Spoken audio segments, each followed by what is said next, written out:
Hi, everybody. This is Rue, Cutie Rue SR, bringing you some more Legally Cute, a show about cute and cozy speedruns. Today, we're going to have a lot of fun with two great games and two great runners. The first one's going to be Owlboy with Troy of Athens. And just before we get into the run, I'm just going to say a few quick things. I just kind of want to remind everybody about that SGDQ 2022 on-site volunteer applications are closed. But if you like to help with any of our off-site volunteering positions, keep your eyes on the website and Twitter for more information to come. And anyone that is interested in our highlights, the Games Done Quick highlights, does have a channel that features our highlights on our GDQ hotfix shows. Use the highlights command to learn more about the highlights. Alrighty, Troy. Do you want to say hi to everybody and introduce yourself? Hi, I'm Troy of Athens. I've been running this game for about 5 years now. And I'm really excited to be able to show it to you guys. Yay! And so we're going to be doing the any % out of bounds category. No out of bounds category. But you have the world record in it for 3 years, correct? Yes. I believe it's 3 years. It's getting on to 3 years. Like it should be 3 years soon. Yeah. But yeah, it's not a hugely active community, so I've been able to keep it for a while because of that. Well, this is actually a very cute game, though. I was watching the VOD, and it's very, very adorable. Whenever you are ready to start the run, just give us a countdown, and we will start the timer. Yeah, totally. I will also say that this game goes through a lot of emotions as well. So if you're not ready for that, just a warning. It won't be like that for all of it. It goes through tons of range of emotions. So yeah. Okay. Timer will start when I press this button here. I am in Chinese, so you can't tell what it says. I can't read it. It's just the new game button. So it'll start when I click this. So, okay. So I'll click it in 5, 4, 3, 2, 1, go. Awesome. So I'm gonna be doing a lot of tricks right out the gate. Not so much here, kind of actually. So there's a bookshelf to the left of me. I'm gonna be going around that. That's about it right now.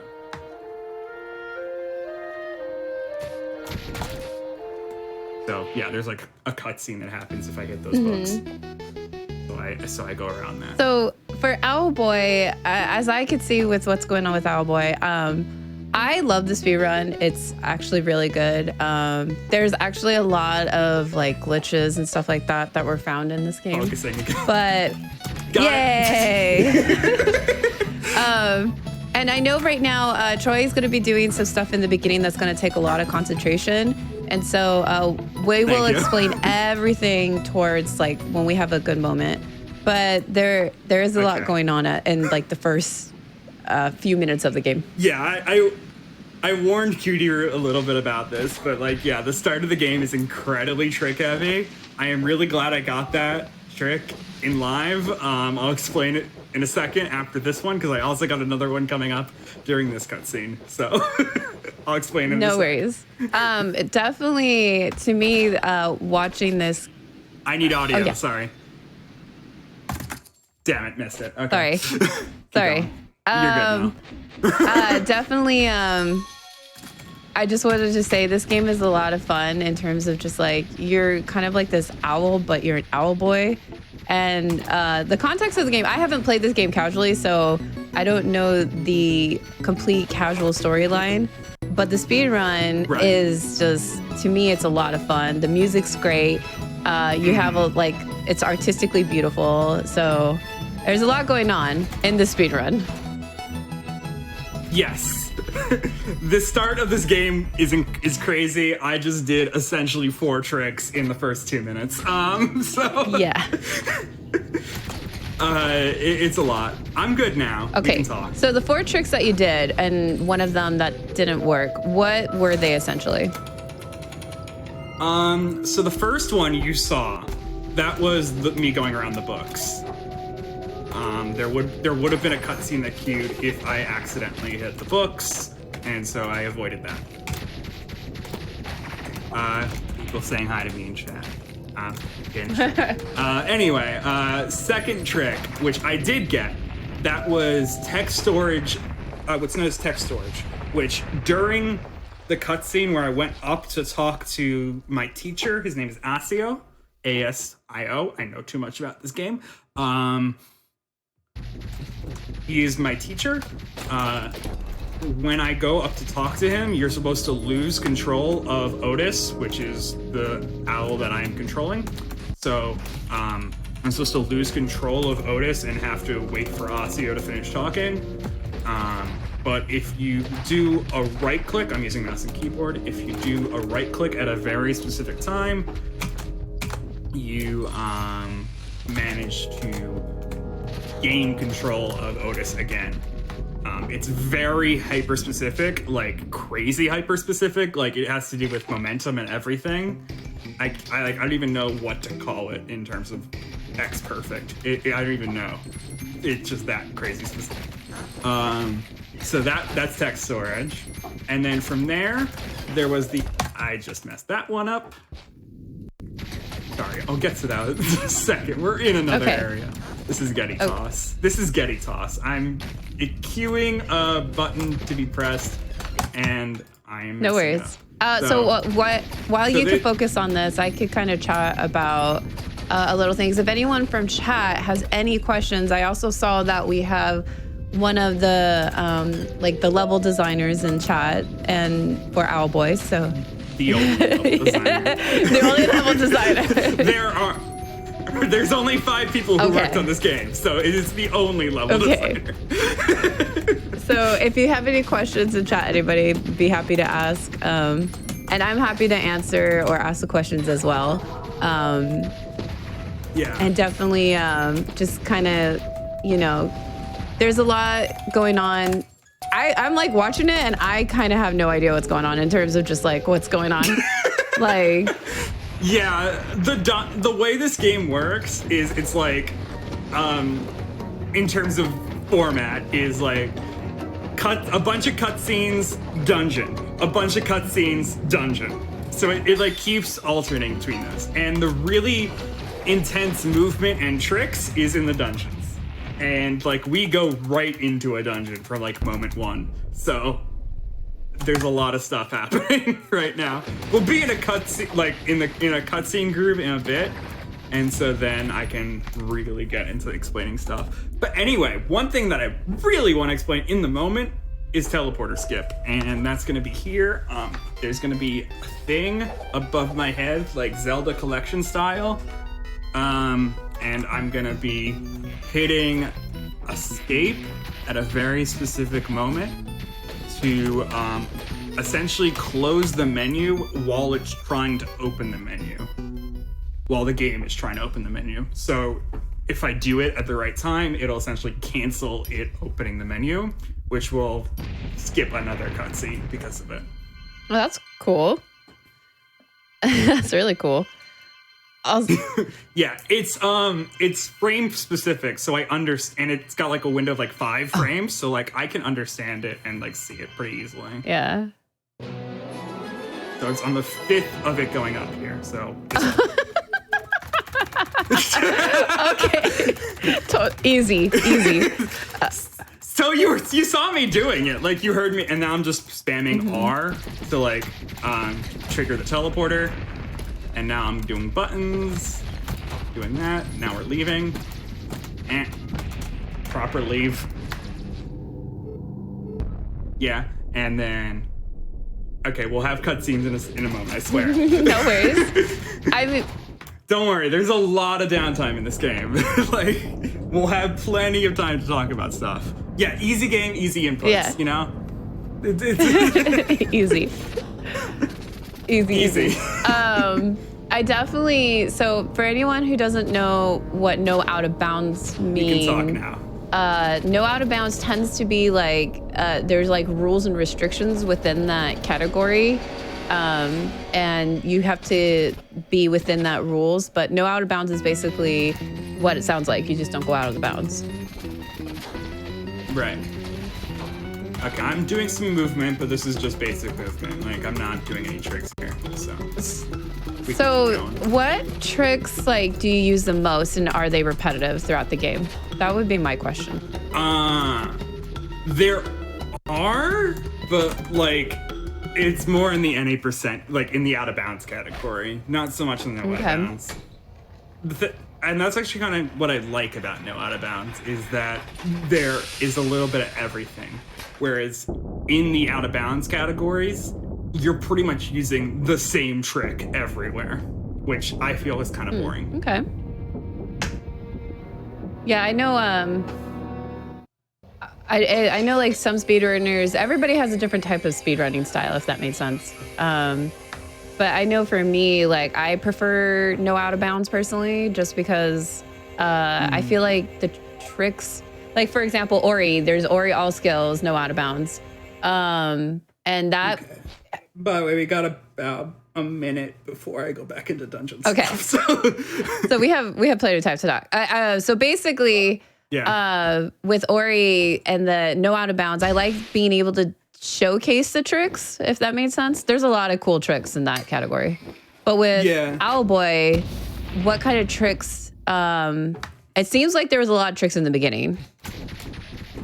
Yeah. There was a lot of tricks going on in the beginning. The tricks happen when I'm in dungeons. And like I said, it kind of goes dungeon cutscenes, dungeon cutscenes. We're in a cutscene area right now. Until I head into... we're gonna get into another cutscene here, and then, like, after this cutscene, it like keeps going. But yeah, I love this game. Yeah, this game has an estimate of about an hour and a half. But the any% out of bounds category has an estimate of half an hour. That's a huge difference. Yeah. So people were asking before, can you go out of bounds in this game? Yes. Absolutely, in a lot of spots. Pretty much everywhere. Yeah. So with the no out of bounds. Ducky. With the. Yeah, those creatures are called bogwins. I won't be seeing them too much, but they exist. I am taking way too much damage. Sorry, we're getting to a dungeon now. This is dungeon time. This is dungeon. I am really slow. No, you're okay. No, I was saying, when my health bar is very important in this game. My health impacts how fast I fly. Oh, really? So, yeah. So if I take any damage, I'm gonna be slower. So so then I will load from last checkpoint, which is that top button on the pause screen. So that is what I'm pressing a lot of time. I'm gonna be throwing a cloud and then having Getty land on it. That Getty is the green man. He is now activating that switch off screen for me. Oh, that's cool. So, yeah. Okay. Now, more movement. I am just navigating through the dungeon. It's hard to explain where I'm going. I'm just going through the next part. So this dungeon has a cool mechanic where I have clouds, and the clouds produce water when I squeeze them, or I have Getty on them, so I can squeeze it right now while I'm that is a cool mechanic. Yeah, and so you use it to activate these switches by filling up these wells. And so I filled up the first well off screen with Getty by just putting him on the cloud while having the cloud in the right spot. This is waterfall skip, right into another trick. I am spamming up, right, and shift at the same time, or up, left, and shift at the same time in a specific rhythm. That waterfall is not supposed to let you fly. Oh. But we got around that because reasons. That's really cool. That looked really impressive too. You could have also been hearing me do it because my keyboard probably is coming through the microphone right now. I could totally hear the keys, but I personally like hearing it for some reason. I know it's a little... It's great because because for me, that mashing is a specific rhythm. So I'm not actually mashing like without any sort of thought. That was actual rhythm. Oh, mashing. interesting. Okay. And you have to hit 4 of them at not at the same time, but like in a sequence, I meant to say.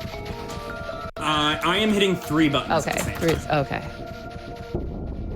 And then alternating between left or right, depending on if I want to be going left or right. So I am switching if I'm mashing up left and shift, or if I'm mashing up right and shift. While doing the rhythm. That's really cool. So, okay, now this is a stealth section, so I can't be rolling. When I was holding shift before, I was rolling, and I can't be flying either. So this is a stealth section. There are a few of these throughout the game.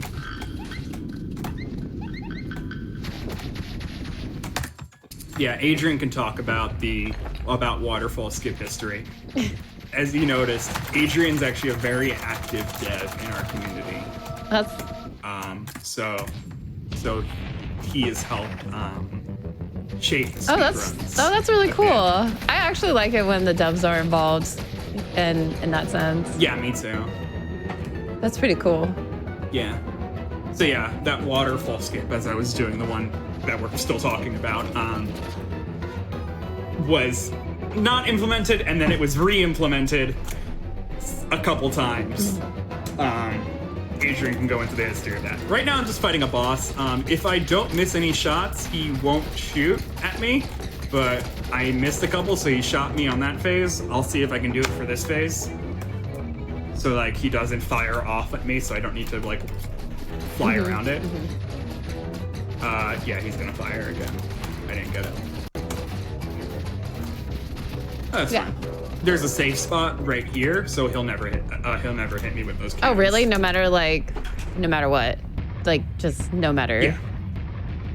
Yeah, those cannonballs. I was in a safe cool. spot where I was right there. So...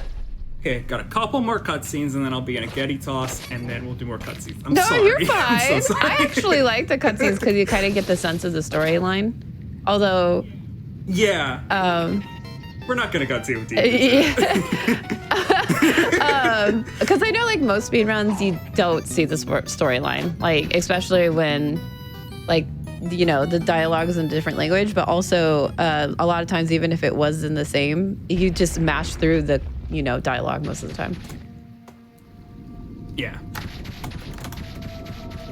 I'm also just to go over movement a little bit here. I am generally doing straight lines whenever I can. Diagonals are actually slower. So, diagonals exist, but not in speedruns. Really? I messed up that toss. Yes, they are slower. We actually have a task. We kind of have a task that works and is good. And yeah, we learned in that task that diagonals are slower. Interesting. Yeah, because most of the time, diagonals, like, are usually, like, encouraged insteed of just up. I mean, you can do them. Yeah, but it'll just be slower. But yeah, it'll just be slow. Yeah. I mean... Okay, waterfall scope one more time. There are a couple places where I use it in this dungeon. And then one more time again. So a thing that I really love about this run is, like, every dungeon, I'm essentially going to be doing a different type of glitch to skip half of the dungeon. So I just skipped half of this dungeon with that waterfall skip. There's supposed to be like a whole chase sequence with the frog and everything. Yeah, that didn't happen. So that's that half of that dungeon. Wow. So I'm glad you're explaining that, because watching the VOD is different than, like, you know, you can watch the VOD and talk about it, but when you're watching it, you don't realize, and if you haven't played the game before, you wouldn't know about that information. Right. So we have about another minute of cutscenes now.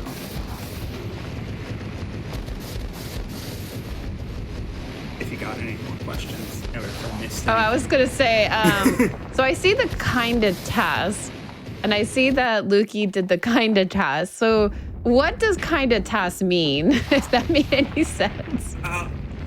It just means that it's scuffed. We did our best, but we had people who, Luki's done some tasks. He's the one who was the most into the tasks of all of us. I pressed 2 to activate the next part of this cutscene. That's all I did. And now I'm just flying out of here to activate the next cutscene. But anyway, yeah, Luki did most of the work on the tasks, and some parts are optimized, other parts are not, because it was really hard to optimize them. Okay. So kind of just like, it was like, yeah, I'm just not gonna do this part. Yeah. It was kind of how it was. Like, I just want to, like, kind of like, I just want to get this out there. I optimize some parts. I'm speaking in perspective of Luki. I want to optimize some parts. That is a fake goal. I have splits running in the background. Oh, gotcha. Yeah, I know that like certain communities do have tasks, so that's kind of why I was curious about like what kind of task meant, because I've never heard kind of task before. It's just a thing that I came up in the moment. It's not a thing that we actually have been saying. I literally just said it right now, and no other time. Gotcha. Okay, this is another dungeon. It doesn't seem like it, because we just had a dungeon so quickly, but this is another dungeon. I swear. Yeah, the dungeons are like, you wouldn't think that this is a dungeon. I agree with that.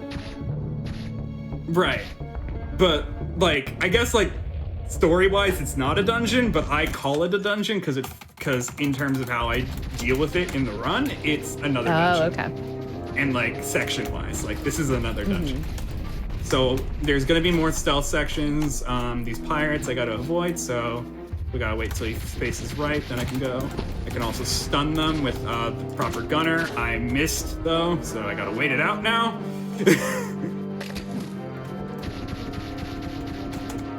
Keep waiting. So I can stun him if I'm in the range with so I have 2 gunners, 1 and 2, as you see there. And so I am, 1 has just kind of like a pea shooter, 2 has a like a shotgun. Okay.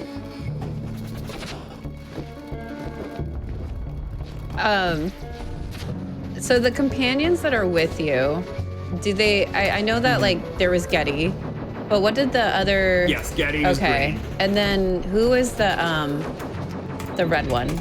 I guess he's wearing red? Yeah, he's another pirate. Basically, he's a pirate that is become friends with us because pirates are stinky and we're mean to him. So he chose to be with us instead. Oh, okay. So his name is Alphonse. Alphonse. And yes. He's very into theater. He's really,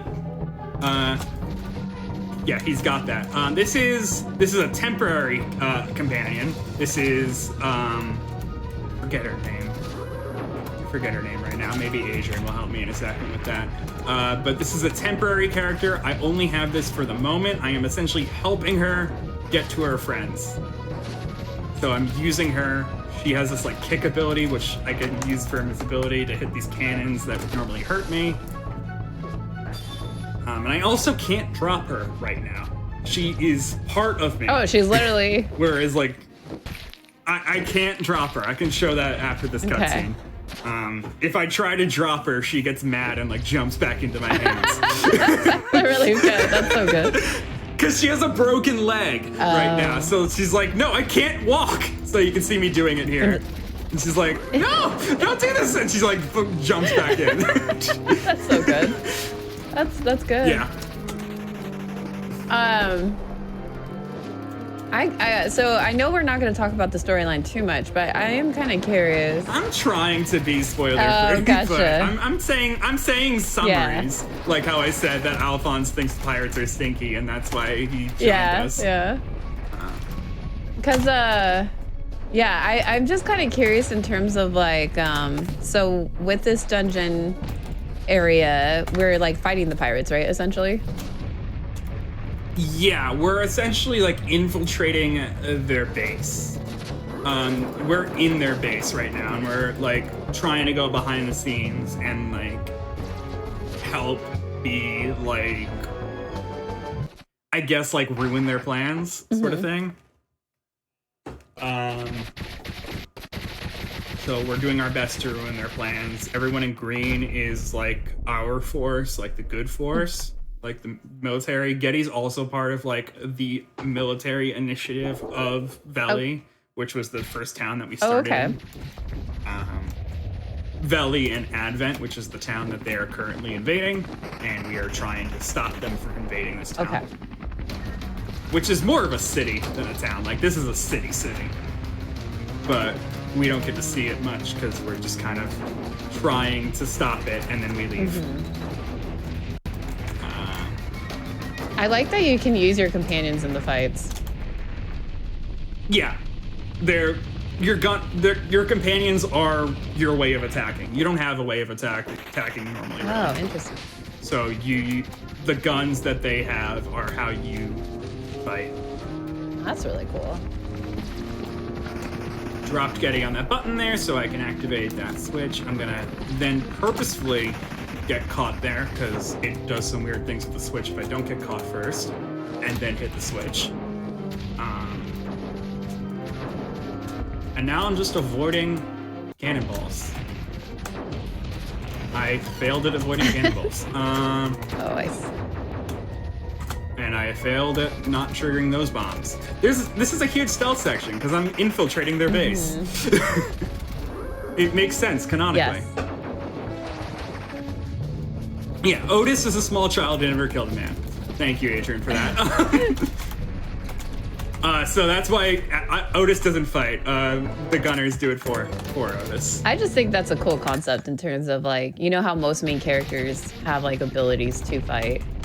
So it's... Yeah. Otis has one ability, and it's the spin attack, but it does no damage. It effectively stuns some creatures, and not all. There's only some. It's a stun. Yeah, it only stuns, and it doesn't stun everything, because not everything can be stunned, essentially.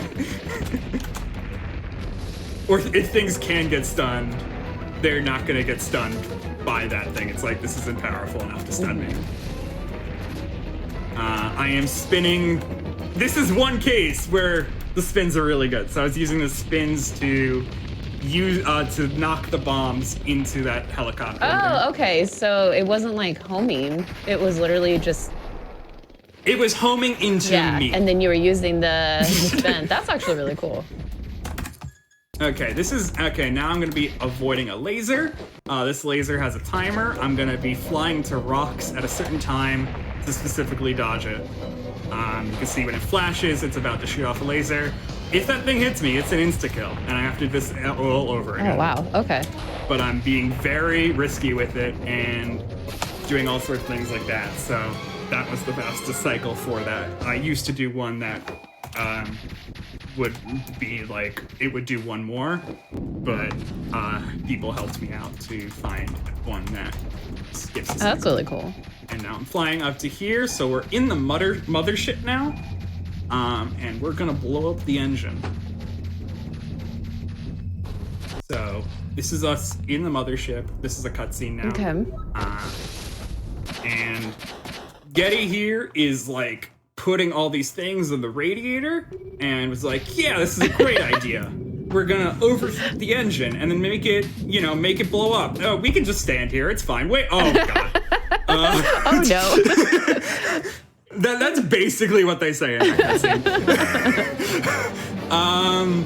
And so now Getty and Otis are unconscious, and Alphonse has to save them from the explosion that just happened. Because Alphonse is part robot, so he doesn't exactly care about the explosion that just happened, so he's fine. Okay, so are you now playing as Alphonse, though? Yes, I can jump. However, the dev can go into it a little bit. Me jumping here does not slow down this area at all. I didn't have to jump, but it's just like a little fun thing that they gave us the ability to do. Okay. This section, however, I'm gonna wake up in a second and then move out, and I'm gonna be navigating around some flames so I don't take damage. But other than that, there's not much more, and we're gonna be back into cutscenes. And much more cutscenes than before. Okay. So we'll have plenty of time to talk after this one. This is like we're nearing intermission almost of this game. I call it intermission. Like I actually will, because there's so many cutscenes, and there's cutscenes where I don't have to hold a button. I can get into that later. Oh, okay. But I'm holding a button right now, and I also glitched this cutscene because I feel like showing this, and I love this cutscene. And I love glitching this cutscene. So I'll talk out this cutscene, and then we can talk about what I just did and stuff. Okay. Anyway, for one frame while this cutscene starts, I have control of the character. So, due to some input magic, I am easily able to do a frame perfect cutscene. I just hold a button. I'm actually not pressing the button on frame. I'm literally holding a button and the game presses it on the right frame for me. So anyway, because of that, I am flying during this cutscene. Normally I would just be standing there, sitting still, being really scared of the big bad. But instead, because I am flying, when I should be standing there with big eyes, being scared, I instead fly away. And now Big Bad is like, no, you're not going to be flying away. I'm going to come back and teleport you into my hand because the game does that. So yeah, I should have been standing still and then been grabbed by Big Bad, but I wasn't. Instead, I was teleported to Big Bad. That sort of thing where I can like have movement for a frame exists in other cutscenes, but it doesn't work as well. Okay. Skipping these cutscenes, and then we'll be into Valley again, and then we can talk.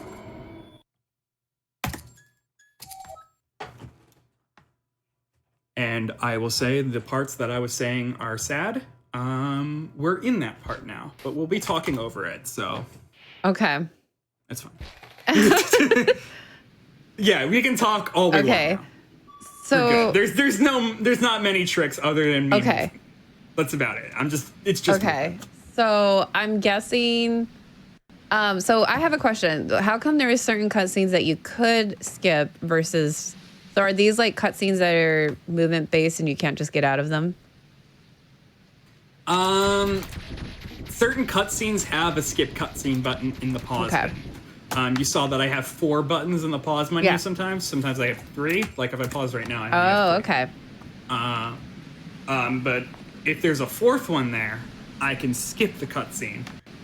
And that button is always there, actually, but it just isn't available. It's complicated. No, it's like hiding in the background in a weird way. Yeah, like you can hear me hovering it while it's still there. So it's there. I'm not worried about this run, so I'm showing things off.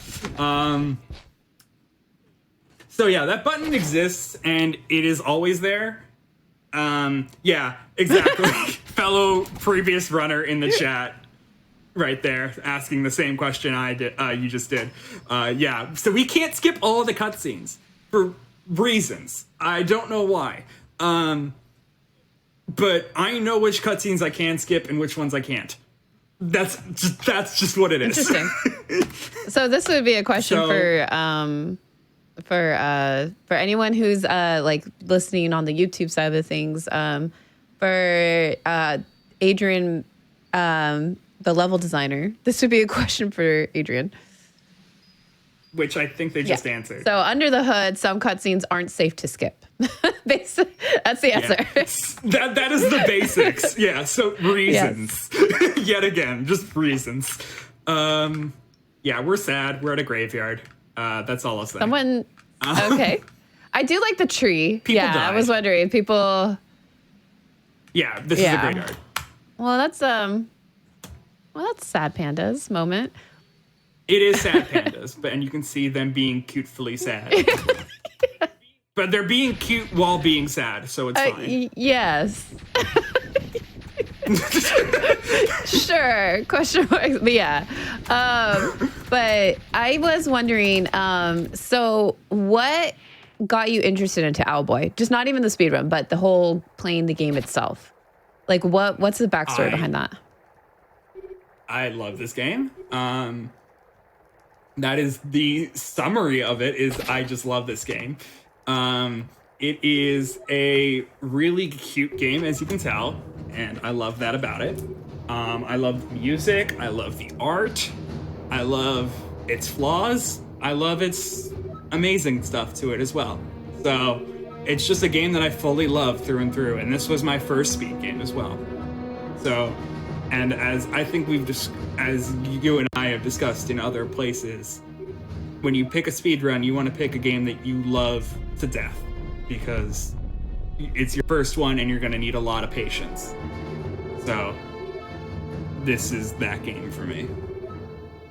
Yeah, because I know, like, so we were talking about this just recently on a different server, but basically when it comes to speedrunning games, you got to pick a game that you love, that you're going to consistently play over and over again, because you will spend a ton of time in it. Especially like when the game first comes out, you'll spend like a lot more time doing that versus like playing other games. And so that's what's pretty fun about speedrunning in general in that sense, but you definitely have to love the game. If you don't love the game, then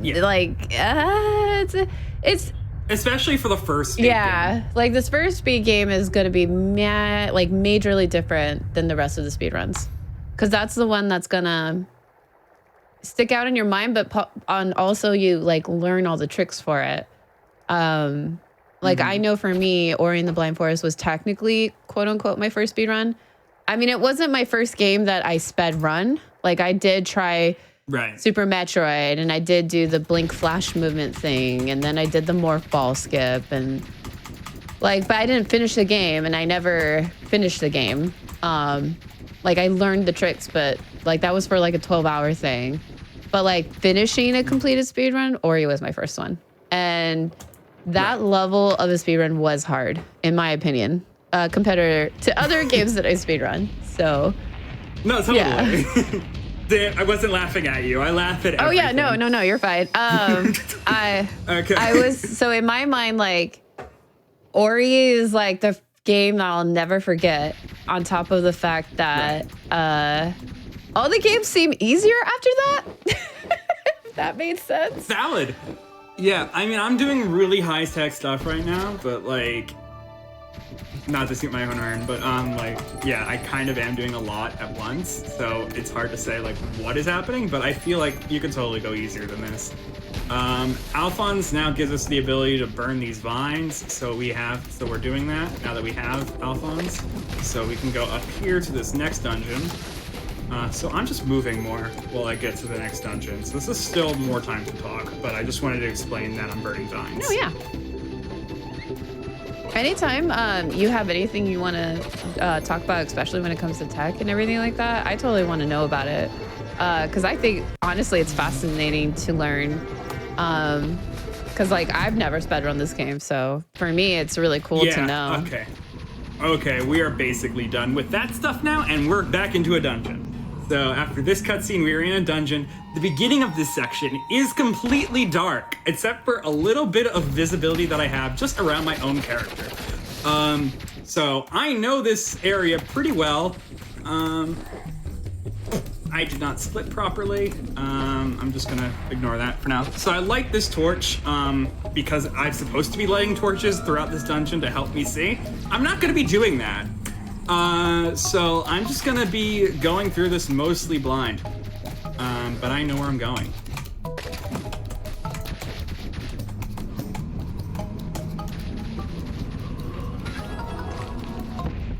Sorry, I'm focusing. No worries.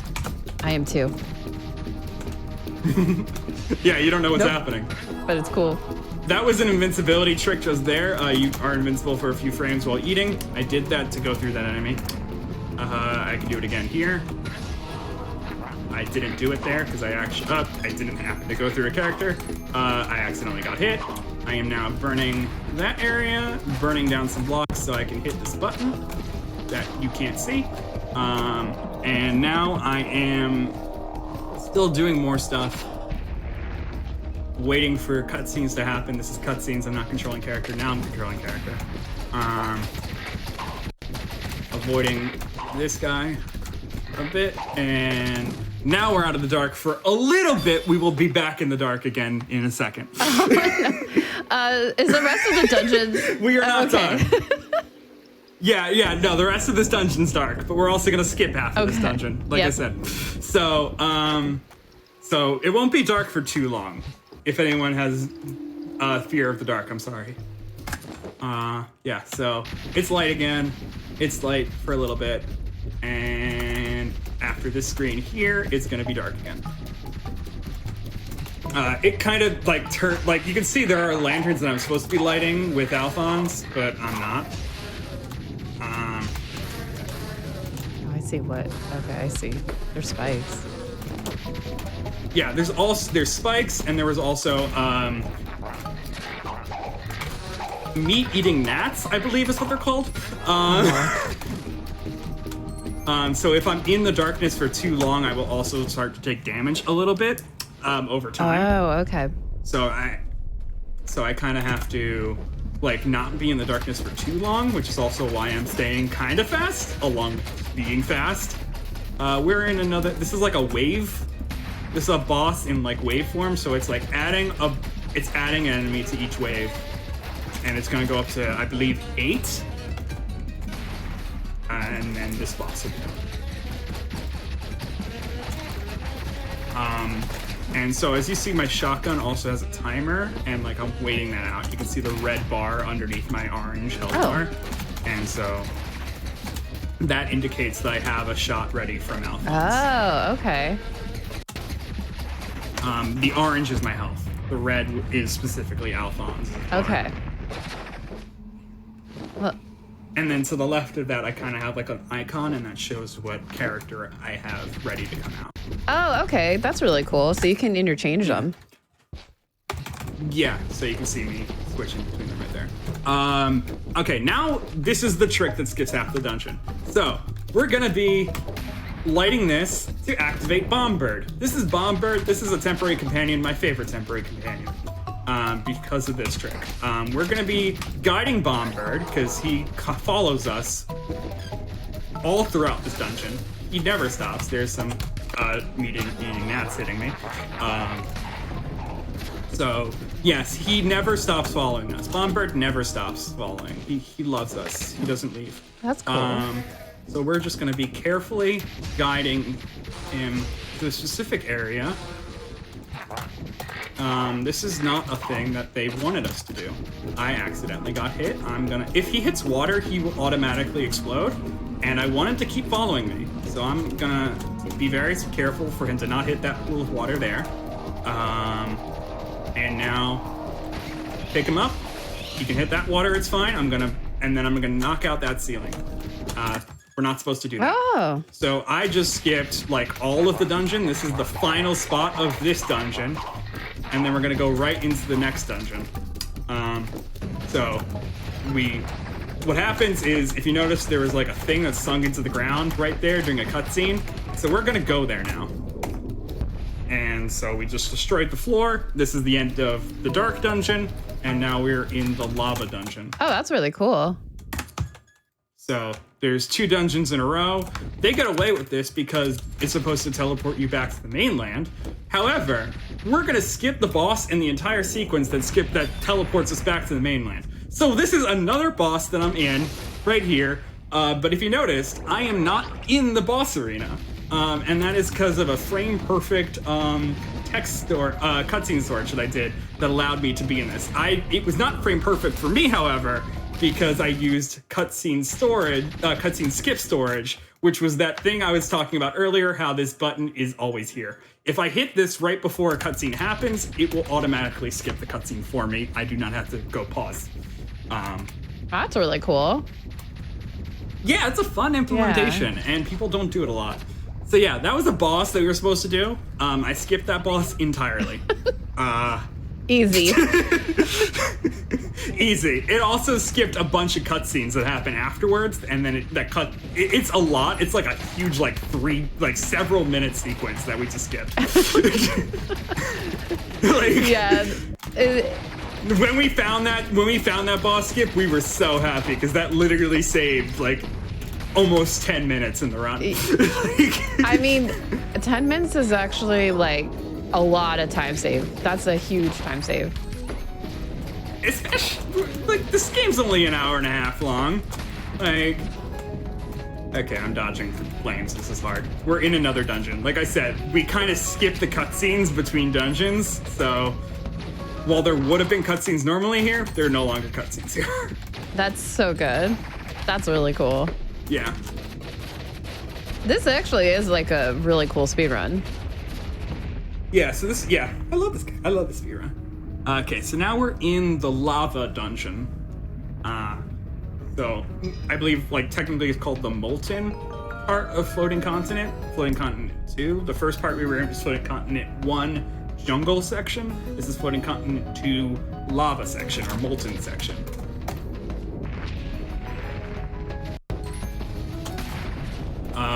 There's a lot of monkeys. These monkeys are annoying as all heck. They are bad. I just threw Getty into the lava. He's fine. This is fine. It's fine. He teleported away. I swear. So I'm grabbing these screws and I'm also triggering these monkeys in a specific way. I screwed up. No pun intended. So we're gonna... Yeah, I'm just gonna reactivate this. I am doing this a specific way because these monkeys spawn in a certain way when I am in certain spots. So I was doing that, and now I brought that screw back, and I need one more. So I'm gonna be navigating to the second screw while avoiding enemies. Hi enemies, how you doing? Okay, these fire plumes are on a cycle. It is technically called Dungeon 2, yes.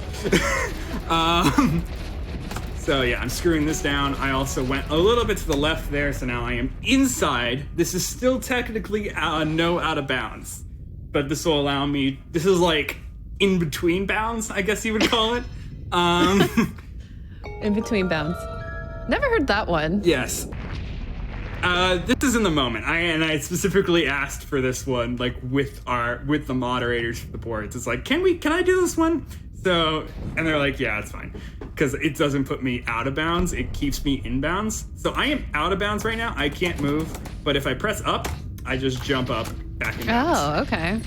So that's why that's fine, is because my only choice there is to come back in bounds. I can't go out of bounds. Okay. I am essentially in a wall.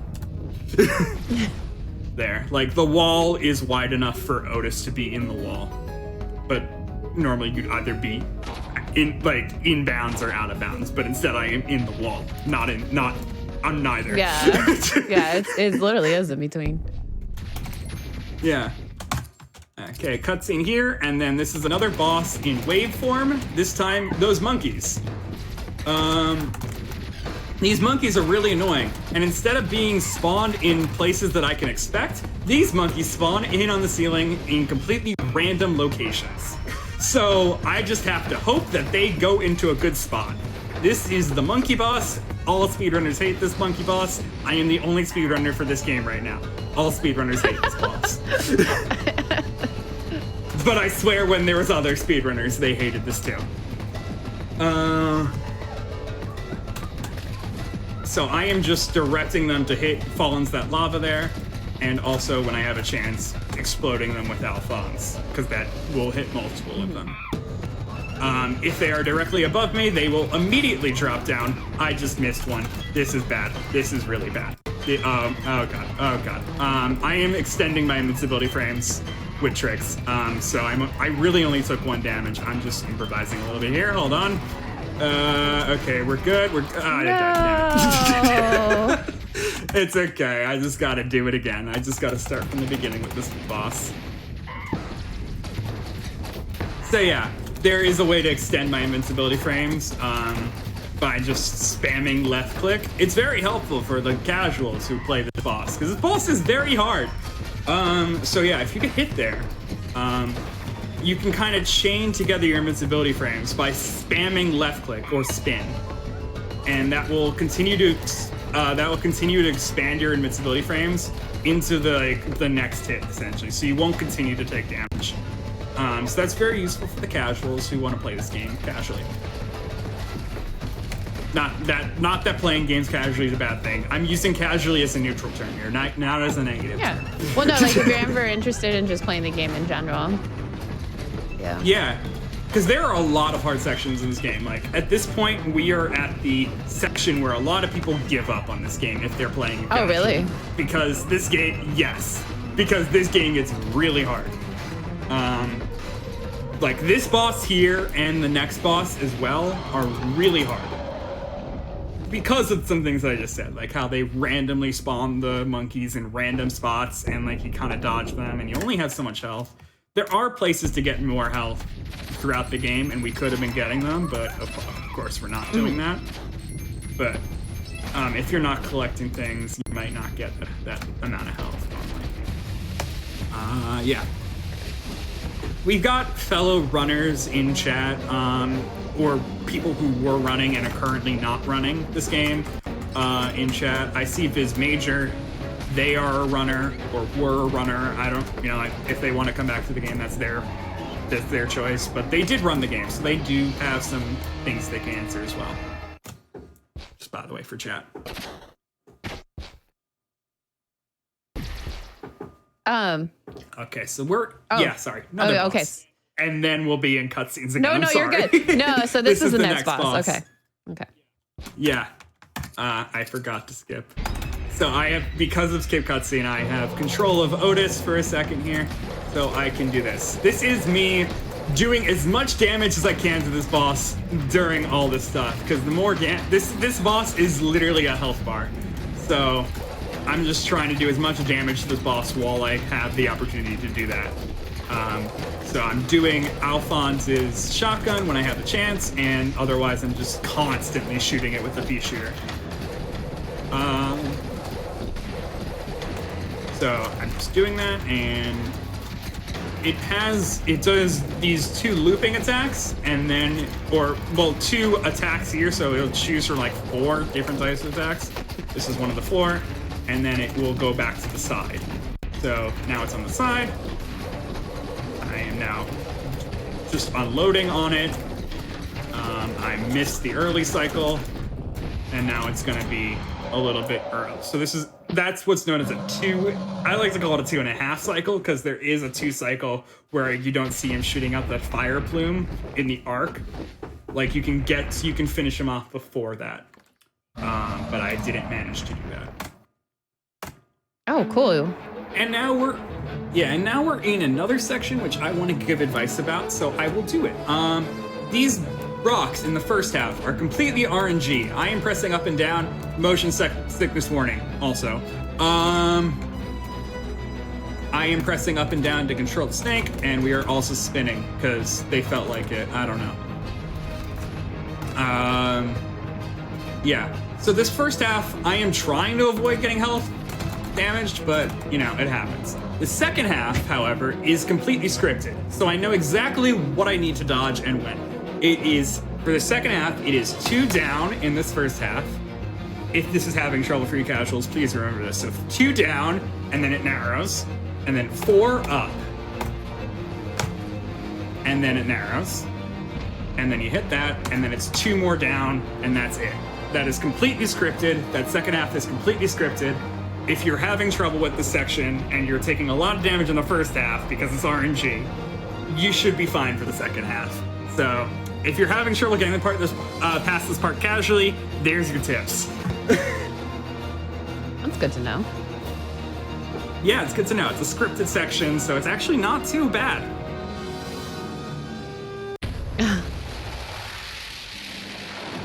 So it looks like...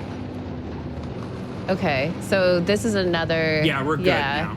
So with this, with what's going on right now... I'm just moving okay. What's going on right now is just like... So what happened to that boss, though? Like, oh, okay, there's a boss right there. Never mind. I saw it. Yeah, it's dead. It's dead. It is dead. Adrian can get more into that because they were level designer and they chose which things to put where. they could have made that corpse more violent, but Adrian chose not to.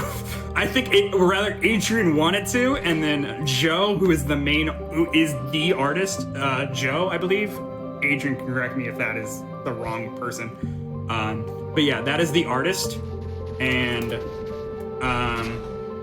yeah, there was a more gory version that Adrian wanted to put there, but I think someone else in the dev team was like, no, we're not doing that.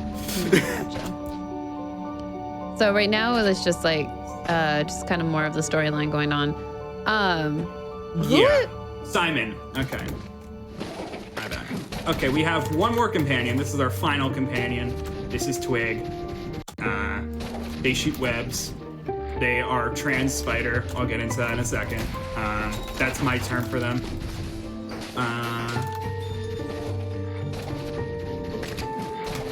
They like to web things.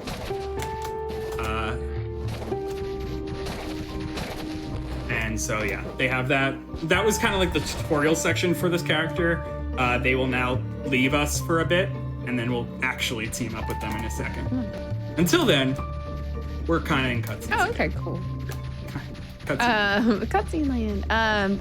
So with Twig, how does Twig fit in like the companions? Because I've been seeing Twig since the beginning, or close to the beginning. Yeah, so Twig was a villain, kind of like an anti-hero sort of thing, plot-wise. Just kind of doing it for what they thought was their own gain.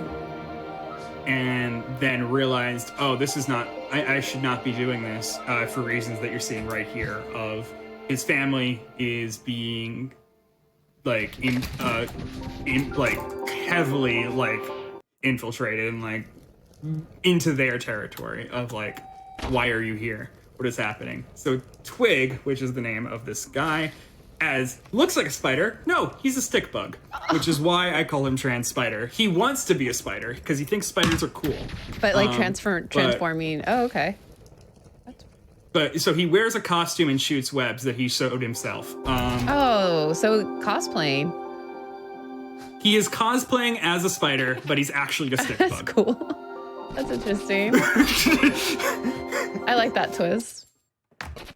Yeah. And you don't know it until that scene right there. So the whole time you think he's a spider, but then you get the big reveal of he's actually... Oh, I re-triggered this cutscene, my bad. So I get another try at this. So I'm doing a flippy skip. Maybe I can get this flippy skip. I haven't been getting any of these. Didn't get it. So there is similar to how I skipped the pause menu coming out at the very beginning, the speed run. Like at the very beginning when I did teleporter skip, like I can bring out the menu just as it wants to bring out the menu to like close it to be like, no, you're not bringing out the menu right now. And that can be done during those cutscenes that were happening where like the icon flips a bunch of times and then comes in to like show that they're joining our team. And so I can skip that sequence entirely, but I missed it because that is hard. And also all three of them, as opposed to the teleporter one, which has a visual and audio cue, all three of these don't really have any sort of cue of any sort. So I sometimes get them and I know where they are, but most of the time I don't. Is it that hard in terms of just like it's a 5 frame window, yeah. So it's not too bad, but the fact that there is zero visual or audio cue anywhere near them is what makes them really hard. Gotcha. And that's what makes it inconsistent. Yeah. I do get them sometimes. I used to be with the first one, the one when I was teaming up with Getty, which was at the very start, which I tried to get. That was the one I missed at the beginning. It is me trying to do a flippy skip. And I missed it, but I used to be like, I'd say like at the highest, maybe a third of the time I would get it, like in runs. I'm just saying yes to, I like these people and we're fine with everything. They're showing us a shortcut to the next dungeon. There are things happening. By the way, there's keychains. Big Bad has all 3 keychains now. It's bad. It's real bad. Yeah.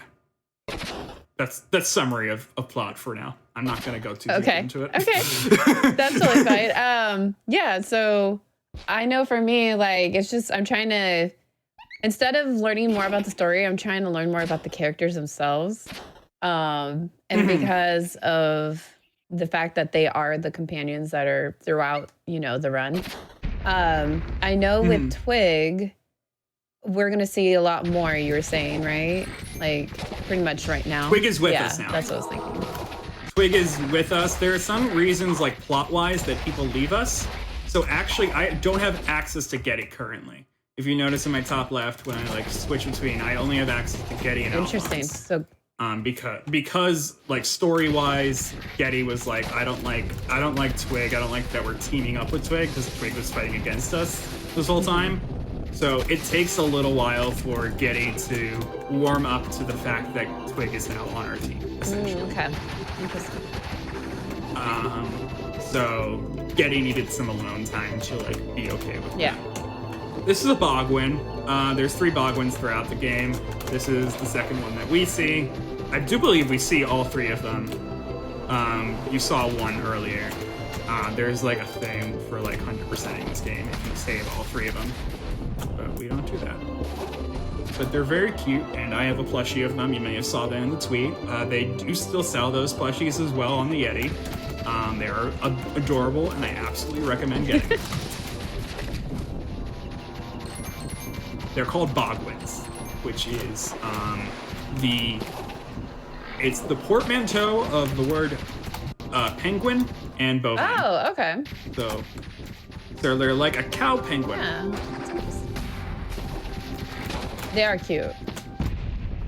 Simon is great with his designs. And I'm glad that I remembered, Adrian told me who is who. And Simon is the artist who did all of this pixel art. All of it. Oh, wow. All of wow. it. Most of it. That's a lot. And it's hyperpixel. This is hyperpixel. This is actually one of the first games that like implemented the hyperpixel art style. This game came out 2017. So like this was like right at the start of like this kind of art style. And so like this is definitely one of those games that inspired people to do it. Like game designers to do it. But yeah, this was one person basic for most of this art, which is ridiculous. That's really, really impressive. Because yeah, and I imagine it would take a lot of work as well. Yeah, this game was in development hell for 10 years. Oh, wow. 10 years? Oh, wow. Yeah.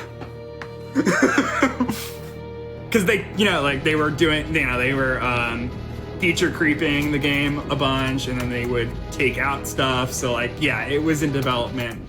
It was like in development stuff all throughout. Is it bad to watch this if I've never played this game? I'm trying my best to avoid spoilers. The game's in a different language right now, so you won't see any dialogue. So in terms of dialogue, you're fine. Only thing you will be seeing are cutscenes. You'll just be seeing cute characters move around, and you won't know why.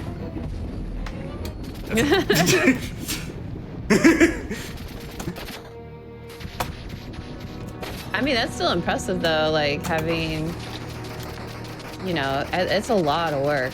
And this is a... Yeah, this was also this was all 5 of those persons' first game, so they were also like learning along the way, which is what you see Adrian saying. That's really, really cool. I think it was all 5 of their first games. At least most of them, it was their first game. Adrian can correct me on that.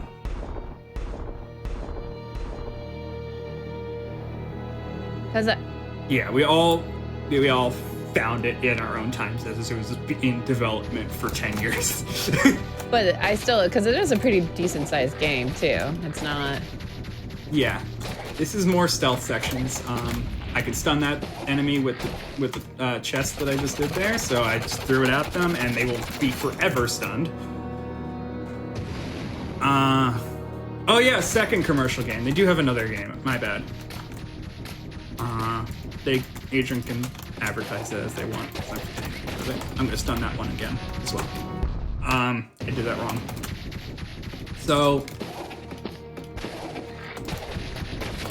So I stun that. If I do a neutral spin during this, I conveniently get out of the blast radius of these bombs, so I can just explode them and then keep going on my own way and not care. And then now I'm navigating around in the stealth section, and I will be doing the next skit. This is also a dungeon. It kind of looks like a dungeon though, so this one's actually makes sense that that's a dungeon. So I'm grabbing these with twig and then throwing them at the wall. And I'm gonna be doing that for a bunch of these. If these guys see me for too long, they let out poison smoke. So this is this trick, and I'm gonna kind of take some time to actually show this, because I like this trick, and I also helped implement this trick into this dungeon. So this treasure chest here, we're gonna essentially what's known as chest storage. We're gonna save this chest at being in us, but the hitbox that we have will remain as Otis. So if I do timing with grabbing this, and then, oh, I did it wrong. I accidentally storaged the grate and not the chest. I did it slightly off timing. Did it again. Why am I doing this? I almost never accidentally do the grate. I am locked in the grate timing. Hold on. Oh my god. Take your time. You got it. Hold on. There it is. There okay. we go. Yeah, it was a bit earlier.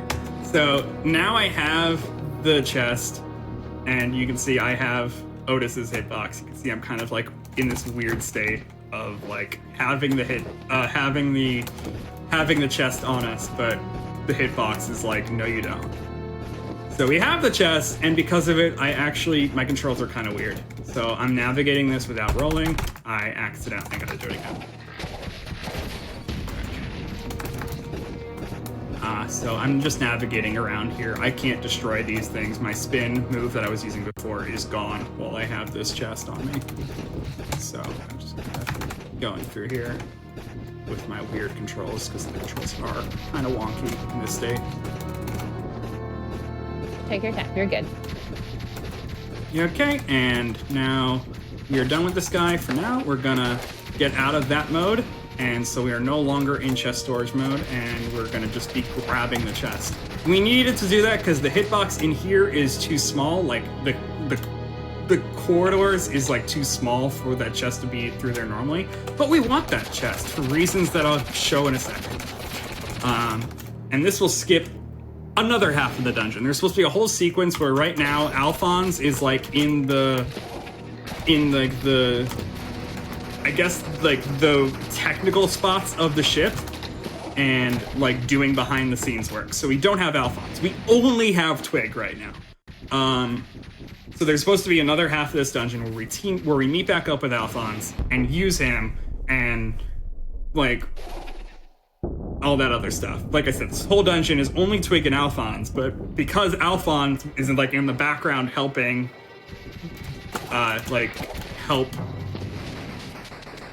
be a nuisance in the mothership while we're doing this stuff, we don't have him.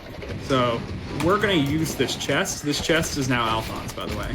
I call that chest Alphonse. For right now. His nickname is Alphonse. The chest is Alphonse. Because there is a heavy button. A heavy button can only be triggered by Alphonse. And Alphonse, the chest.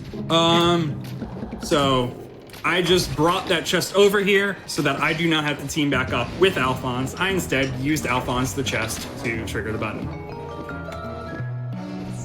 And now I can go into the final boss of this dungeon. And so now I am fighting Dirk. This is Dirk. He is another word that sounds like Dirk. He is... He's not fun. Yeah, so he's not fun. This is a very hard boss, but I will also give you tips on this boss. Because this boss is difficult, and if you're having trouble casually, you're good. First two phases, good luck. That's all I gotta say. Just try to take as little damage as you can. Third phase, we've got a fantastic trick for you. So we're just gonna be dodging these. This is second phase. He just throws out more daggers every time. That's all he does.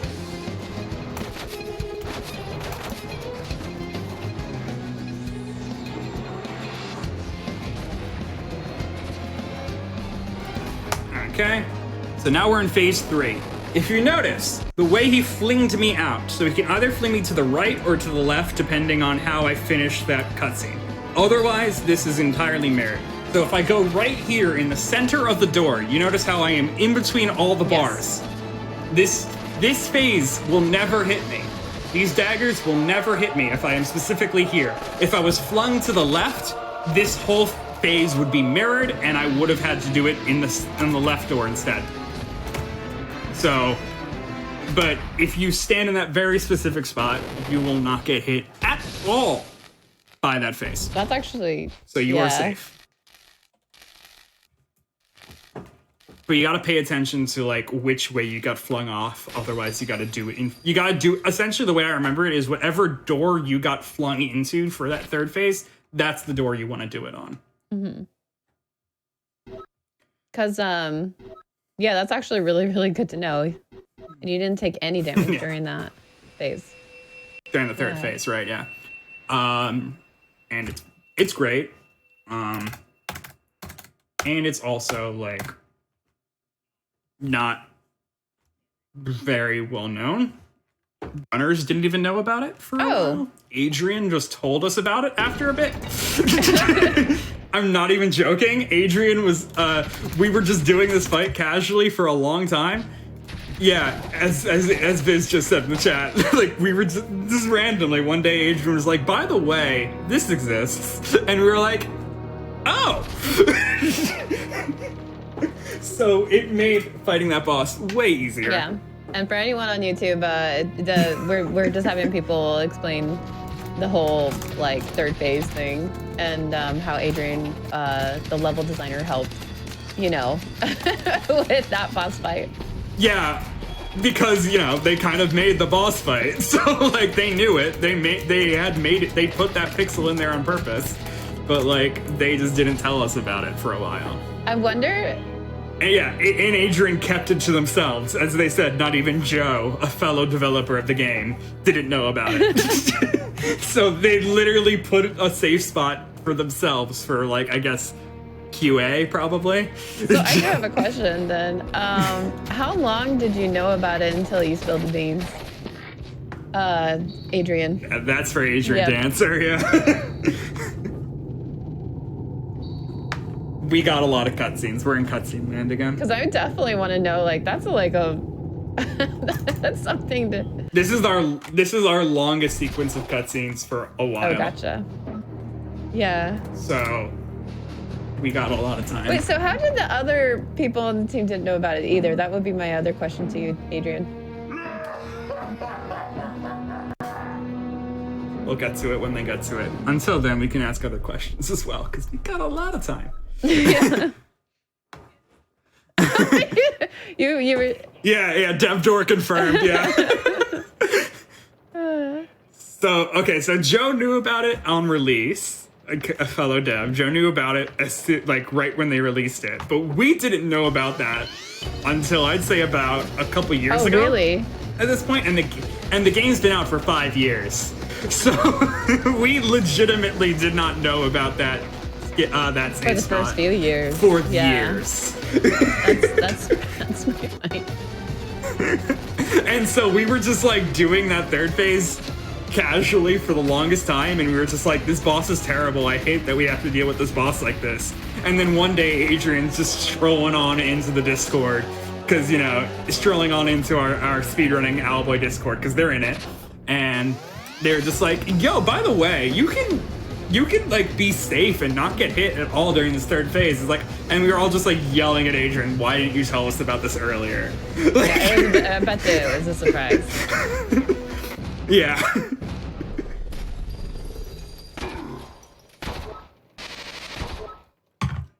Yeah. Thank you, Goldian, fellow runner who's been in and out of the community. Like I said, I am currently the only active runner for this game. But we've had some other people who come in and out. I've always stayed with this game. but I do I do leave and come back in waves, but I always come back. So, in terms of like, this character that we're seeing right now, I'm still trying to decipher who they are in terms of like the universe. But I don't know if I want to go okay, into then we that. don't need to. So basically right now, then we're just having like major things happening. There's a lot of stuff going on. So I'm just enjoying the aesthetics of the game and how it looks, because I didn't realize about the pixel part of it and the pixel art part of it, and it's like really, really good to find that out. And it's really, really tiny pixels. Yeah. And also really, really good music as Yeah. well, which I can get into later as we want. You've been hearing a bunch of the music. I am just navigating more. This is Valley 3. We're back in Valley for the final time before we go into space for races. So we're going into space. Yay! Always going to space. Yeah. Always going to space. It's the best part of some games. Yes. So this is Kernel is the person all the way to the right there. That is Kernel. They were supposed to be a fourth companion, but they were not put in. Feature creep stuff. You know how it is. So yeah, this is Kernel. They're not going to join us, but they should have joined us. It would have been amazing. So instead, they're just going to build a rocket for us. So Kernel has a rocket. It's this thing that looks like a lighthouse. There's supposed to be this whole cop-out thing where you think it's a lighthouse, and you're in a lighthouse now, and you're like, what is going on? Why are we in a lighthouse? And then, why are we going to space? I thought we were going to space. We're in a lighthouse. What is happening? Oh, we're falling? I guess that kind of, like, a little outward thing that kind of looks like a place where the engine, like, the exhaust would go out. And yes, it is. It's a rocket. We're going to space. yay! And this is like a giant cutscene where it shows all the companions that you met throughout the story that we didn't do, except for Osseo. You saw Osseo, and those two. You saw them too. Benefits of any percent no out of bounds. We saw some of these characters, but not all of them. So they're all seeing the rocket go off because they're all there. It's not hard to find in the sky, so they see it. And now we're just going to space. Well, okay, so the other companions, we see them, but we don't use them. Why is that? Well, like I said, story-wise, it depends on where we use them. Twig is, hands down, the fastest movement. Twig has that webs and will web us physically to a wall. So we would use that to just essentially zip to a wall. And here we can't fly. They're showing this now. So this is actually our platforming section of the game. So I am now platforming. Yay! I mean, I like platforming. Which I love. Oh, I love platforming. It's actually my my go-to speedrun genre outside of this game. Oh, wearing hats in space is wrong. They can go into that meme if they want to in chat. It's not worth it right gotcha. now. I didn't. It's a speedrunning community meme. Okay. Inside joke.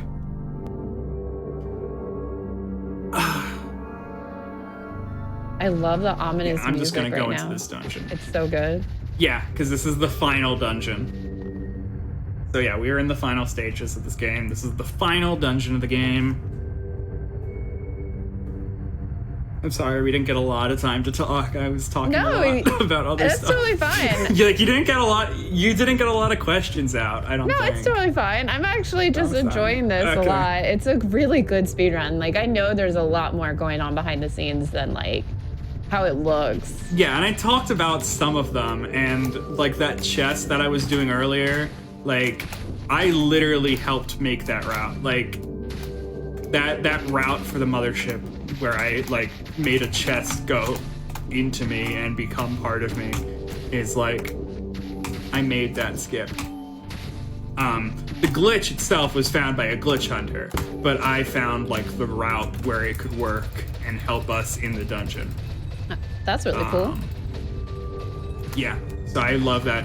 I love that trick because I made it and put it into this category.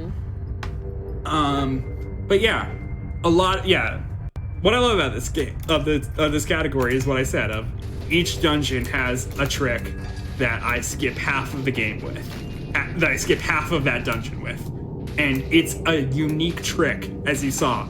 Each trick was basically unique to that dungeon. Yeah, that's what's really cool about, I mean, the speedrun in itself, but also like seeing how half of the dungeon's just completed in each one, and it's different with each one too. That's really cool. Yeah. I'm noticing you. In the case of the molten one, yeah, I'm flying weirdly. I only have a glide movement. I'll answer that quickly, I guess. I only have, I can't fly very well because space has like thin air. That is the lore reason, so I can't fly. So I can only platform. However, I do have slightly some flying. I have gliding, so I can take a little bit of flight time. I messed it up there, so I actually have more time to demonstrate. Cool. So I fly, and now I'm just gliding, where I just slow fall. If I were to take away my wings, I fall faster. Okay. And so the slow fall is useful in some areas to like gain more distance. So it's used in certain platforming sections to gain more distance. And I just messed it up again. Why am I being like this? I gotta wait for these screws to come back down.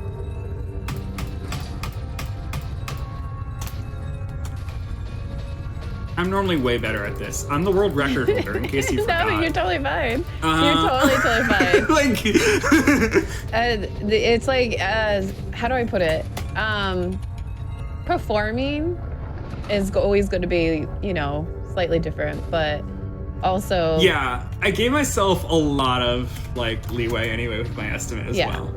An hour and a half is, like, the huge limit. I don't know what time we're at currently, but we shouldn't be too far away from that, but also, and you can dodge this cutscene, but I did it wrong. There's Bug Iotus. That's a fun little animation that we don't see a lot because we dodge it. I was going out. Yeah, no, you're doing very well. You are doing well. Thank you.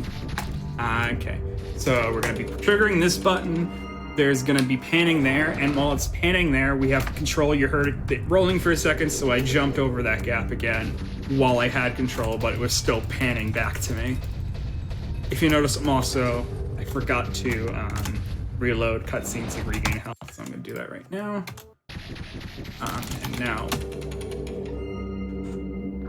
I think it's cool. And now we're back into this wind section.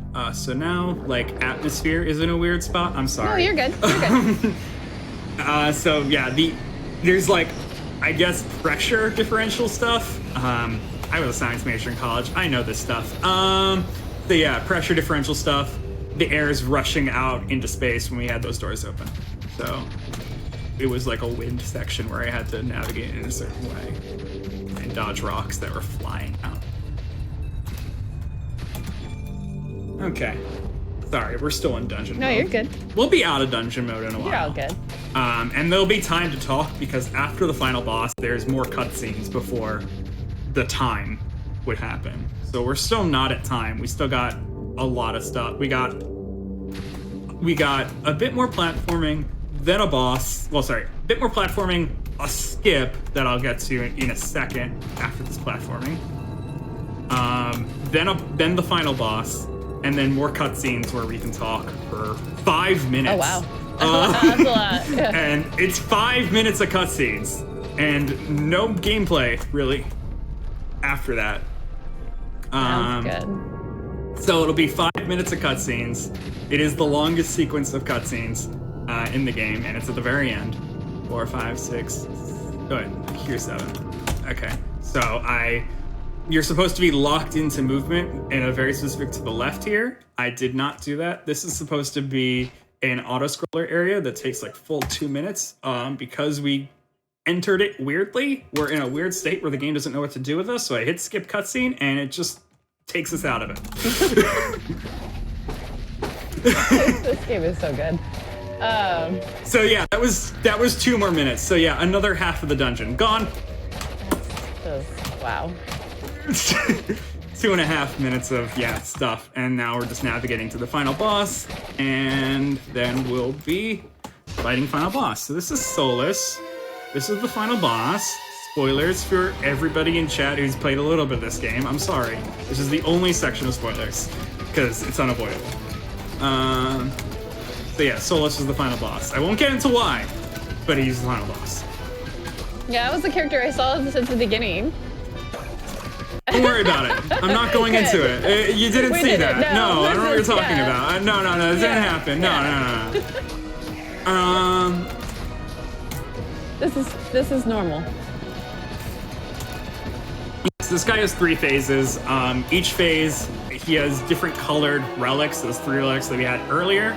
The relics have colors corresponding to our character's general color palette. It's supposed to be a really easy nod to be like, hey, only this character can damage this relic. So we got green for Getty, blue for Alphonse, and then, or I might be mixing these up, hold on. Yeah, blue for Twig and red for Alphonse. So those are supposed to be like really easy indicators by the level designer. I think that was Adrian who did that. It might have been someone else. To tell us that only this guy can damage this one. And I mistimed it, so now I gotta wait for the Alphonse shot to come back. And also be at a time when I can do it. There we go. And now he's vulnerable, so I can hit him while all 3 are down. Dun, dun, dun, dun. Sorry. So yeah, now we're in 3rd phase. So he's always vulnerable. We don't have to worry about those relics anymore. I am just fighting him normally and doing as much damage. It's yet again pure health bar, like I was saying before. We're hoping for certain patterns. We did not get them. He is not vulnerable during this pattern. It sucks. So I'm just waiting for him to be vulnerable again. Now this is a good pattern. So I have a lot of opportunity to attack him during this one. And now he is done. So that would be time if it wasn't for the fact of all these cutscenes that are happening now. So now we got 5 minutes of cutscenes. What do you want to talk about? Well, okay, so this is a perfect time to talk about the game developers, any speedrunners, any shout outs you want to do, and then plugins for yourself as well. And if anyone had any curiosity about the game and speedrunning and starting the speedrun for it, what would you do to suggest how they start doing it? I would say our Discord is fairly active. We try to be as welcoming as we can. Our Discord can be found on the speedrun leaderboards. So it's connected as a lot of speedrun leaderboards have them now. So you can go there. Shout outs to the devs. I love these devs. They made a wonderful game.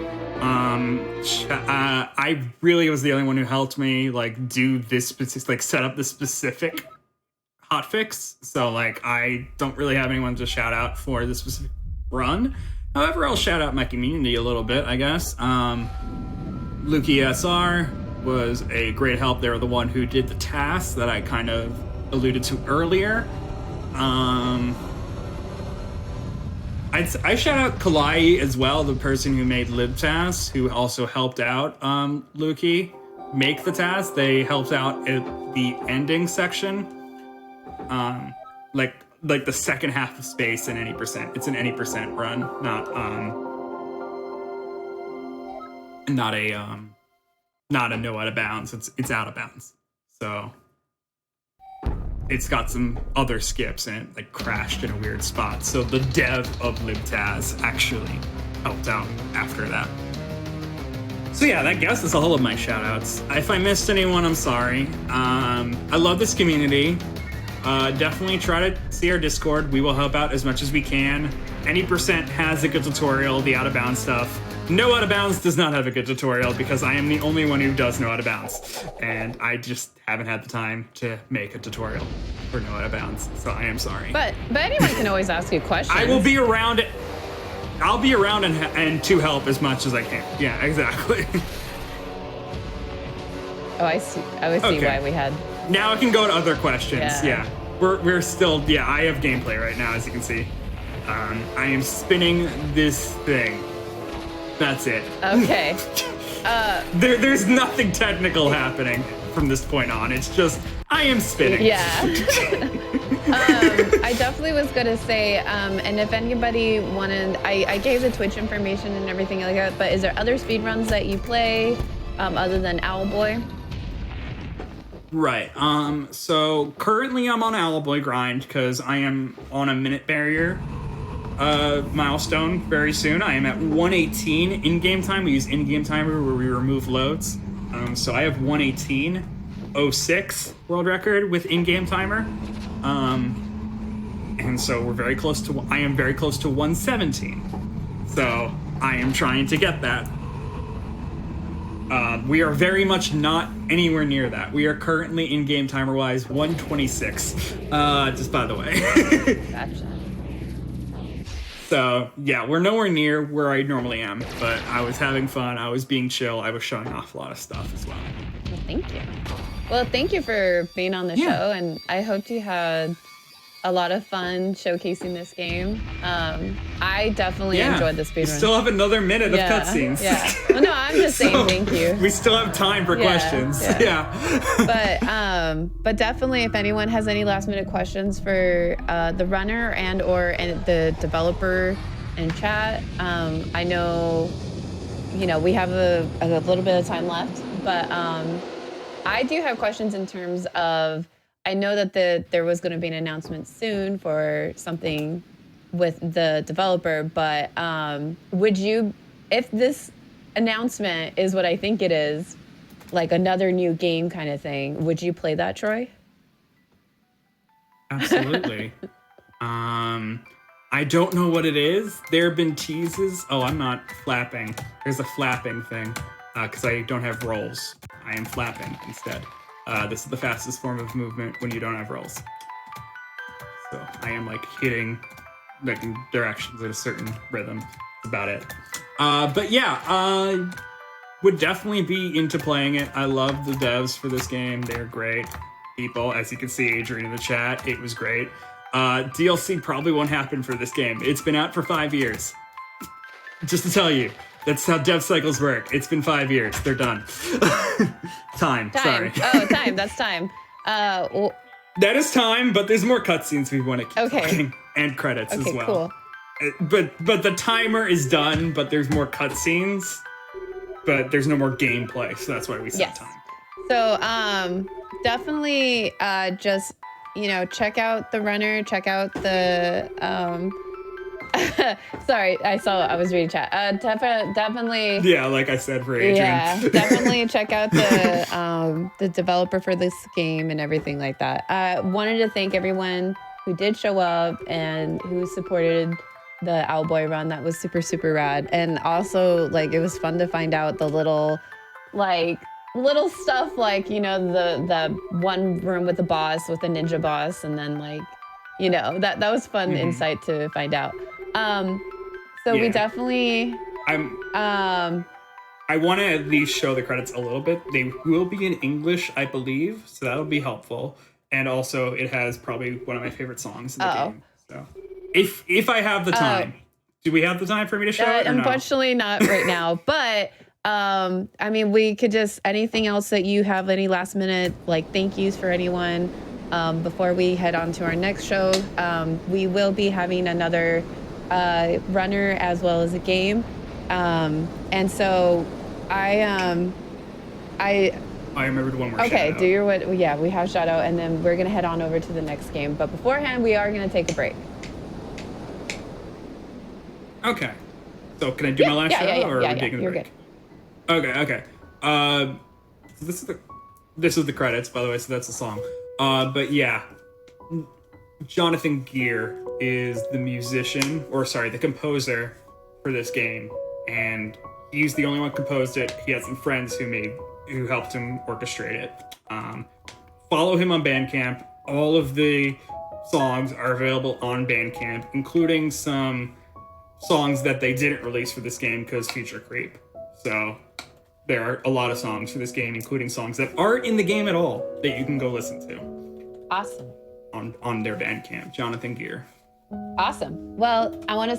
That you see the name right there. Well, this is us. We're going to be heading over to our next game. Stick around, everybody, for our next game. It's going to be The Last Guardian with Sable Dragonrook. Stay tuned for that. It's going to be a really fun, like another animal cuteness to show. Alrighty, everybody. Just get a little good stretch, get some water, and we'll be back in a few minutes.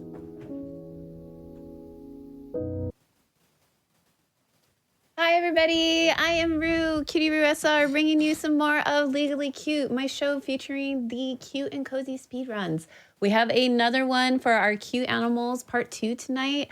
Okay, so the interaction with the runner and Trico is just like my favorite part. This is actually really, it's a great speedrun in terms of like just seeing like Trico a lot, and there's a lot going on in the speedrun. And definitely being ran by a great runner. I'm super excited for this run. I will be introducing Sable Dragonrook. Take it away, Hun. Say hi, everybody. Hi, everybody. Thanks for having me. And whenever you are ready, I'm just gonna kind of go into it very quickly, and during the breaks, I'll do a little bit of announcements. So whenever you're ready, you could do a countdown for us. All right, perfect. Well, I'm not going to waste any time because we want to get in here. We want to see Trico. So I'm going to give you a 3, 2, 1, and then we will go as long as you are ready. We are going to start the timer in 3, 2, 1, go. Ready. I'm just kidding. Yes, this is honestly, I love okay, so I haven't played this game casually, but I have seen the speedrun, I will admit. But I love the interaction that we have with Trico. It's going to be so good. It's probably like one of my favorite parts. If you want to describe what we're going to do with Trico, Sable, I kind of want you to say it just because I don't know. It's so cute. So I'm letting the cutscenes play because they're such an integral part of the story. So while we enjoy these cutscenes, we're going to be basically doing a speed run of like pet handling. It is an entire game about just you and this giant feathery dog creature just being buddies, and it's great. And sometimes he's gonna do a great job, and sometimes he's gonna, I don't know, kick me out of a window, and we're gonna kind of go with it as it goes. And that's what makes this run a ton of fun. We'll get to see our good feathery friend here in a little bit.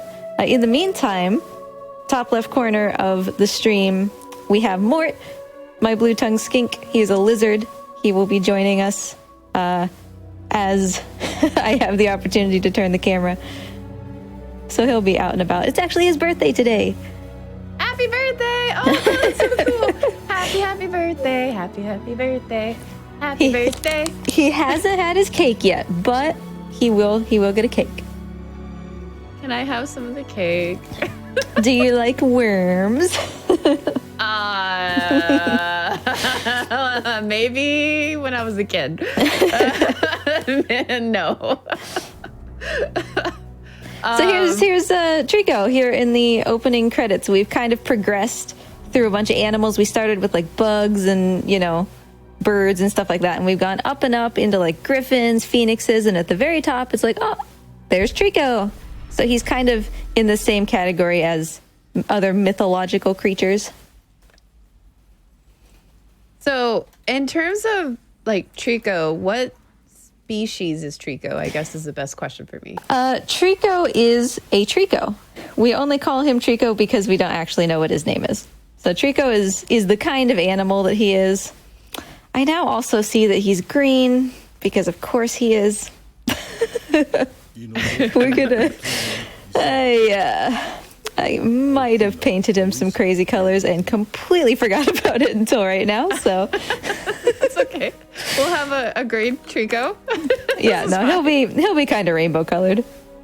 Yeah. And That's so actually cool. here's us. We are this little boy. Got some tattoos on our neck. You'll actually see throughout the run that we get more of those at certain moments, and we'll leave it at that.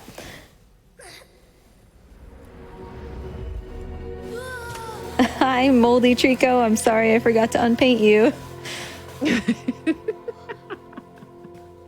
Oh, eating right now. Mort's eating.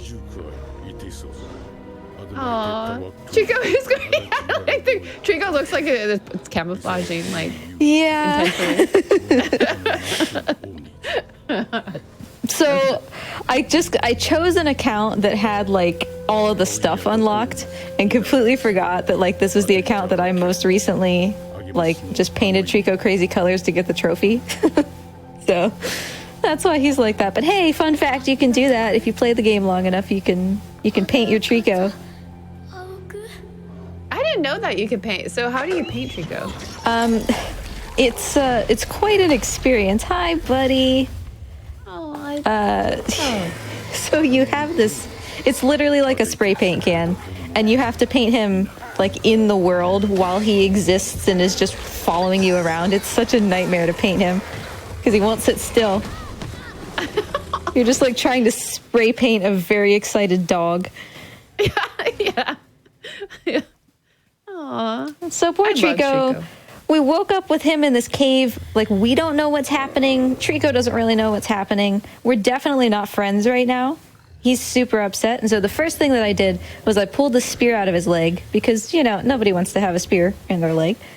And now, I mean, he yeeted me against a wall, but now that we're waking up, he's still going to be upset. So I'm going to try to win his trust with some snacks because every chicken dog loves snacks.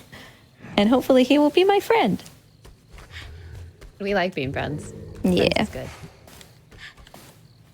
So a little bit of recent speed tech. We now do this section a little bit differently.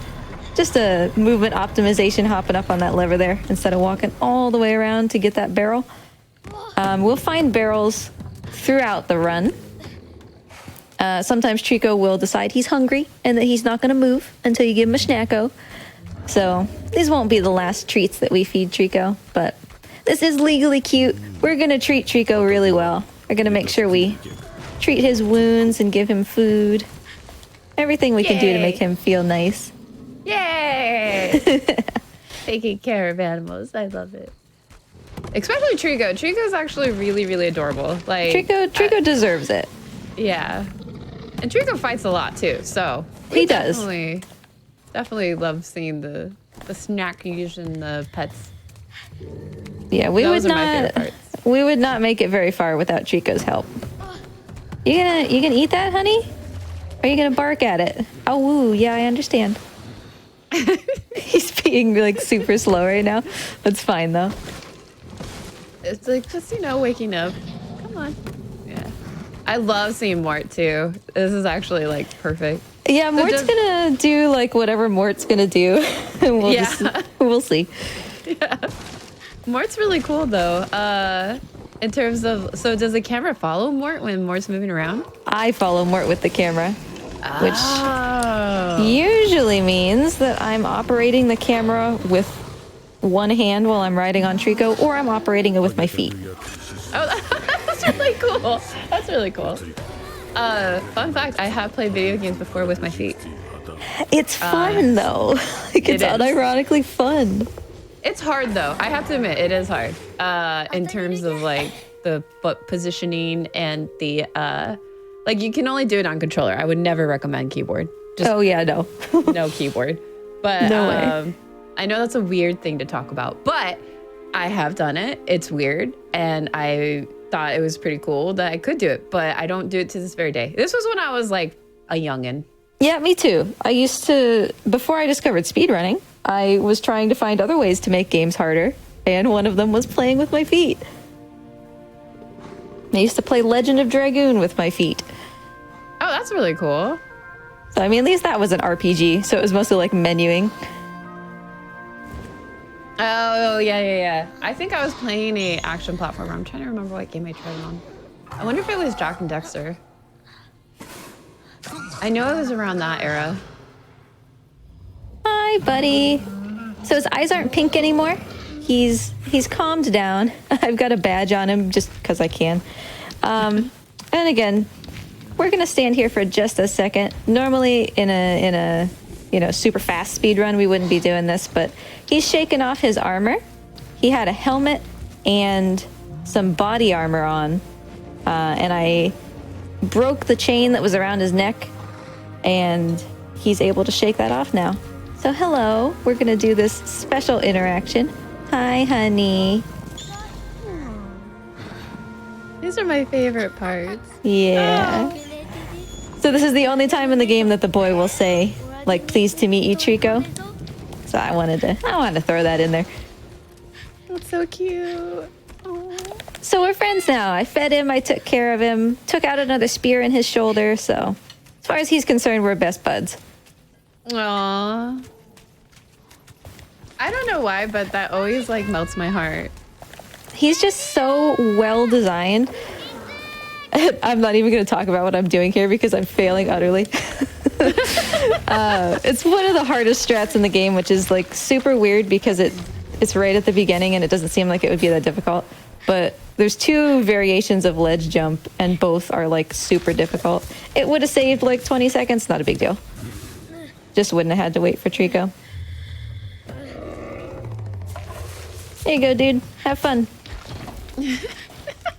Eat away.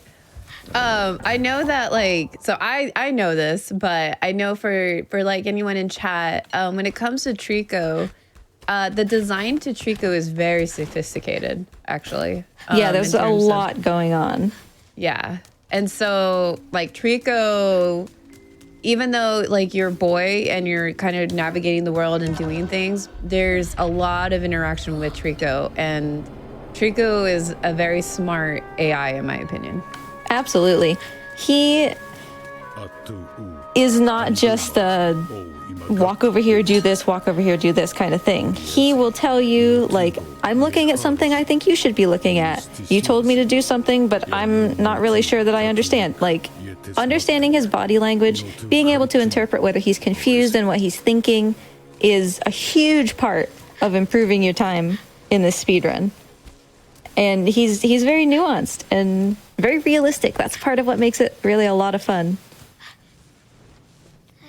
And that's why I thought this was such a well-designed game in terms of just like, you know, not even the speedrun, but just like, even if you were to play this casually, you would have to, you know, it's a living thing, and it's really cool to interact with it.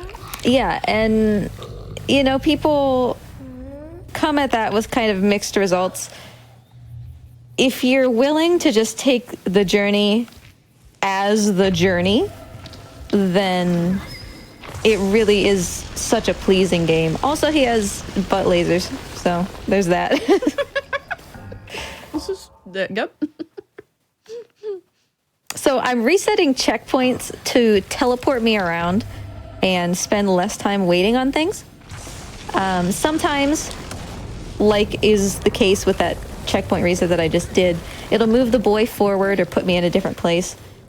Sometimes it'll, like the one I'm about to do, pull Trico towards me, because he's gonna take his time. He's gonna walk through this hallway and step on these pots and do all sorts of stuff. Or I could just reset the checkpoint and then Trico zips to be right behind me. We will see. I'm a little interested, not gonna lie. The game was behaving in a very unique way that I didn't really mention right at the beginning. Okay, it looks like we're okay. There's a small possibility, and when I say small, I mean super small. It's only ever happened to me like 2 or 3 times in years. That Trico will permanently vanish into the wall in this room. And I was afraid that was going to happen. We call it a zoop because if you look at Trico when he does it, that just seems like the sound effect that he should be making as he just slurps into the wall. Mm-hmm. But thankfully, looks like we're not going to glitch out. I hope. Hopefully he's still there. Yeah, crossing fingers. And when will we know and when Chico is there? We'll be able to look in just a second. He should have already zooped, so if he was going to.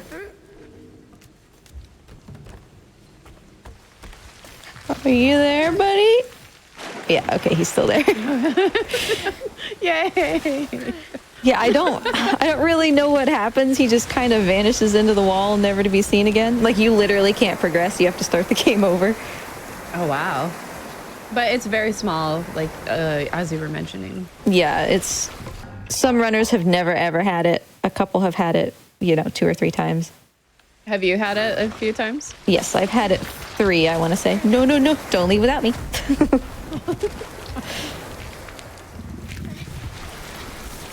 What am I looking at? The camera is the true antagonist of this game. I tell you what.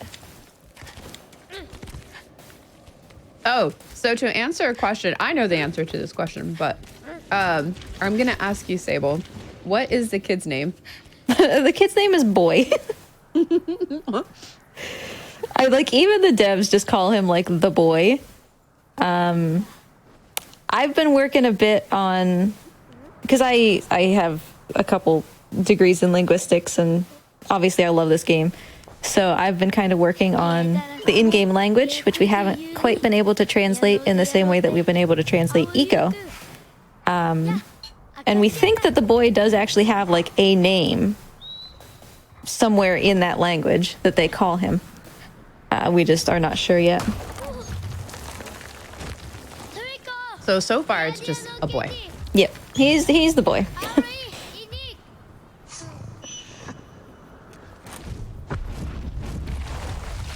That is so cool. So, so you're in the middle of trying to decipher that though now. Yeah, I'm That's really cool. doing what I can. It's not simple. You can tell that there's definitely, obviously Japanese influence, but it's not just, Japanese but backwards or something, Mm-hmm. Yeah. Like, there needs to be more time. So we made it out. We were stuck in this cave. We didn't know why we were here, but at least we're outside now. We can see the sunshine. And Trico sees this big white tower. And as the boy, we don't know why we're there, but Trico seems very interested in this big white tower. So we're like, yeah, okay, let's go there since he's so interested in it. And maybe once we're up there, we can figure out what to do. We'll be able to see really far. Maybe we can figure out what's going on. So that's kind of our goal for the majority of the game, is to get to that white tower. We're always going to keep that in the back of our mind. And the game is going to show us often our relationship to the white tower, like position-wise. It's kind of always the focal point. Hey, buddy, you coming?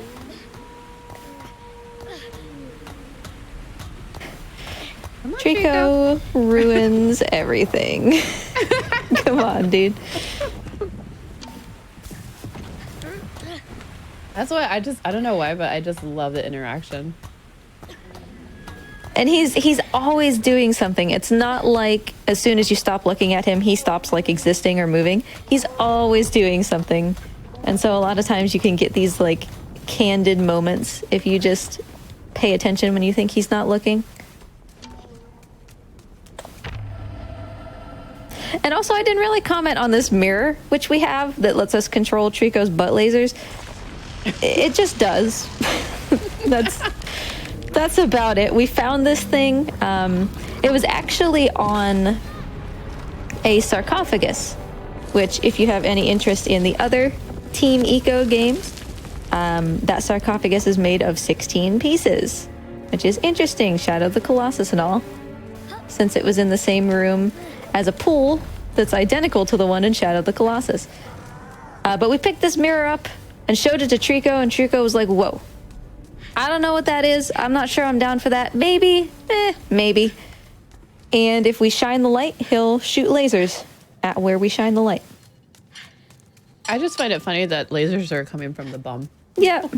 I mean, somebody had to pitch that.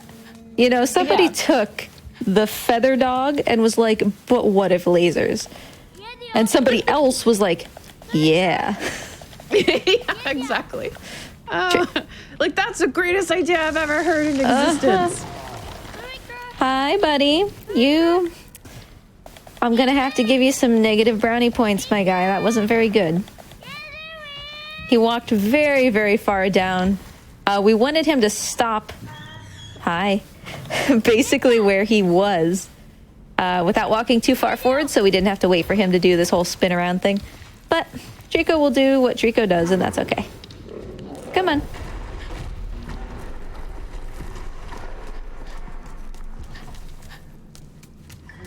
And there's a bunch of barrels around we could get. This isn't an all barrels run, as much as I would love for it to be. So we will skip some of them. But I promise we will give him plenty of snacks.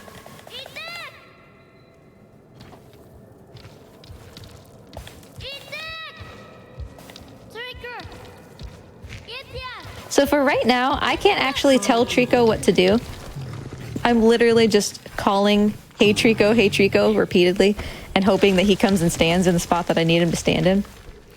That will change later as we get to be better friends with him.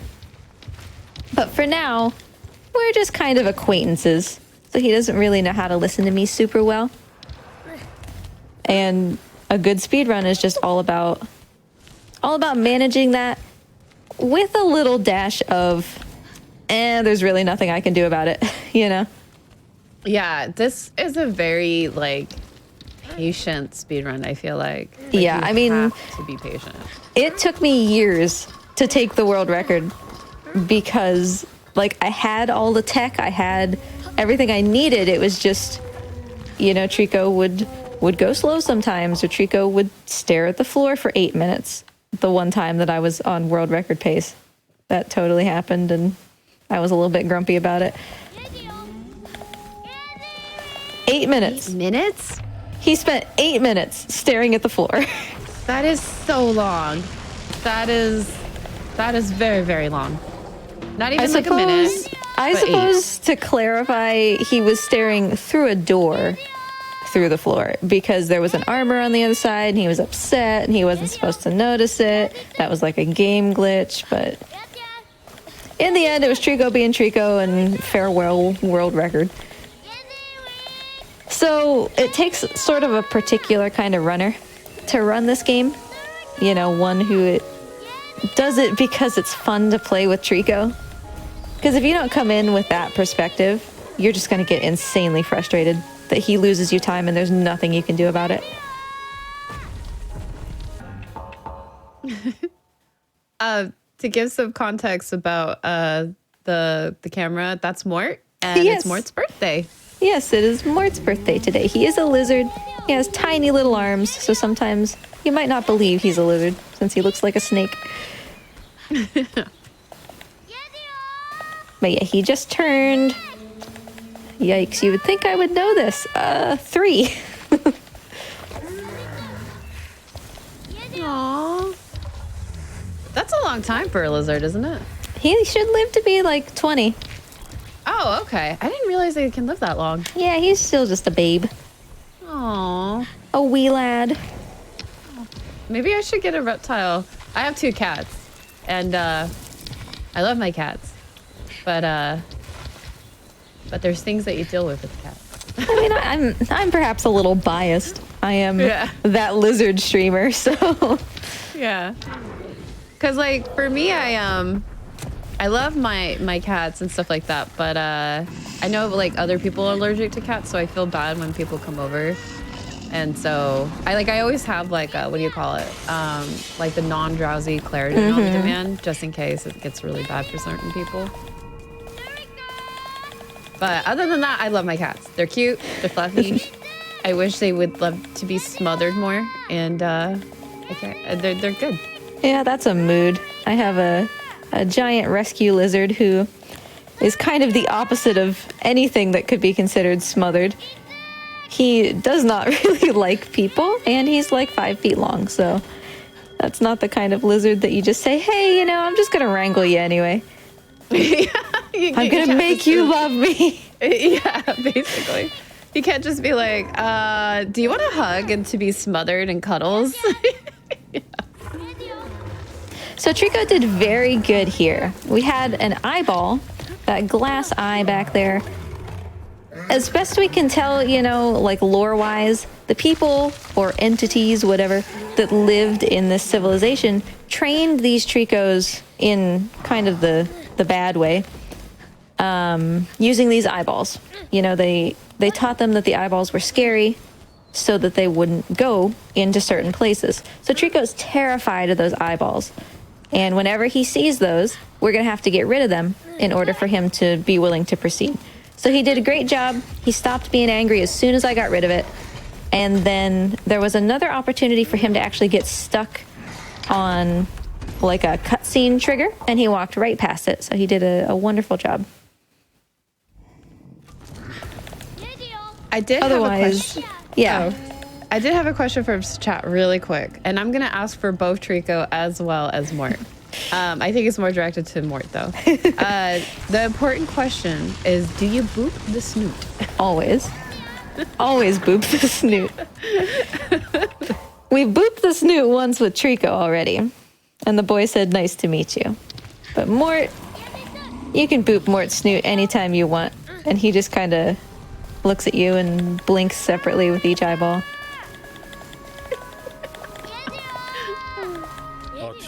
I love Mort.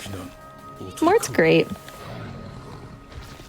So we're in this cage thing, which is kind of pulsing with this blue energy that the camera's not letting me show you. Trico doesn't want to come in here, but there's nowhere else to go. So I'm like, come on, Trico. Sorry, we gotta go. And we shall see why Trico maybe wasn't so excited to come in here.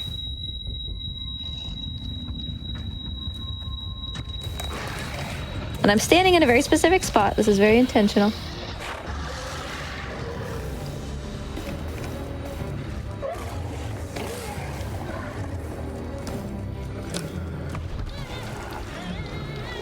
So yeah, we're standing so that Trico doesn't have to put in any effort in order to just straight up maunch us. We done got maunched. And I am showing cutscenes. We're going to skip this cutscene because we... skip this cutscene because we will see an unabridged version of it later. So for now, suffice it to say, Trico ate us. We blacked out, saw some freaky dreams, and then woke up. Outside of Trico, though, so somehow we made it back out.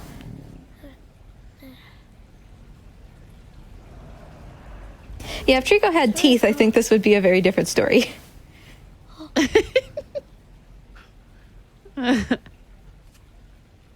And we do actually have more tattoos now. It's a bit hard to tell if you're not like super familiar with what the boy usually looks like. Also, that was a sick railing jump. But we do have more tattoos, and we will continue to get more whenever events occur. Also, you can't see it right now, but there's a nice little Mort has a little name. Yeah, I just noticed that. It's so cute. I love it. Thank you, Ray. I had to point it out. I'm sorry. It's so cute.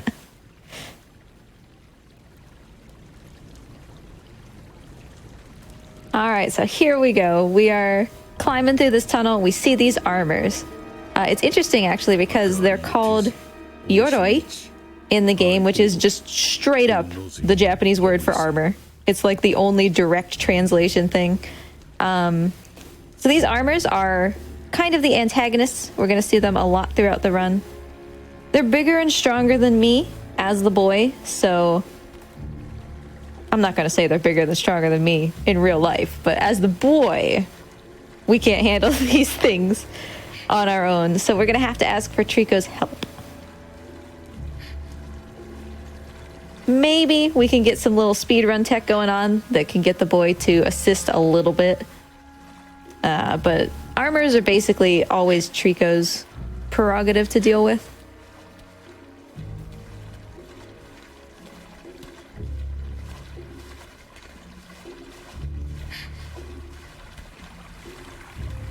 Trico's still out cold though, so we're gonna have to wake him up.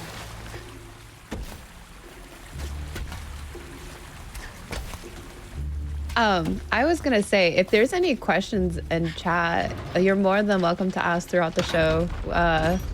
This is a very good like speedrun. There is a lot of tech going on, especially with Trico more so, but there is a lot of tech that's happening. Yeah, hit me up if you have questions. I talk a lot, so ask them, and then eventually I will stop talking long enough to answer them. But it's just, oh yeah, this is a good part. Schmack. Bye. Bye. Good boy. Man, look at Trico owning. This, Trico, how'd you do, buddy? How'd you do? Did you get all of them? Oh, good job, my guy. Good job. So, it was a little spooky. We wanted to have a helmet in our hands right now because what he really actually dislikes about these armors specifically is their heads, because their heads pop off when you explode them. And don't worry, there's not people inside. It's just some sort of like gas or vapor that's inside the armors inhabiting them. And their heads pop off when Trico defeats them. So, usually, during that fight, we would hope to grab one helmet from the bridge and bring it into that room so that I could get up on Trico's back like that. He didn't actually leave any, but thankfully he didn't get too distracted and he paid attention to us anyway, even though we didn't have a helmet. So that was lucky. It's still called helmet skip, even though we didn't do it with helmets this time. But the reason that we do that is because the game is introducing you to petting, which is like the best mechanic ever. You pet Trico, he calms down. So whenever Trico's angry, whenever he's upset, you go and pet him, and eventually he'll calm down. This is the only time that you're required to pet him, so he like literally won't progress if you don't pet him, unless you trick him to come into that room and get up on his back and get up into the scaffolding like we did. So we skipped that mandatory pet. In exchange, I will give him one loving pet as soon as he comes up here, because you all deserve that.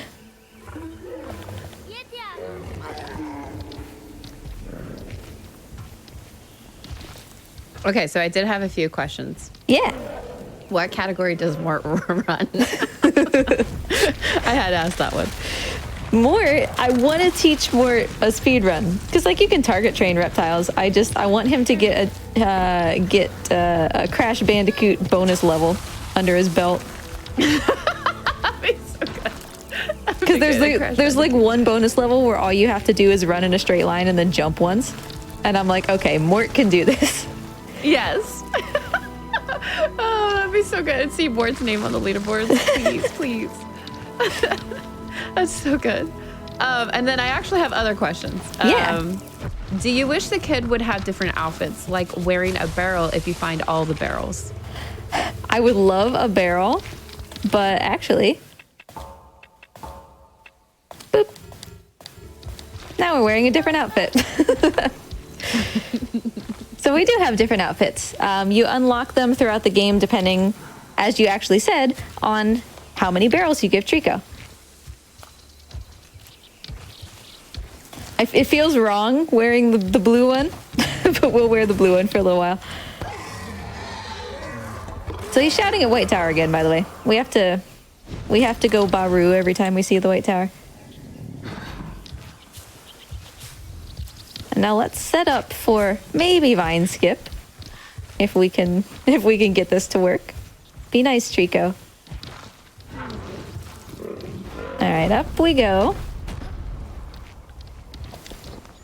Okay. Where am I? And yep, okay. Vine Skip part 1 complete. Yay! I've skipped half of a puzzle, but only for right now. If I fail, I still have to do the whole thing, and it's very easy to fail, so let's one step at a time. Yeah! We have to close this pot. Oh, it worked. Oh, it worked. Yay! Okay, so This whole puzzle was supposed to be, Trico comes down here, he smells this funky smell from this pot, which is this, it has the same stuff that the barrels have, which is why he's so excited. It smells like snacks. And obviously he sticks his head in there, and we can't get him to pull his head back out until we close the pot. So we have to drag the pot around, we have to get him to change the hole that he sticks his head in so that you can climb up on him, climb up on the vines, go down, close the pot, all that. Treeks, you got an itchy ear? Yeah, okay, come on. We skipped basically all that by getting onto the roof and then closing the pot at a time when we weren't supposed to. That's why it was harder to close and why it took me more than one hit, because technically it wasn't supposed to be closing, and so it wasn't, you know, programmed to be able to close. So we kind of had to overcome the game physics in order to let it close, but it worked. It's the first time I've gotten that in like 3 months or something. Oh, that's amazing. Okay, I didn't realize. That's actually really, really good then. Really kind of couldn't have asked for better. I mean, I guess it could have closed on the first hit, but hey, I'm not going to complain.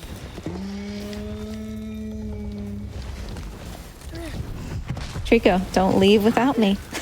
Don't you dare. Okay, so I do have another question. Yeah. We do have the paint, and the paint was discussed about in a little bit at the beginning. Yeah. But do we have actual outfits for Trico? We don't have outfits for Trico aside from, I can show you. He currently is wearing his badge of honor, which is this. Come on, Cheeks. See this, Trico, honey. Yeah, this little like necklace around his neck. Kind of looks like it has feathers. You get that after completing the game once, and you can just kind of give it to him as a little, you did a good job, Trico, kind of badge. But you can put it on and off. Aside from that, he doesn't really have anything. Unfortunately, I would like to put him in jorts, personally.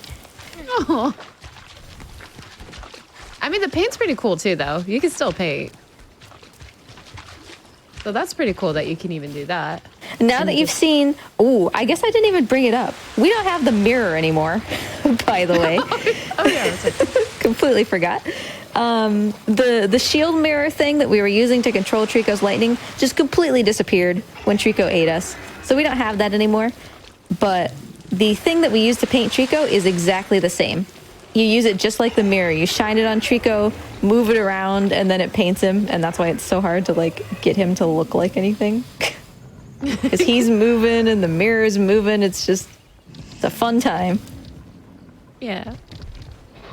So we got a friend up here. Trico has noticed a friend and is very upset about it. Oh. But we like new friends, question marks. Okay, in the interest of safety, I'm not going to do this checkpoint reset, because if it fails, we go back like 3 minutes. Oh, gotcha. It would like teleport Trico to me, but Trico's here anyway because he's a good boy. Aww, Trico loves us. And I met him coming up onto that pillar, just a little skip instead of waiting for him to hop up and then grabbing his tail. It's the little speed tech things that add up over time. Let's give him a barrel. We don't have to, but this is legally cute. Trico deserves to be legally cute. Yeah. Come here. You ready? You better catch it, because it's not coming back if you miss. That was close, dude. That was. All right. So yeah, if he misses that, it just goes down into the eternal abyss, and it's like, well, okay. Yeah, you're not gonna get that one. I mean, that was clutch. That was a clutch moment.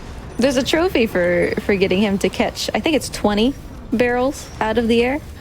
So he gets pretty good at it by the end. Oh, wow. All right, and we'll set up for another skip here. I'm going to teleport Trico to me with this checkpoint reset so we don't have to wait for him to walk all that way. And Trico, let's just call Trico smart. I believe in you, Trico. You're smart, right? So he's hopefully going to be able to handle this fight completely on his own. And the first thing he did was this, just the worst. Stop it, buddy. You can do it. Calm it down. All right, good enough. So he's going to handle this fight on his own, and I'm going to progress. I'm not going to wait around because he gave me just the boost that I needed onto this pillar. So, bye. You'll be okay, right? You got this, Chico. I believe in you, Chico.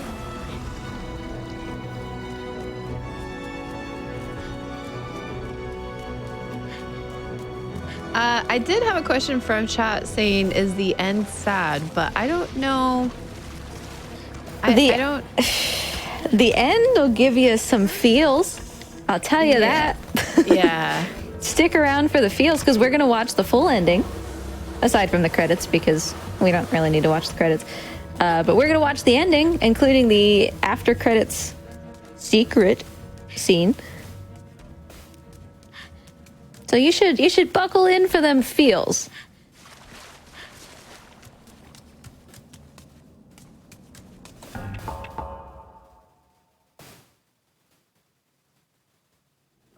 All right, Treeks, you ready?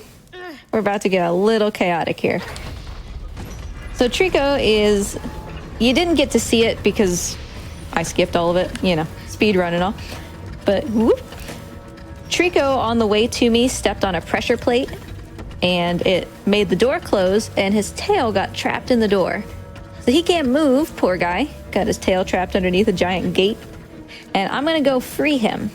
Once I do that, he's going to help me with this fight, I hope. Right, Trico? You're going to help me, right? You're free. Do you know that? Okay, he's good. He's good. We'll see if he breaks or not. His AI can get really wonky in this section if he starts to walk down this hallway before he's ready. So far, so good, but no, honey. Trico, stop. Trico, no. Trico, no. Stop. Go back. Go back. It's just unbridled chaos. Trico, stop. Go back. I'm giving him commands even though he doesn't even know commands yet. You're doing so good. Okay. I think we're all right. If he would have walked into this hallway before all of those armors were dead, it breaks what he's supposed to do, which is hopefully what he's going to do now. Yep. Schmack. He would have just walked down this hallway so agonizingly slowly and then come down, not tapped that guy, and then just turned around and walked back agonizingly slowly. So we avoided that, thankfully. His AI did not break.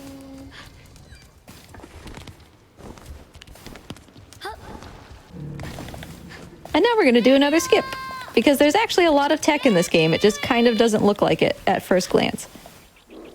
This is the room where we learn how to give Trico commands. And in order to do that, we need to wait for the narrator. I'm actually going to do this the not abridged way.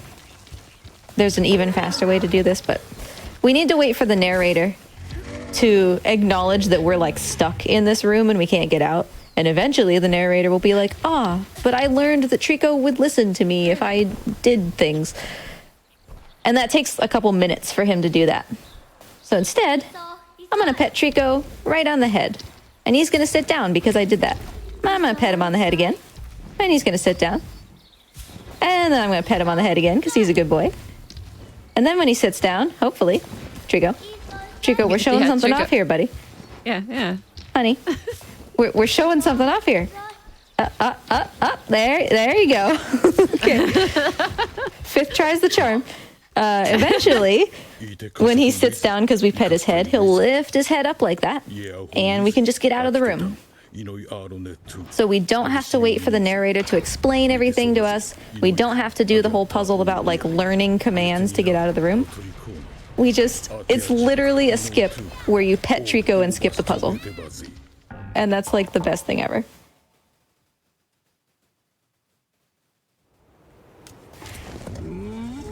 Hi, buddy. So now we can command Trico. That does not mean that he will listen. I love that part. But we can suggest what we would like him to do. Now listening though. Yeah, listening's a tall order. So mastering commands is a big part of the speedrun, obviously. You know, like I could have told Trico to go forward here, but instead I told him to jump up. And for this particular section, that works better.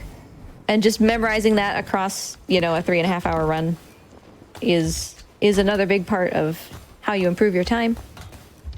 And there's a lot of body language that Trico will do to let you know, like, hey, I didn't quite understand what you said, or hey, I understood, but I don't think that there's anything I can do about that. Like, there's a lot of different body language that he can do to let you know what's up. Yeah, I was gonna say, when you're learning this speedrun, I would think there's a lot to pay attention to. Sure. It's really, I feel like it's kind of a unique speedrun in the sense that just visually, it just seems like we're playing decently fast. But as the runner, you're constantly doing something. You're constantly being on a specific place on Trico, you know, interacting with the environment so it doesn't distract Trico, you know, setting up for the next place you need to be, giving very specific commands. You're always doing something. Even though on screen, it might just look like Trico's walking down a hallway. Honey, this might be the worst fight on record for you. I'm gonna need you to step it up. You can do it, okay? You can do it. There you go. Throw him around. Good job.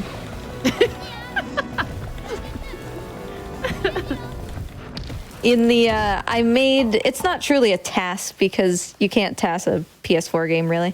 But the like ideal segmented run that I created over the years, Trico finishes that fight in 1 second.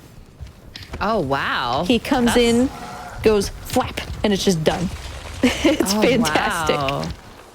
That's actually really impressive. Yeah, he's a smart guy when he wants to be. It's just, yeah, when he wants to be. I mean, to be honest with you, though, that's really cool that Trico can even do that. The variability is insane. Which, like I said before, is like what makes this such a fun speed run for me. Because every time you run it, it's going to be different. Sometimes dramatically different. Because Trico's different every time. So you never really get bored, and you always have to be adaptive. You always have to be thinking on your feet about how to problem solve whatever it is, whatever mess Trico's gotten himself into. Yeah, I would say that would keep me on my toes for sure. And I would think that's actually like worse speedrunning, especially, I wouldn't say it's a very, very long run, but it's along the longer side of a run. For sure. But I think, you know, that's actually really cool that Trico's always different. So it kind of keeps things, you know, yeah, saucy. Mm-hmm.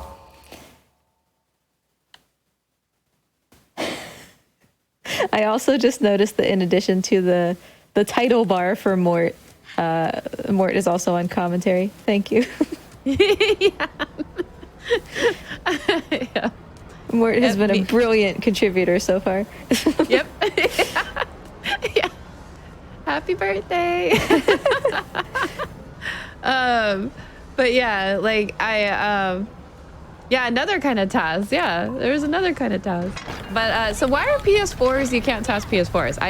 That was something that was interesting for me to learn. So I guess we're getting to the point where there's a couple games on PS4 that you can, but it comes down to the fact that tasks usually use emulation. I think, like, don't quote me on this, I'm not like super knowledgeable, but I'm pretty sure it's because emulators are what you use to make a task, and you can't emulate a PS4 yet. Like, we don't have the technology. Are you done, dude? My guy! What a fight! He took out 4 guys at once. Okay, that makes up for the other room. So he'll always surprise you. Yeah. Sorry, I was reading chat about Mort. We're talking about Mort for a little bit, and so I was remembering that Mort for birthday cake will be worms. Yes, Mort. So okay, Mort's birthday cake. If I may toot my own horn a little bit. Also, I'm gonna do like a TAS only strat just because I feel like being cheeky. Oh, I missed. Ooh. Okay, well, it was worth trying. Yeah. So Mort's birthday cake, which he's gonna get tomorrow morning. I've already got it all planned out. I have all the ingredients. The bottom layer is gonna be chicken and turkey liver, like pate. Very nice, very fancy. And then we're gonna put some thinly sliced banana around the outside. And then above that, I'm gonna do a little bug pie wrapped in veggies with a quail egg on top and some blueberries and raspberries for garnish. Ooh. So Mort's getting it. He's getting a good birthday cake. Boy, you have one job. Come on. Do your one job, boy.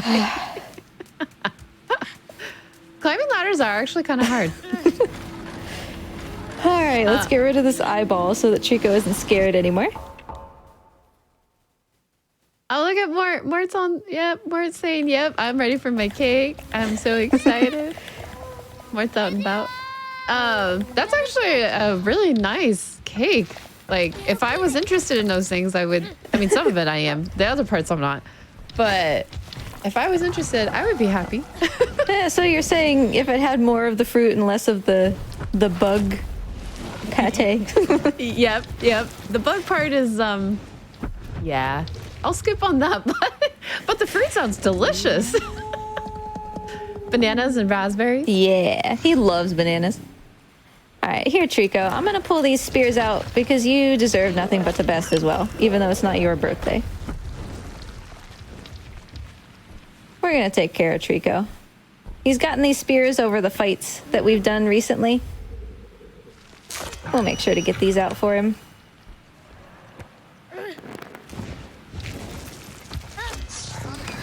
There we go. I'm only partially merged with the wall. It's okay. Oh, there's another one. What kind of trouble were you getting yourself into?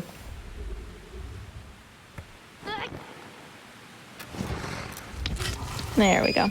There is a trophy for taking good care of Trico. It's one of the harder trophies to achieve. Mostly just because it's kind of unclear. It just says, like, remove all of the spears from Trico in a timely manner. Like, what does that mean? Best we can figure, there's some kind of background timer, and every spear in Trico adds to that timer, and if it hits a certain threshold, then you fail. So, we'll take good care of Trico. Make sure that doesn't happen.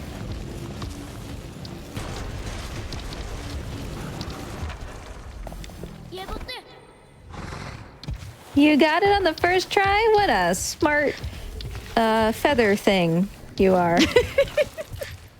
Aww, Chico's such a good boy. I did have a few more questions. Yeah, sure. How many spears can Trico take before it affects the AI? So, Trico can take a lot of spears. Trico is a beefy boy. I want to say that he can have like upwards of 20 spears at him at a time before they start to like automatically break off so that they don't, you know, mess with the rendering and everything. At that point, I think you've just completely thoroughly failed that that challenge. But it's something like 20 or 25 that he can have in him at one time. If you don't care about your Trico. No, but I care about Trico. I care about Trico a lot. Trico's important. I mean, that's why I love this speedrun. Trico is the star, in my opinion. He sure is. I mean, Mort might be the true star, but Trico is a pretty big star, too. Whoa, the physics there. So we have this barrel, that has the same goo in it, this blue Gatorade that Trico seems to adore so much. And he's super fixated on it, which is why we are going to use it to solve a puzzle. I just did this reset just to teleport the bucket so that I don't have to carry it so far. But we are going to stick this right here. And Trico's super into that. He's going to start playing with that chain. That chain is connected to this door. And we shall solve this puzzle at Trico's leisure.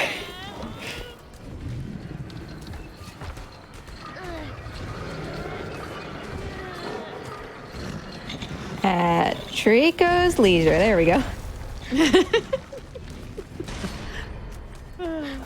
So I don't know what this thing is, but we're gonna use it. It's just sitting here conveniently. I don't know. Oh yeah, it's just, you know.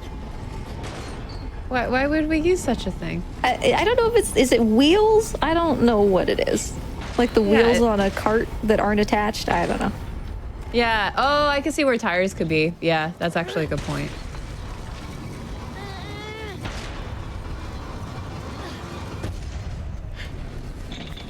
Now you can probably see where this is going. You can probably see how it can all go wrong. So we'll see what Trico has in mind. Apparently what I need to be paying attention to is what the boy has in mind, because he is just not... Okay, honey, stop. Stop. Stop. Thank you. Focus on that, please. Very, very specific commands to try to get Trico to do this as fast as possible. Because he noticed us, he got distracted. And that's completely normal. He is always going to get distracted once. So we had to remind him that there was some good goo over there. Come on, Chico. Whoa, There big we pull. go. Good job. That was a good one. That's so cute. You ready?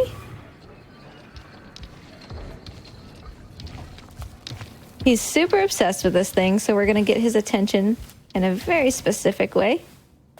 Hey. I know that didn't look very specific. It was just like, hey, call Trico and it's fine. But it was, the timing of it is very specific. And now, oh, good job. Good job, Trico. He didn't even stop.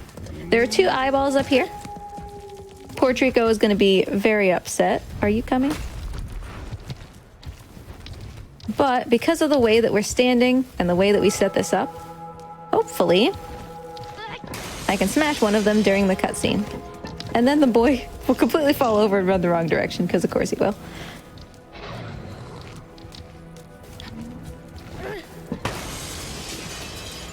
So you're not intended to be able to do that during the cutscene, but we can set it up that way by understanding where the trigger is. What is this? What? Ooh, okay. Sancho or somebody from my community who's here, can you Discord me that timestamp that's going directly in the task? He went immediately from those eyeballs. I have never seen him go that fast. He didn't even stop to sniff them, I don't think. That was phenomenal. Way to go. I got the time stop. Thank you. I'm also going to highlight that. Because usually what he does is he sees that you've broken both of those eyeballs, and he's like super upset about it. He's like, oh, I remember these being scary. And sometimes he can spend upwards of a minute just standing there sniffing. And this time, I seriously don't even think that he stopped, really. He was just like, okay, let's go. We got places to be. Yeah. Chico's like, yeah. Aw. Chico is just so cute. Oh my goodness. Sorry. All right, you ready I love for the this? design of Chico. Yoink. All right, well, there's yoink number 1. He succeeded. He can Yay. fail. Oh, yeah.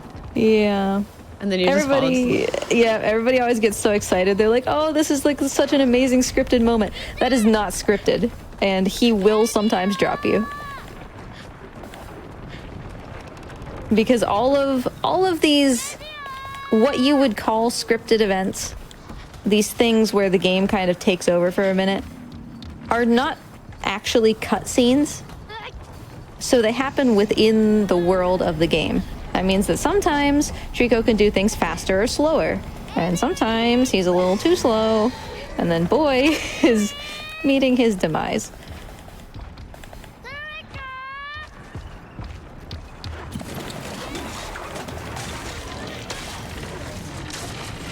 This thing's breaking. I'm in trouble. Trico, catch me. That did not look like a good setup, my guy. Come on. No. Oh, he's trying. No. Oh, Trico tried. Oh, that was so dope. Or that was so awesome, I meant to say. That was really, really, really cool. That's not scripted, is it? It's scripted that you grab his tail, but as with any other part, you know, he can not bring it down fast enough, and then you just, it does the cool slow-mo, but then you still fall. Also, we're coming up on a place that's a pretty good place to take a break once I assist Trico here. He needs something to hold on to, and this platform will break if we don't go fast enough. In fact, because apparently I'm a heartless monster, I, as the moderator, created a category called Bad Ending here. So if you don't have time to do the entire 3.5 hours, you just let Trico fall. But we're not heartless. We're not doing that. So we're gonna help him. We're gonna get him up here. And then once he's up here, we can take a break. Don't forget to get some drinks and stretch your legs and everything. Yeah. So we will be taking a 5-minute break. Stick around. You got to see more of Trico. We will be bringing you back more The Last Guardian with Sable, Dragon, Rook, and Mort. Can't forget about Mort. And say happy birthday. So stretch your legs, get some water, and then we'll be back with you soon.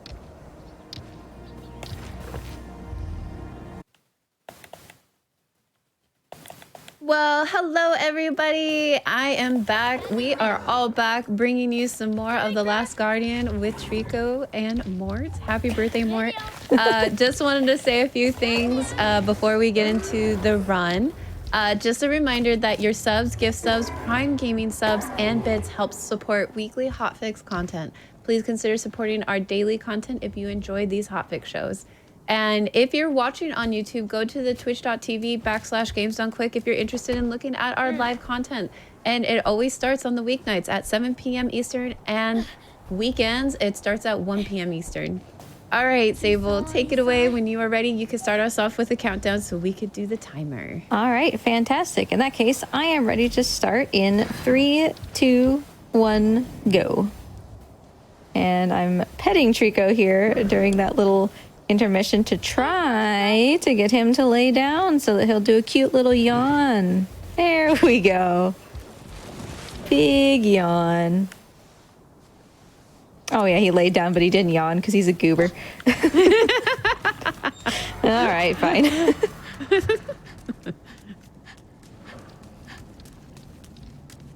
So onward we go. We've just saved Trico. Trico's just saved us. We're having a great time. We're getting to be friends. And we used to do a reset here. I'm going to run this a little riskier. Just because, you know, risk it for the biscuit and all. Swoop. Normally we would reset that because there's an eyeball. And Trico, as we know, is very upset about eyeballs. This guard closest to this wall chases after me if I don't reset. But if I do reset, Trico will be right behind me, and he'll pull out a spear instead of a sword, and he'll go after Trico. And so that moves him out of the way for me to climb up there. But we did the sword variant because it's faster than resetting, and it worked. Nicely done. Thanks. So let's get rid of this. Once that's gone, hopefully, Trico decides to to hop in here. Nobody saw anything. That was intentional.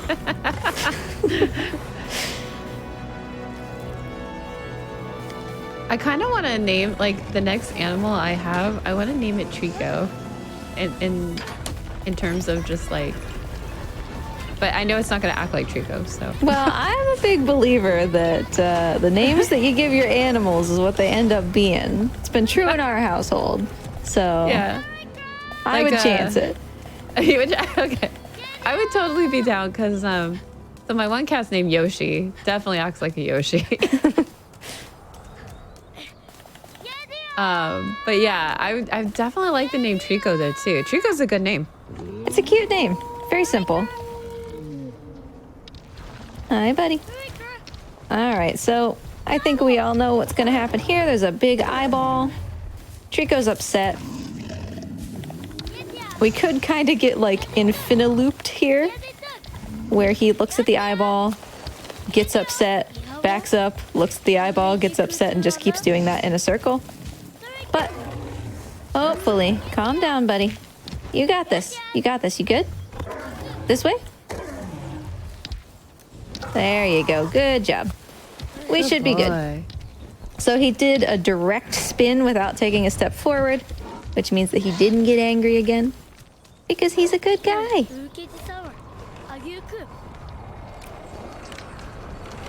If you've ever played Eco before, these cages probably actually look a bit familiar. They're not quite the same, but it is a little curious how much they look like the ones from that game.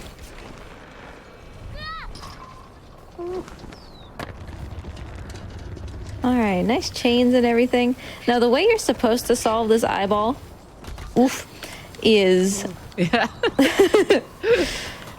you're supposed to go through the cracks and like pieces that are missing and go from the front to the back to the front and do all this platforming stuff to solve this eyeball. I'm not going to do that, I hope. Because instead I'm going to stand on a place where you're not really supposed to stand and just kind of jump from the beginning of the puzzle to the end. However, this is the last Guardian and the wind is blowing, the eyeball is moving. I don't know, maybe the boy didn't brush his teeth this morning. Who knows? There's all sorts of things that could impact whether this actually happens or not. Oh, first try though. Oh, nice. So thank goodness for that. Yeah, nicely done. Thank you. So we saved a decent 30 seconds not having to do the rest of that puzzle.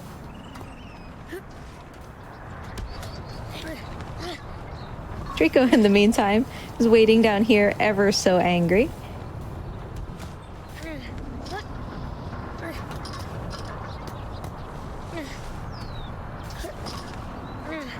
So with the eyeballs, I think I forgot about the eyeballs. With the eyeballs, what's the story behind the eyeballs? We're not really sure. It's never really made clear why he dislikes them so much. Like, maybe they're scary just because, you know, it's a giant eyeball and he thinks it's a giant creature. Maybe, probably what we think is that whoever used to live here trained the Tricos not to go places by showing them the eyeballs and then punishing them. So they have, like, this negative association with it. Which is very sad. Yeah. But one way or another, it definitely stresses him out to see them or be near them. Yeah, he definitely doesn't like them. Oh, okay, we could totally talk about... Okay, so can we talk about the athleticism of the boy? Oh boy, yeah. The boy is not human. The boy is some jelly-like substance, which describes his resilience. Because he shouldn't have arms by now. He shouldn't have bones by now. Well, and that one puzzle, like with the eye, I was like, how do you even like grab the edge of that? You know what I mean? Like, yeah, the edge of the glass, I think, I guess, question mark. Yeah, but... I mean, he's just really going at this like he has absolutely no fears in the world. And like, I love Trico. Not sure I would complete these puzzles for Trico. Yeah. Like if it was me doing it, yeah, I agree. not a big fan necessarily of exactly where we are at this particular moment. Trico, help. Okay, it's getting better. Wait, what could go wrong? Trico can kick you off his feet. Oh. So if you're too close to his feet, you see he doesn't have feathers down on his feet. So if you get too close to that seam between where his feathers are and where his skin is, sometimes you slide off, sometimes he just like yeets you with the force of 1,000 rockets into the distance. And there's nothing you can do about it. So we want to be as high as possible. Because I guess now is a great time to explain, this game doesn't have a grab button. It's not like The Last Guardian. It's not like Eco where you can grab Yorda's hand. There is no grab button. So if the boy lets go, oops, like there's nothing we could do about it. Also, we're skipping a cutscene here. We're walking, or rather shimmying, past the trigger. Poor Trico is stuck on a pillar, which we would have seen during that cutscene. Yeah, it's interesting that there's not a grab button though. I kind of understand their choice, right? Because you spend so much of the game on Trico. That's like asking a player to constantly hold a button potentially for like hours. Yeah. So I kind of get it, but at the same time, when I land on Trico's back and you just say that I splatted and then slide off, like, what's up with that? Yeah, that's like, yeah. I mean, I guess maybe if there was a way to have it on and off, you know what I mean, as an option. Or yeah, if you could just toggle it. Like you're holding it until he grabs, and then you can let go, and he won't let go until you hit it again or something. Yeah. But I think in the sense, like, they were thinking it as of, I mean, honestly, I could see why, too. Like, I wouldn't want to hold a button for hours. Yeah, like, it's kind of like an accessibility thing, right? Yeah, I agree with that. 100%. So I do see that.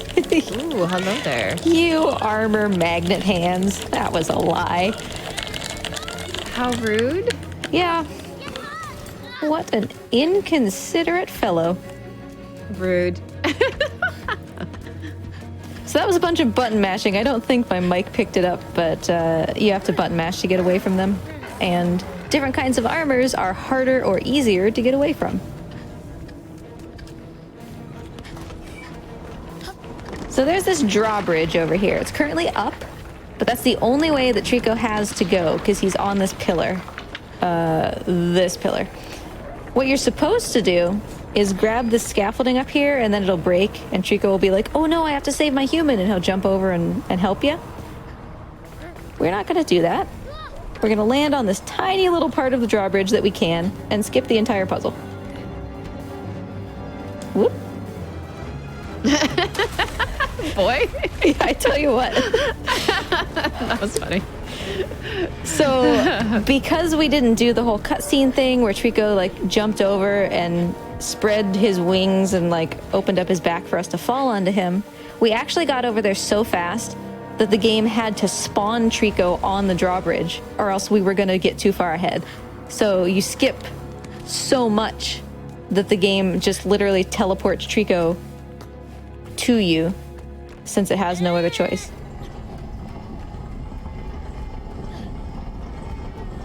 Which is kind of sad because we don't get to watch the cutscene, but you know. Gotta go fast. Gotta go fast. Dun, dun, dun. Gotta go fast. Dun, dun, dun. Sorry. I had to sing that song. I don't like that song. I mean, I like the song. Yeah. I sang it. But I do a harsh joke to my my hubby. So it's a meme with me and my hubby. It's inside too joke. Ubiquitous. Yeah. But I'm trying to do a little barrel skip here. I'm just trying to hit, but you could do it. Just get your foot up there.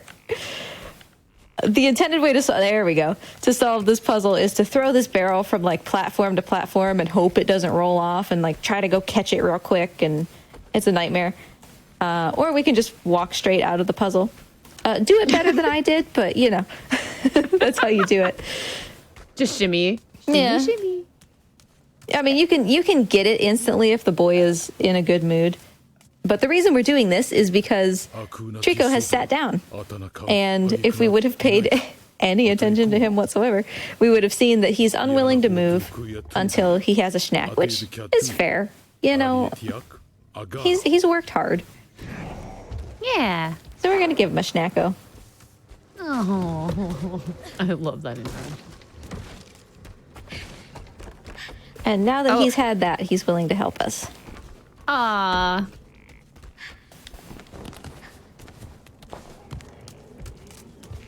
So the boy, can the boy, well, I saw earlier that the boy could have, but you know, like how Trico, it's very dependent on Trico and stuff like that. Can the boy also mess things up too, just because of the camera? I would argue that the boy is actually the harder of the two to control, which is really ironic because he's the one you're actually controlling. Yeah. But that's actually very interesting. He's got, between the not having a grab button and the camera, and they're like the way that the directional buttons work, the directional buttons are contingent on the camera. So sometimes you can be on Trico, and because of where the camera is pointing, every button is left. And you literally have to move the camera in order to have the option to move up again. And if the camera refuses to move in that direction, you're just kind of stuck. And all of that is so much harder to handle than Trico, like, getting a little bit confused. Also, let's remove this spear very quickly before you fuse with the wall, please. Okay. And yeah, that's just the boy noodling around and being his gooberish self. Which is why I have an emote for Troll Trico and Troll Boy. That makes sense. That makes sense. Because I just find it interesting in terms of just like the gameplay itself. I think that's what makes me really fascinated in the speedrun, other than the interactions with Trico. But the whole like seeing how the movement is seems really different compared to other video games, if that makes sense. It does. He definitely has some weight behind him. They went for realism, potentially at the expense of experience. So he can be kind of slippy slidey a little bit. And otherwise just have a lot of potentially unique physics interaction. Go, buddy. Good try. Sometimes if Trico is being the best boy ever, he will make that jump without watching this cutscene. It's been literally more than a year since I've gotten it. Is there any way to be consistent with it, or is it just random at the moment? It's just random because it depends on Trico's AI just responding very quickly. Because that would be, in terms of just like helping time go down, you know what I mean? Mm-hmm.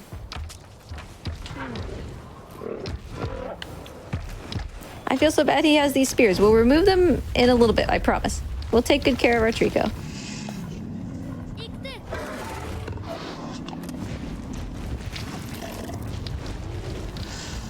So you're supposed to wait for him to settle here and then climb down his tail and get on this rope. But again, you know, speed run.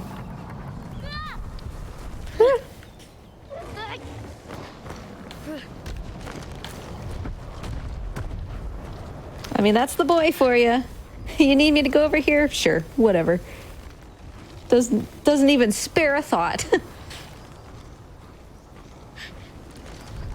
Oh, and for anyone that's coming into chat that's new, the boy's name is literally Boy. And that's yes, because the translations to the game, like the language, they're still determining how to decipher that. So right now it's Boy. Yes. Like, I think that his name is mostly just like an Easter egg for anybody who's willing to like put in the time to figure out what de-encrypt the entire language of the game. Because the developer just calls him the Boy.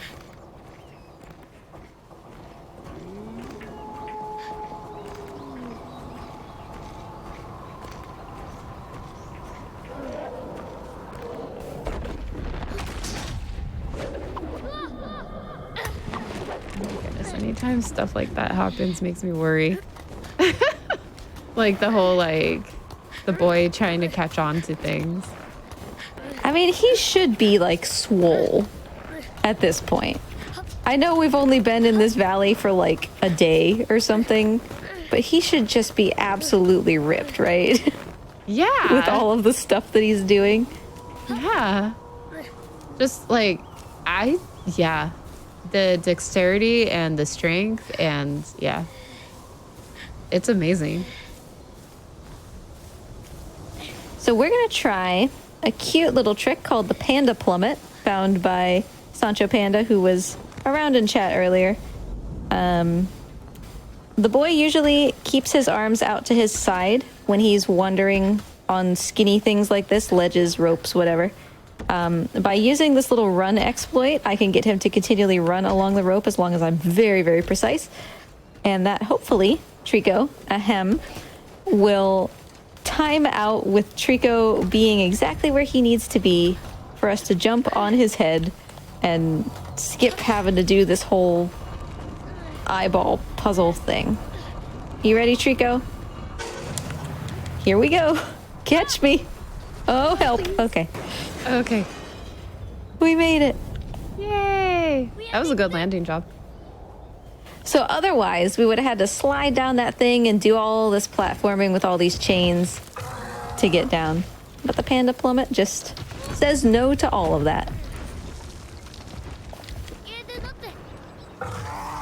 Here, let's get these spears. Or at least some of them.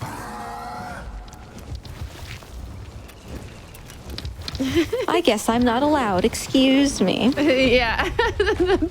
That one spear is like, nope, denied. So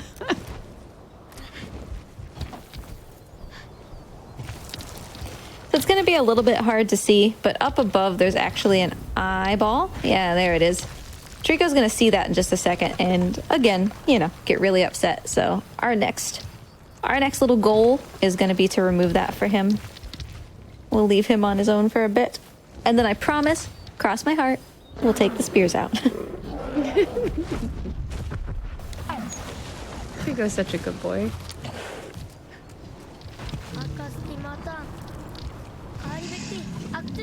I definitely Trico's gonna be so angry. Sorry, dude. I have to leave you. Trico's like, no. I have to leave him in his moment of need.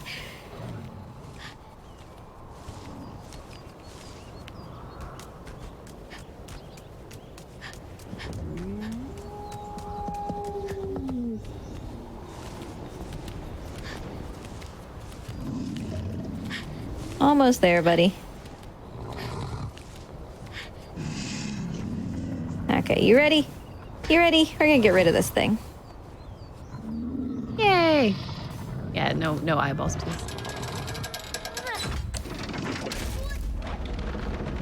Oh. Oh. Oh, man. So Trico's like, oh no. Oh no, what do I do?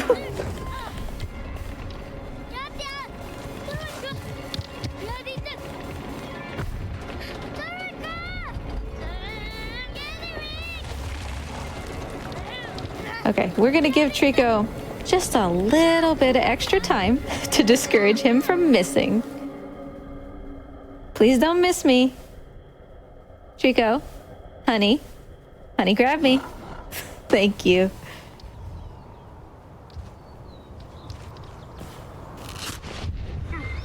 I certainly recommend that anyone who has played this game and made it through and Trico's always grabbed you, just like jump a little bit early once. Go back through, jump early, and just watch Trico's adorable giant eyes just stare at you as you fall. And he just like blankly looks like, well, that was an oopsie.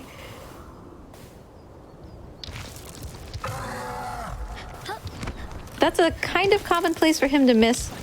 He misses that more often than he misses the one that we did earlier. But there's certainly one later that he misses more than any other. Can I get this now? Can I get this spear? There we go. We'll make sure you're nice and clean.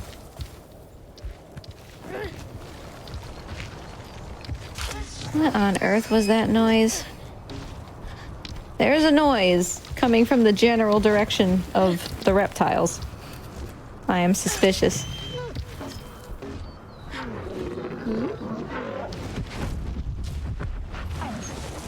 Reptiles are like kids. They're either making a lot of noise or they're very quiet. And both are suspicious. Yeah, like why is there noise versus why are you too quiet? Yeah, that's a feels. I felt like that was my nephew's, where it's like when it's too quiet, you're like, what is going on? Because if there's a lot of noise, at least, you know, as long as it's not like noise that's concerning. Yeah, you know like they're up getting to hurt. something. Yeah.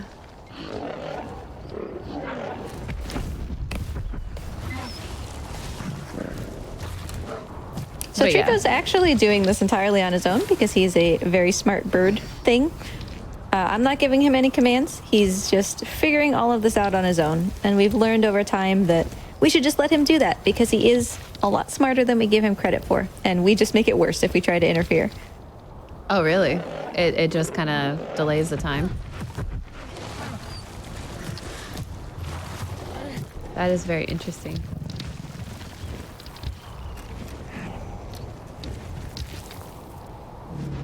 Oh, Trico, I missed the spear. I'm sorry. I didn't see it. Oh, that's a hard one to see, though. That one was hard. It's part of the reason why that intensive care trophy is so difficult.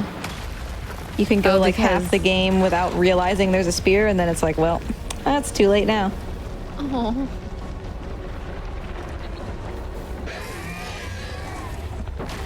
Yay, Chico. Apparently we have in chat verified that Mort approves this run. Oh, looky looky. It's our friend, the one we saw earlier. That's definitely what you do to friends, right? Mm-hmm. Slap them directly in the face. Mm-hmm. No. Last I checked, no. So we were getting really close. We were climbing pretty high. We were about halfway up the White Tower. Well, halfway up the distance of the White Tower. We obviously weren't on the White Tower itself, but we were getting pretty high. We were getting pretty close. And then she just shows up and she says, nah, I think not. Which is not a very nice thing to do. Yeah, that did remind me a little bit of the Lion King moment with Mufasa and Scar. My split for that is literally called Long Live the King. That's a good name.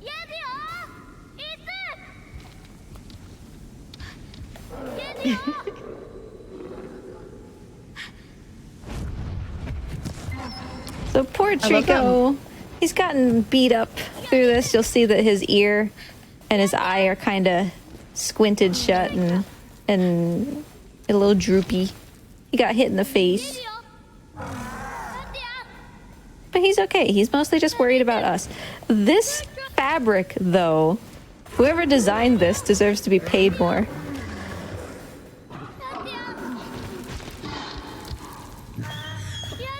Oh, because of sorry, I'm thinking about the fabric. Because, you know, anything else would have just completely ripped. I would have ended Yeah. up splat directly on the ground. Thanks for trying, Trico. I appreciate it, honey. That wasn't quite enough. He tried to grab me with his mouth, but I was too far away.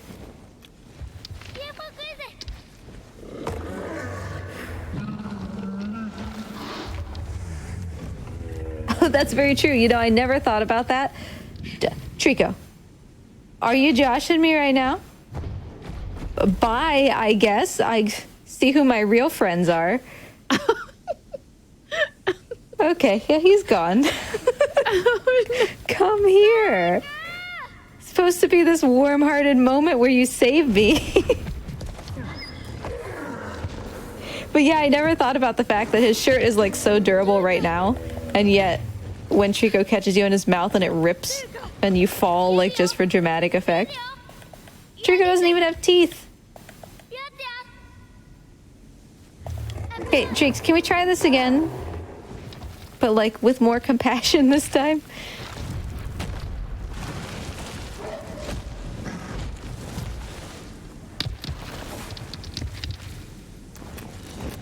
So yeah, just little things like that are just the lifeblood of this speedrun. The fact that he just totally noped out for absolutely no reason. Or the fact that the boy, thank you, isn't sticking out his arm. There we go.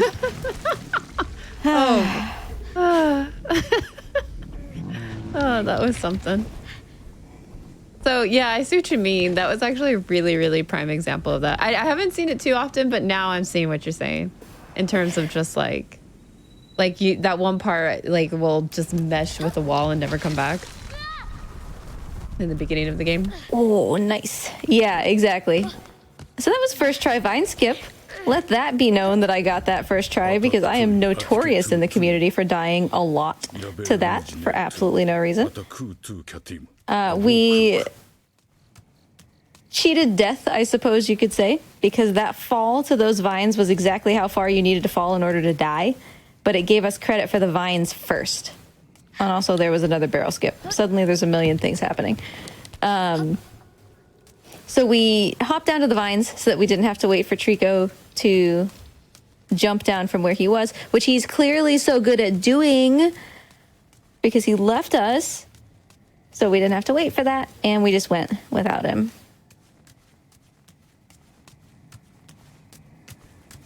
And he's sat down again. Obviously he's hurt, you know, we're gonna give him a snack. Oh, beautiful position. We threw that, and it landed in such a way that he could grab it without us having to readjust it. That was fantastic.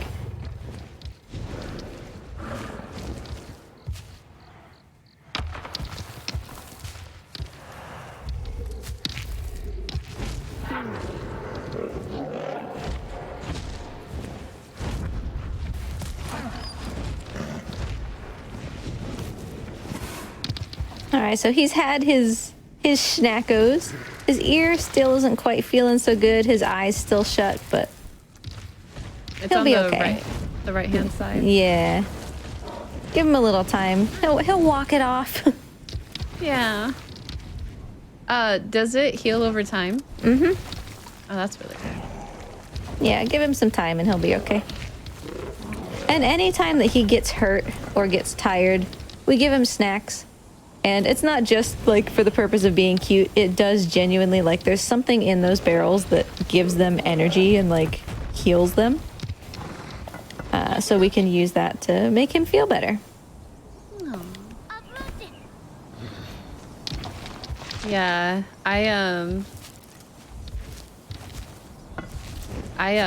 what's it gonna call it? Sorry, whatchamacallit?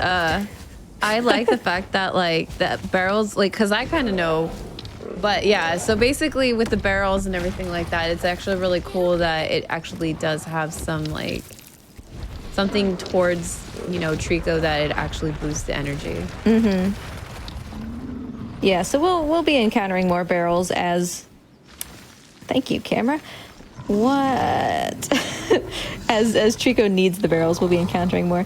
So there's some guys over here with shields shaped like those eyeballs, which is obviously very spooky for Trico. Because we need his help in order to fight those armors, and yet they have those eyeballs, so he's not gonna help.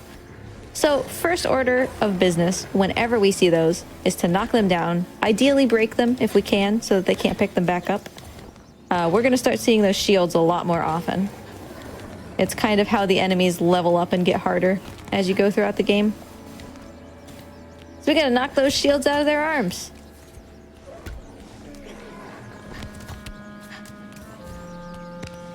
Oh, does the Trico's horns and wings, do they grow throughout They the do. game? Yeah, we can take a look at Trico's horns in a bit, and you'll see that at the beginning he was missing both of his horns, and now he'll have like little nubs. Oh, okay. Yoink. Okay, that one's down. Not broken though. I'm gonna go for something a little riskier and try to get that guy out the window. Didn't quite work, that's okay. I was just trying to save Trico a little bit of effort. So, fun fact, I can pull their heads off. There we go. Yeah. I don't know what Trico's doing, but I'm getting rid of this just for safety reasons. Oh, have things occurred before if you leave it? They'll come and pick it up again. Oh, interesting. Come on, Treeks. Normally we would reset there, but I can't hear the audio cue to know if it's safe, so we're just gonna go. Yeah, it can get to be a real nightmare towards the end. If you keep getting guys who drop the shields but they don't break, and then other guys keep picking them up, and you get in a cycle where you never have Trico not scared. And then you're in danger, Trico's not fighting, there's shields everywhere, it's chaos. But that was a good fight. He did a good job. Yeah, I could see how it could have gotten a little bit sketchy with the third dude. Was But definitely Chico just came in there and yeah, saved the day. he just wrecked.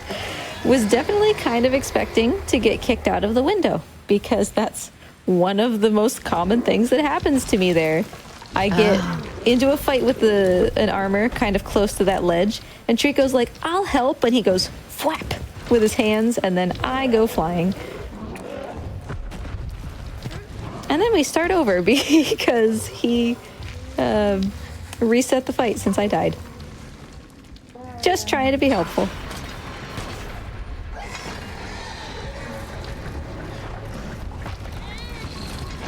My favorite part is when Trico's going into like these small spaces. Then he like crouches down and Yeah. waddles. Yeah, it's so cute. Boy, what? What are you doing? Whee! So he's found another one of these. Another snack bin. It's got this tasty smoke coming out of it. He's very distracted. So we're going to need to get rid of this, or else we are never going to get him to do anything ever again.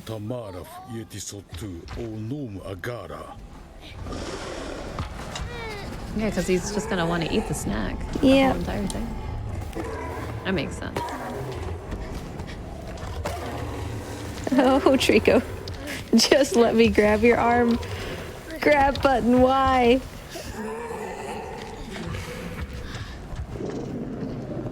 Now, when you're climbing on Trico, is it what it looks like? Like you're actually like, because like I remember playing Shadow of the Colossus and then like climbing the bosses and stuff like that. It was such an interesting way to play the game. But when you're climbing Trico, does it feel like that? Like you're climbing Trico? I hope that made sense. Yeah, so it is very responsive in that it's actually really hard to climb Trico. Because he's constantly moving. Like it's not just, oh, I want to go up on Trico's back, I'm going to push up. No. No. You constantly have to be moving. If he's moving his legs, then you're moving like left and right to stop the shaking. Sometimes you can't move because it's shaking too much. You know, some places have more feathers than others, so you can move better, and it's all sorts. Yeah. See, I honestly like really like seeing the gameplay for this. I think it's just so good. And I know I'm repeating myself in that sense, but I'm like realizing like the little differences of the controller. Yeah, the more you watch and the more you see, the more you realize how much effort they put into making Trico like an actual realized creature. Yeah.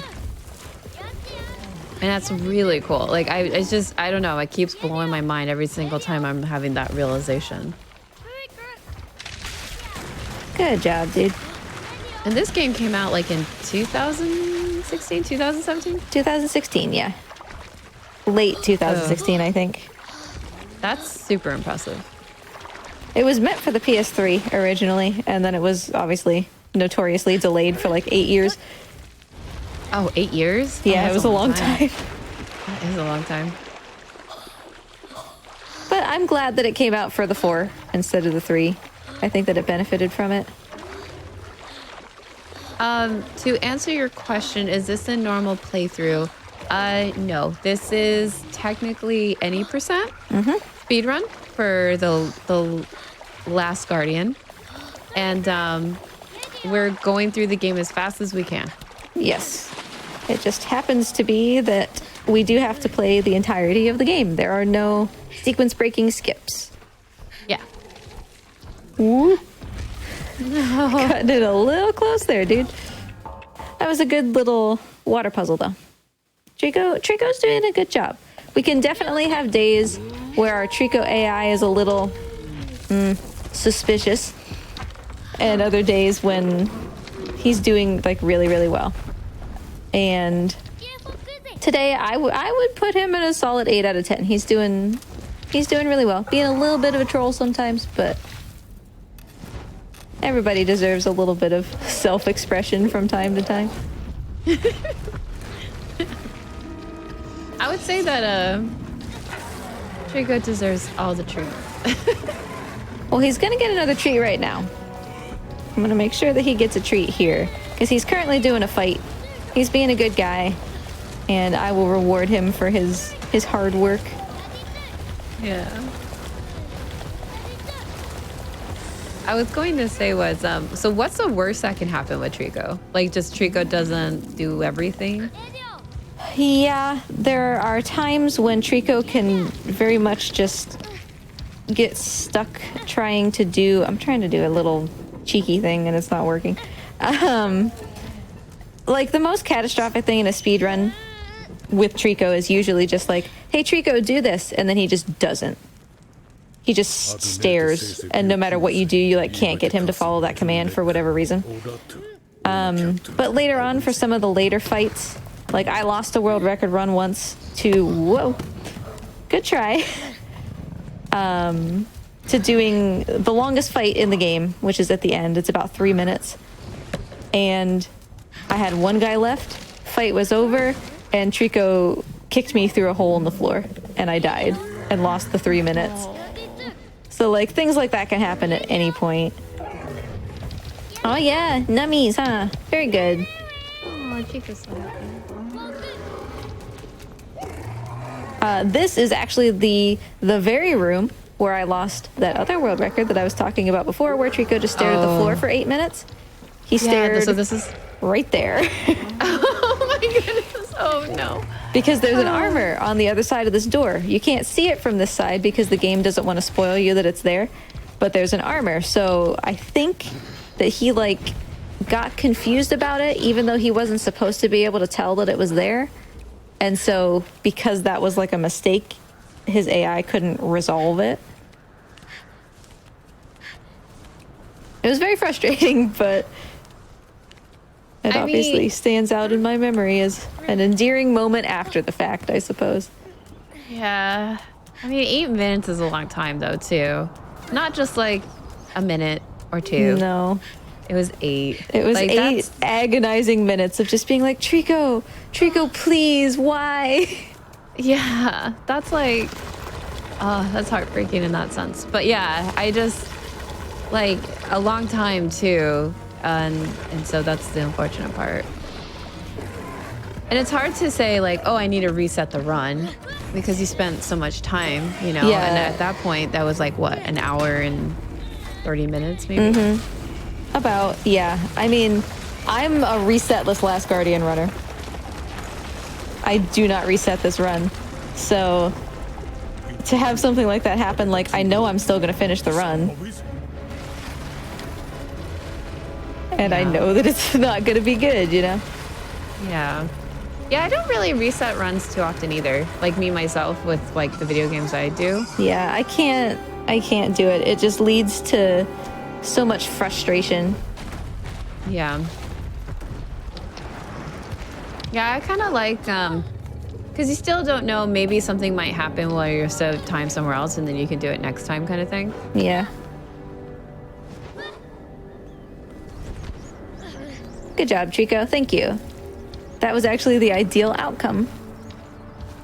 And it's cute. So 2 for 1. Yatta!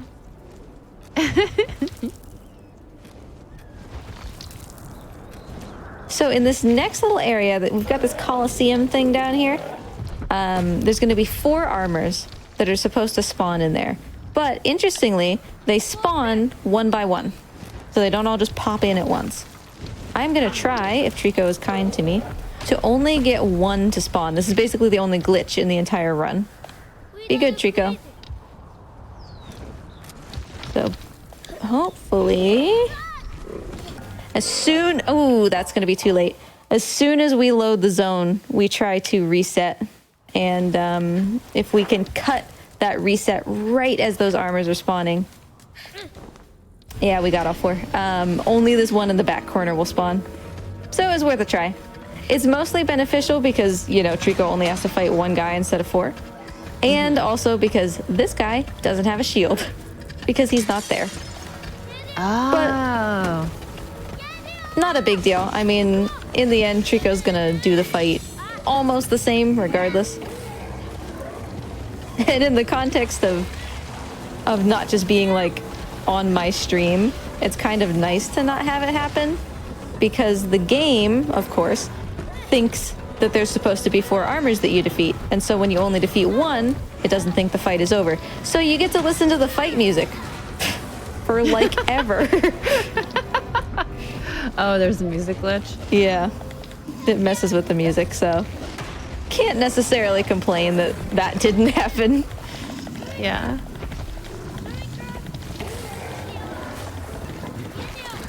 Okay, Treeks, you ready?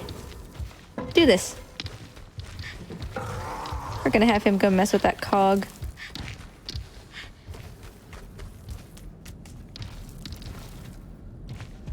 By the way, Mort's house looks pretty cool. Thanks. I didn't say that before, but I just like... Yeah, I put a lot of effort into all of my reptiles' houses. Do not let me loose in a Michael's, or I will just... There's so many fake plants and like little fairy houses and stuff. It's a disaster. That's like me and Hobby Lobby. It's horrible. I literally will go in there and thinking like, oh, I just need this and this and this. All of a sudden I'm in there like 2 hours later. I once told my husband that I was like, okay, I'm gonna go to Michael's. I'm gonna get 1 little like fake plant thing for Mort. And I'm gonna be done. And he was like, okay. And then I came home with a 6-foot fake tree. And he was like, what is this? I don't think we agreed to this. Also, Trico, that was the piddliest little thing I've ever seen. What was that? You have these big chicken legs. Did you just give me a little poo?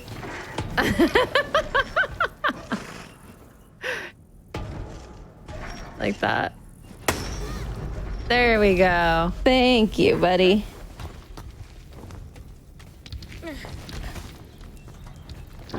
So we did some interesting discovery here. Fun fact, Trico can poop. That's one of the things that he can do. Very, very, very rarely. And I had the good fortune of getting him to poop here once. So we had his poops, there's a barrel in that room, and helmets from the armors. And I put all of them separately on that catapult because I wanted to see how far I could fling his poop. And interestingly, poop seems to be the heaviest item in the game. Trico's poop is way heavier than the boy because he can fling the boy very far and he can't fling the poop at all. So I don't know what's up with that, but science. We do science here. I mean, I guess poop is the heaviest thing in the game? Question mark. Yeah, maybe the poop is just sticky. That's a good. That's the solution, right? That is a very good. That's very good. I've never heard of poop being heavy before, I have to admit.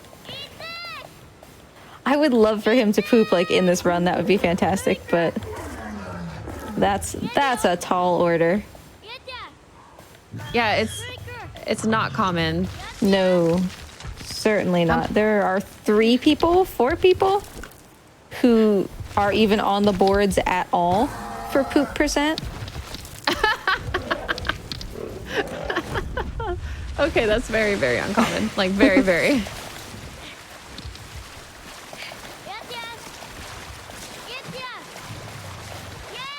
And the thing about it is, Treeks, hey buddy, I run platinum percent, which is, get all the trophies and then get the platinum trophy for this game.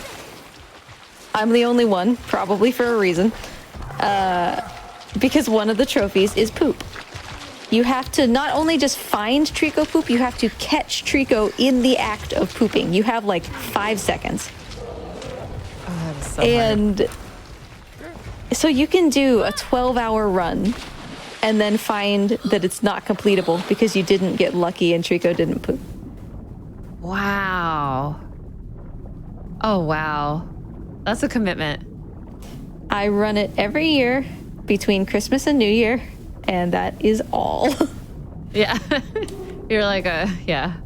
12 hours is a long time. How do you do it, if you don't mind me asking? My husband buys me Taco Bell.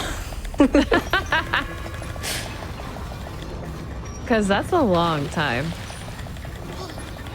The best poop percent time currently, I hold the world record at 1 hour and 30-ish minutes, I think. Like 1:35 or something. I can't quite remember. Yeah, I could look it up.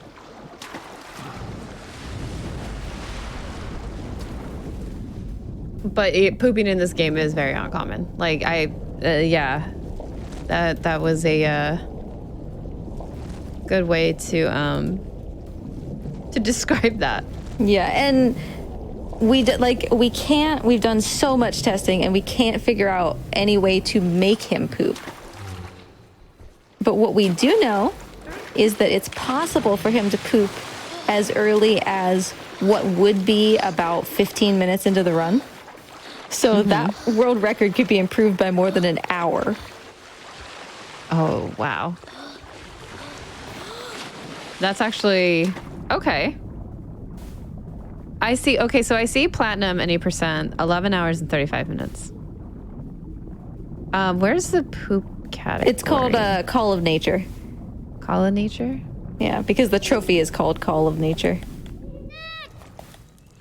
I was hoping for a poop here, Trico, to demonstrate my point.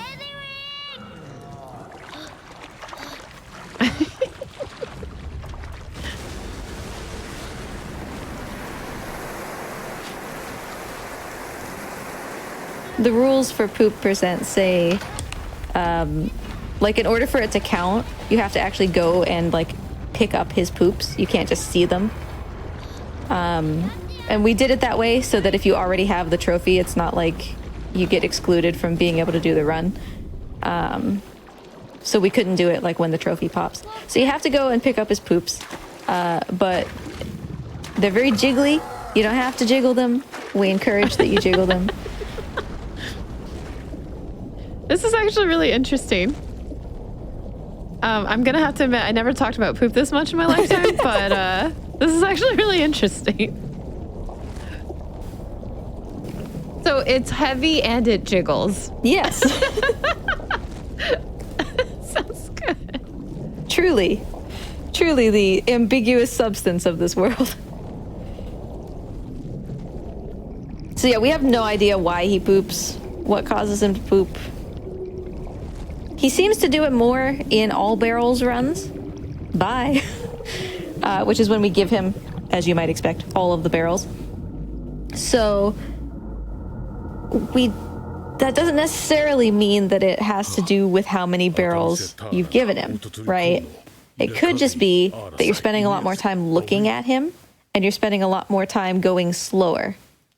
So it's hard to tell exactly what is causing it to happen. But there's also some really common places, which is odd. That there's, like, consistent places for him to do it if he's going to do it. So we're not even confident that it's true that he can do it anywhere.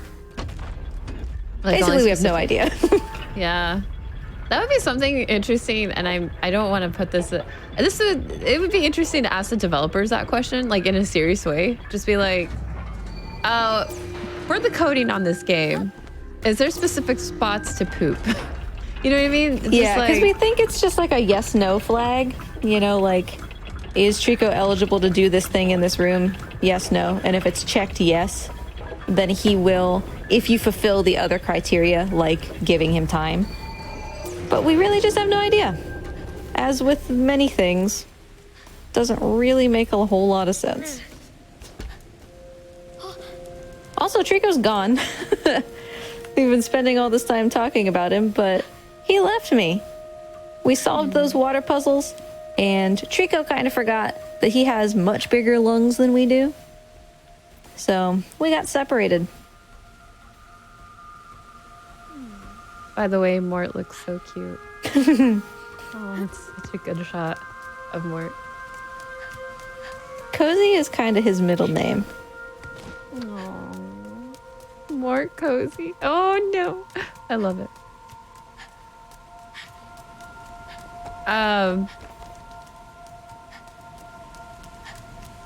With Trico, wait, so can Trico like breathe air underwater for long periods of time because of the like is there gills hidden somewhere, I guess is what I'm wondering. I think it's just that he can hold his breath for a really long time just because he's real big. So he has big lungs. Then again, he just held his breath for longer than we did. Maybe there was an entrance like 2 feet from where we let go of him. Because I mean, honestly, like if I could be Trico in real life, I wouldn't mind it. Because I would love to swim in water for long periods of time and not have to worry about getting air. I love swimming. It's so relaxing. Oh, it is. And Trico, you know, we should pat Trico on the back because at the very beginning of the game, he was afraid of water. The boy even says, "I thought you were afraid of water," when he rolls around and cleans off his feathers. Trico tail. Yay. And now he's just like so chill with us that he's like, yeah, I'll jump in the water, whatever. Oh, so over time, that makes sense. That makes sense. Yes, Mort is a skink. He is a blue tongue skink, specifically. He chillin'. Yeah, this isn't our Trico. We have been bamboozled again. This You was thought that it mean was one. Trico. Yeah, you thought it was Trico. It's the one that stop smacking me in the head. No. This is the one that also smacked Trico in the head. That kind of just seems to be her MO. And without Trico here, we have literally nothing that we can do to protect ourselves from her, aside from just run away, so. I'm glad that she's not trying to like jump and try to get to you kind of thing. Yeah.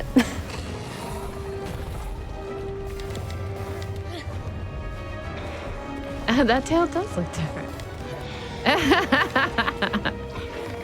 We got psyched. I mean, I even believed the tail was Trico's too. I didn't even give it a second thought. Like in my first playthrough, I was like, oh yeah, Trico, finally, cool.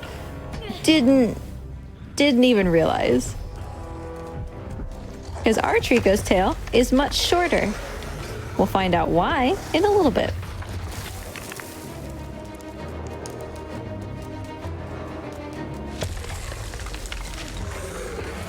I said it was Trico because I am a dirty deceiver.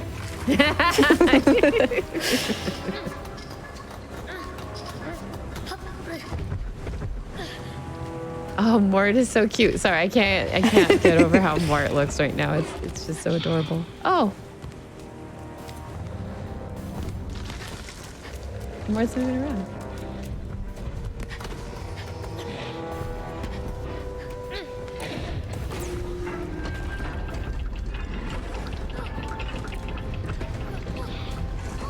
You good, Mort? Yeah, there you go. Okay. I wanted to give Mort an egg. Aww. Okay, so it was an egg. Yes, it's an egg. I saw something, but I couldn't quite put it together.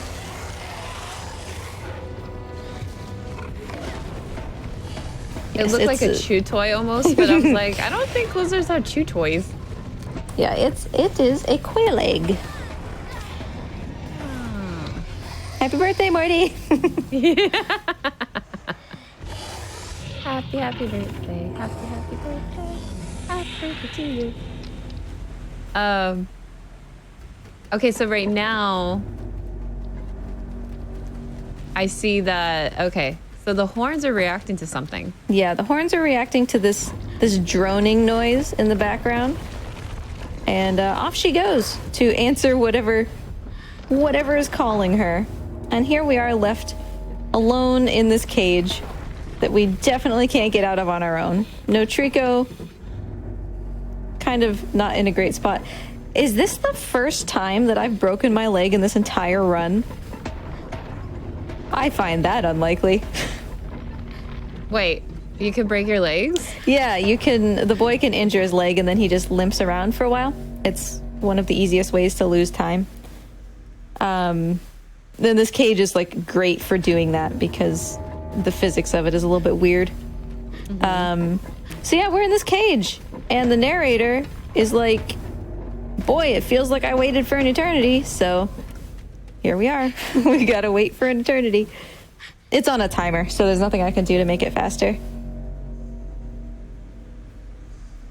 Are you talking about like an infuser for tea?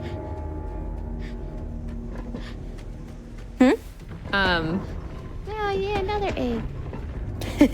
Oh, the tongue is blue. I mean, I knew it was blue, but it's really cool to see it's blue. Yeah, it's like bright blue.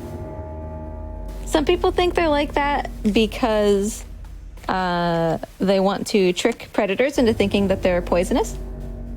And some people think that they're like that because just like giraffes, they have their tongues out all the time and it helps them to not get sunburnt. Because giraffes have either blue tongues or black tongues, I can't remember.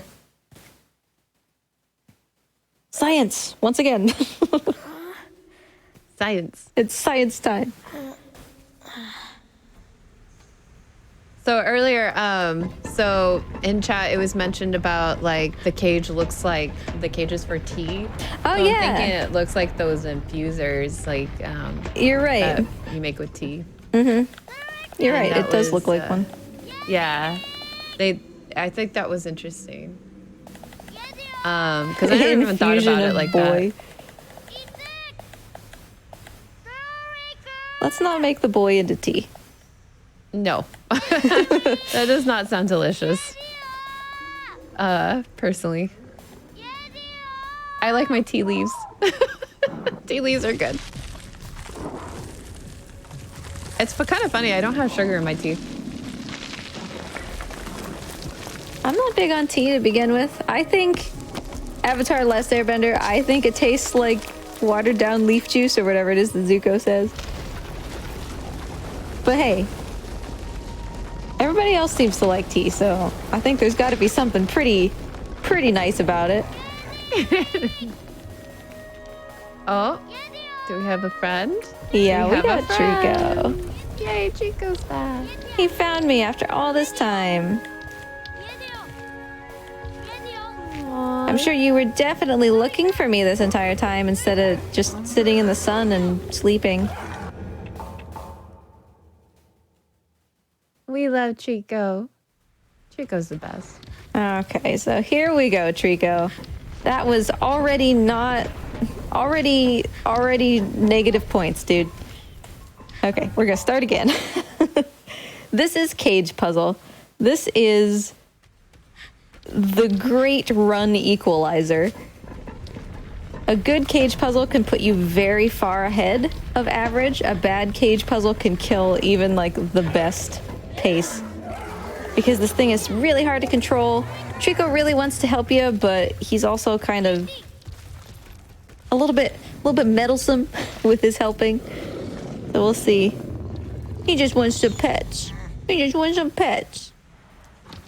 I'm sorry, honey. I'm in a cage. I can't pet you.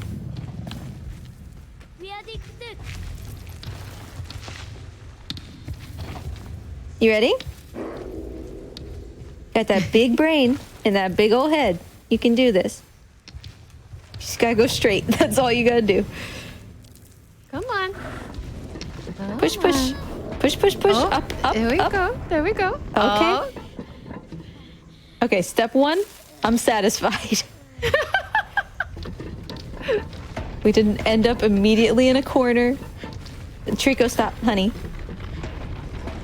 All right, all right, all right. Excellent. Couldn't really have asked for a better first part of that cage. We went up. We were nice and lined up. We were in a straight line. Trico didn't jam me into a corner. He didn't... One of the most frustrating things he can do is instead of pushing you up, he pushes you sideways. And you just end up in progressively worse spots for him to push you from there. And it could just spiral out of control.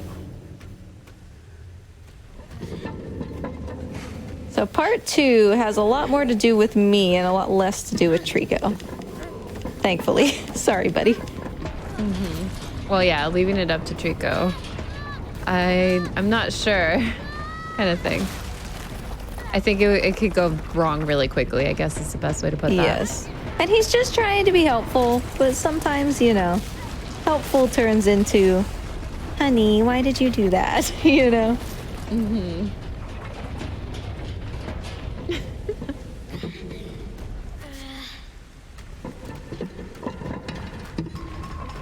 So touching these pads activates the elevators, so we're going to try to go into this empty one to activate this elevator and open it up. And it would be really rad if we got this on the first little launch. Not the biggest fan, not the worst. You know, we'll take it. I can't ask for like a task level launch directly into it thing just on a whim. It's fine. There we go. And I've broken my leg again because of course I have. Oh no. Oh no. One moment, please. No. All right. Come here. There we go. That was a really fast healing leg. Yeah. I mean, as we've already determined, this boy has got some jelly-like properties. So Trico, we can't really see him, but he is upset. He missed us. He's very hungry. So he's sitting down again and he's refusing to move until we give him a snack, which is fair. And then actually, once we give him that snack, it would be a good time for a break. So we'll grab this barrel for him and then do that. This armor doesn't have a head, so I'm gonna give him one and that's gonna wake him up. Specifically because I need to be behind him. Oh, you gotta get what's inside. Yeah. Barrel. Yeah. Alright, buddy, do your Naruto shenanigans.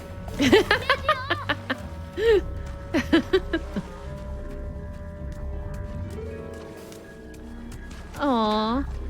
Mort is so cute right now. Sorry, I can't get over Mort. The eggs were very delicious, it seems like. My entire house is just, like, my whole day is just walking from lizard enclosure to lizard enclosure and just looking in and being like, hi, all day. So I definitely understand the feeling. Here you go, Trico. Have a snack. And if y'all need a snack, now would be a great time. This is a good time for a break. Awesome. Well, while we're on our little break, we're just gonna get a good little water break in here. Stick around. We'll be bringing you back some more Trico, 80%, and more 80%. The real reason we're here. Stay tuned. Hello, everyone. We are back. We got ourselves some water, got a nice little stretch and breaks, and ready for more Trico 80% and more 80%. I hope everyone's having fun with this Lily Cute. I definitely am. I'm loving the interactions. And we are going to continue more with The Last Guardian. And Sable, whenever you're ready for the countdown, we are ready for you. Yeah, all right. We can start the timer again in 3, 2, 1, go. Hi, Trico. So we're out here now because I got up and I literally put the controller down and Trico was like, I'm just going to solve this puzzle. Like, whatever. I'm just going to solve it. So we're here now. Yeah, like we literally both went away from the computers. Yeah. Like, no joke. Yeah. And I want to look back and see if it was faster than what we usually do. What a goober. So all that happened was we gave Trico that barrel and he was like, okay, I feel better. And then he took us back out the hole that he came in when he came to save us. So now we're outside of that place where we were stuck at the cage. And we're finally moving on again. The White Tower is over there. You can see that we're much higher than where we started. So we're getting there. We're getting close to the White Tower.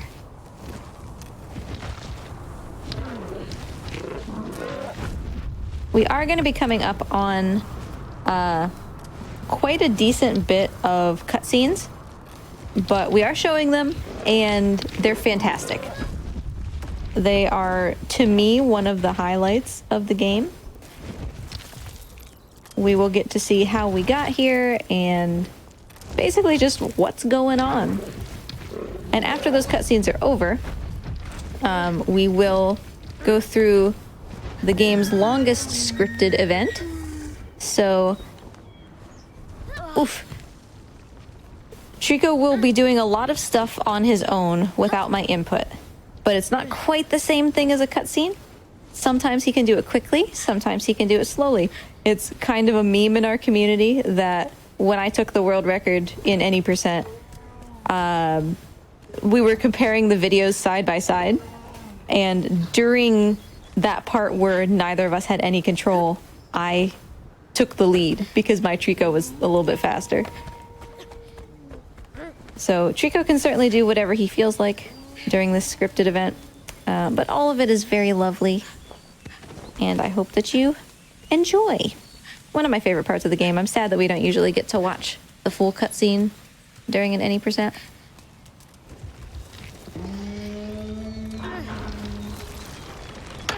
Yeah, I was gonna say, for me, I think this is gonna be brand new for me.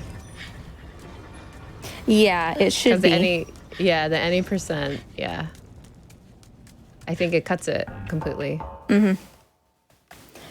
So we'll zip Trico to us here. Another one of these cages. Remember the last time that we were in one of these, Trico just straight up ate us. So I don't think the boy or Trico really wants to come into another one of these things.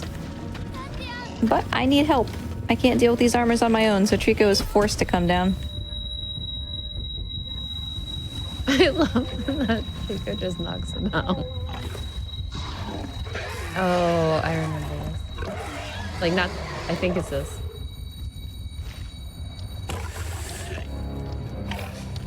Mort, what you have on your nose?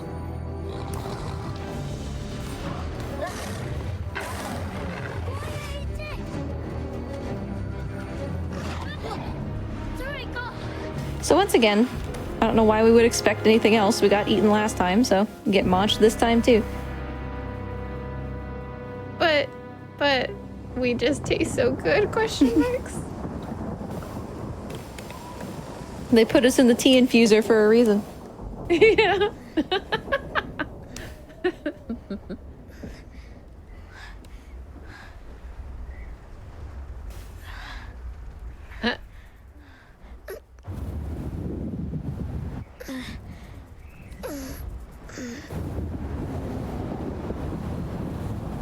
Yeah, this is the Uber lore cutscene for sure.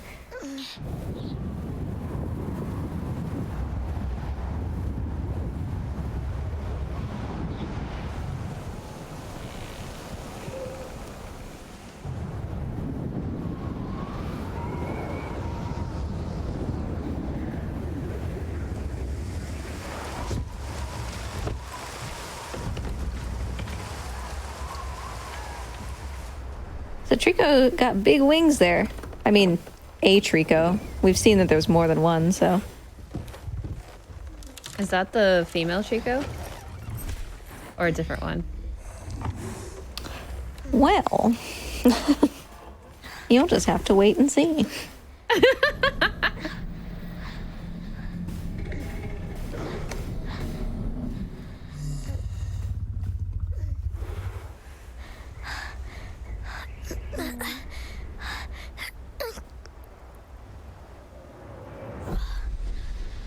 Wait, what? Yeah, it's not creepy at all. Oh.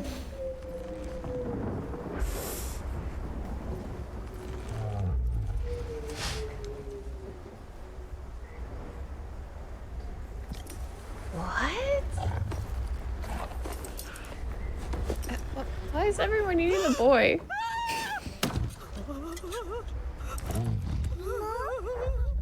I mean, that's fair. That's probably the reaction I would have as well.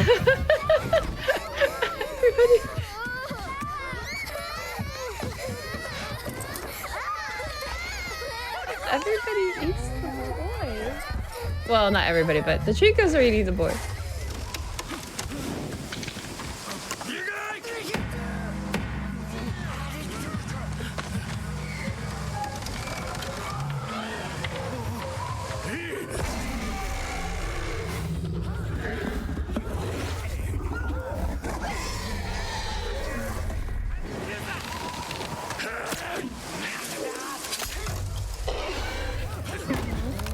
Got a spear in his shoulder.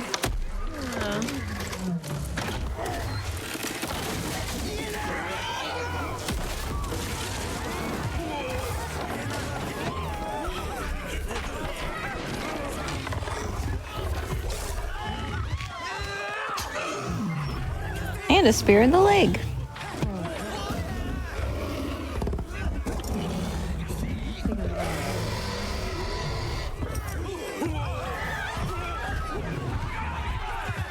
Yeah, fully armored. That is true. The Trico is fully armored from what chat was saying. I think he should have worn some more armor on his everywhere else. Yeah. A little bit just more on the legs. It looks like.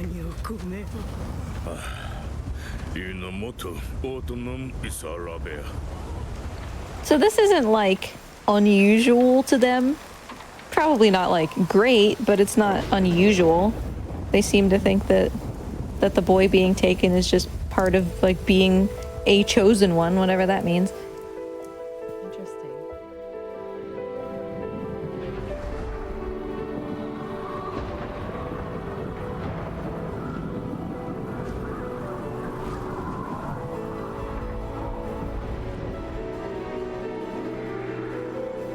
Oh, that's a beautiful cutscene.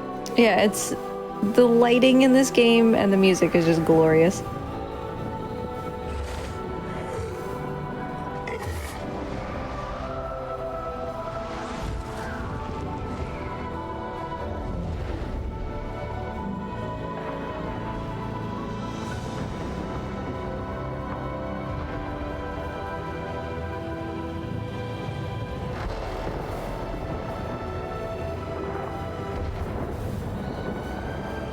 So you can see there's waves or like signals coming out from the top of the White Tower.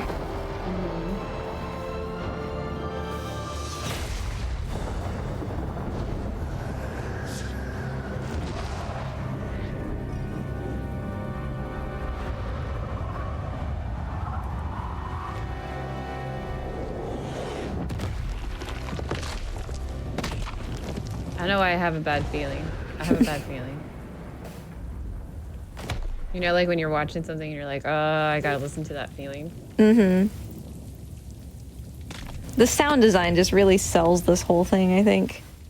Yeah. Oh, okay.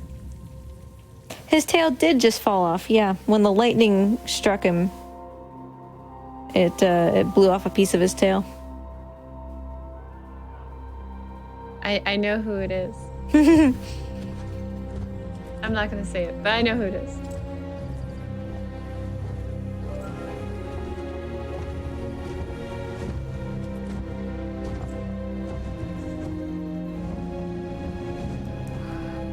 It's nice that they put him under a little blankie. Yeah.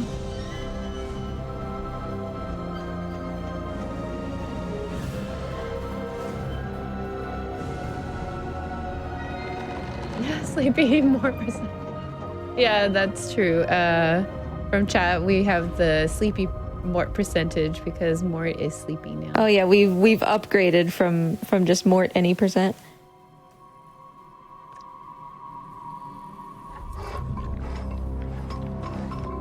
So now we have this Trico in this cave with a spear in his shoulder, spear in his leg, and some broken horns.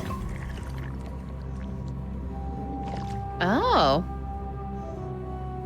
And that's how. Oh, okay.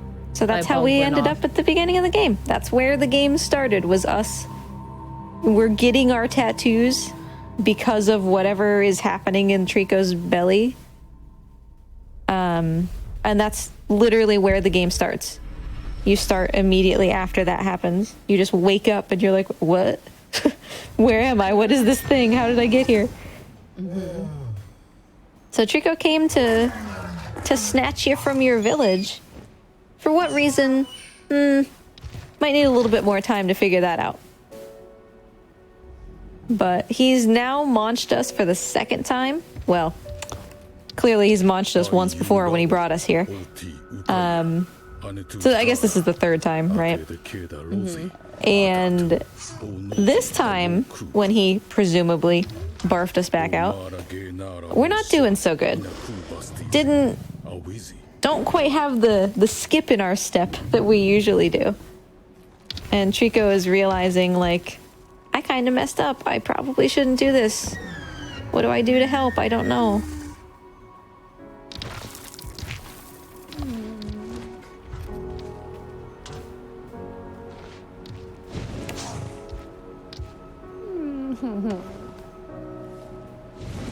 Oh. Thank goodness the boy is made of jelly, or he would have some serious whiplash. Yeah. Yeah. I had to think about that for a second, but yeah. That boy is very strong. Seriously. I want to know, like, the workout routines this boy has. I'm going to copy them.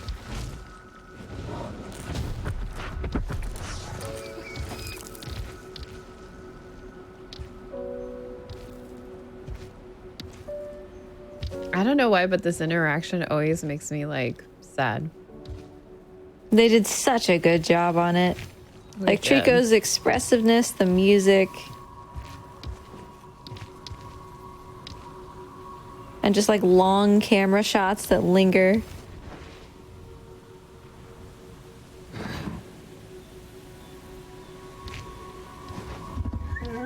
And we can't skip this, even in just, like, the regular any percent, we can't skip this. Yeah. So we have to have our hearts jabbed every time.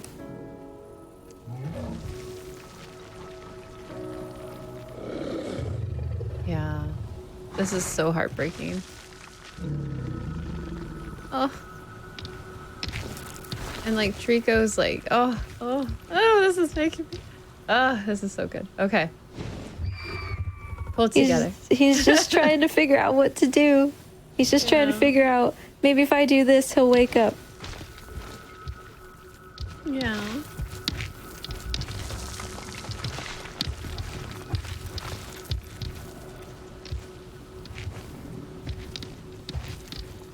Oh, good job, Trico. That was decently fast. I hate to be, like, thinking about speed in this moment.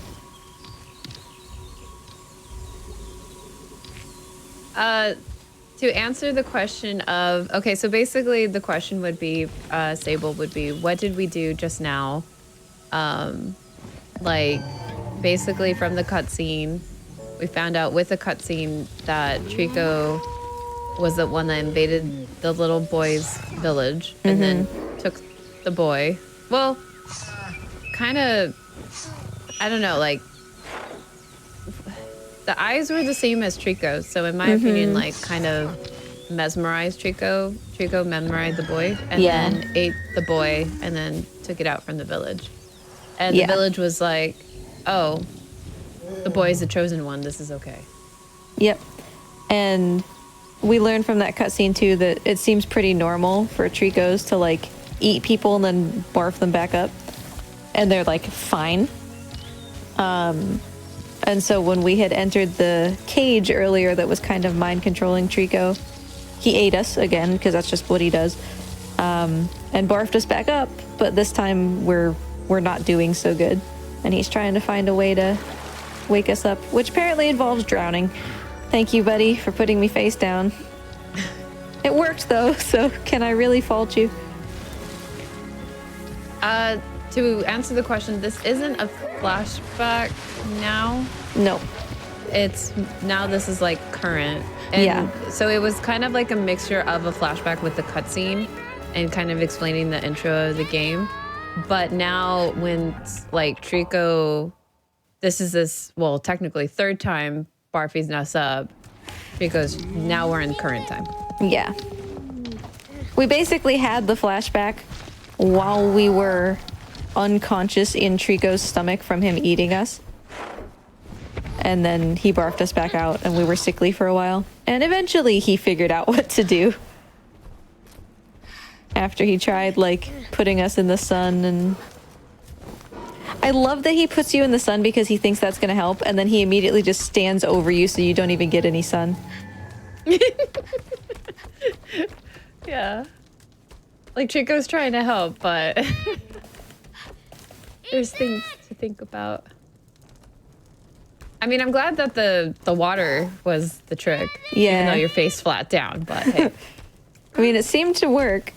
So we gotta get Trico in this mine. I'm trying mine skip because there's no reason not to try it since we're waiting for Trico anyway. I actually very nearly got it the first time, and that would have been my first time getting it ever.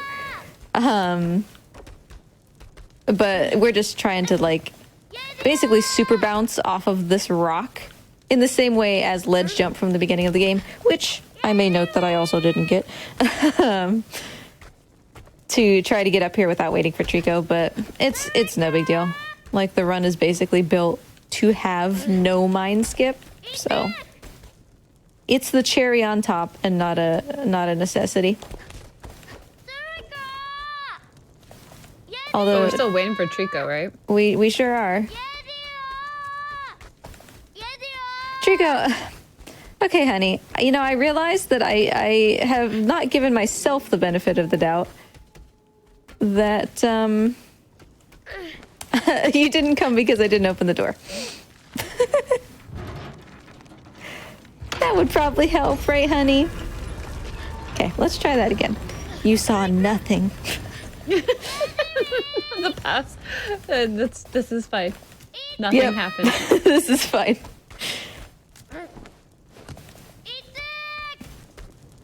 Yeah, Trico is just standing behind the door like, yeah, I would love to.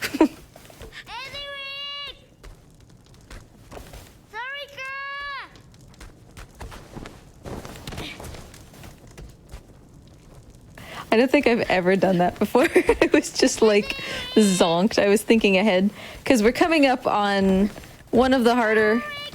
Some people, I would argue that it's the hardest skip in the run, if not, you know, ledge skip early on. White Tower skip. It's certainly a very substantial skip.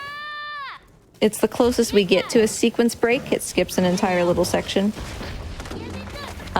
Basically what we're going to do is there's going to be some scaffolding. You're not really supposed to stand on it. We're going to stand on it anyway because, of course. And we're going to go straight from the bottom of a structure to the top instead of walking like all the way around. It'll make a bit more sense once you see it.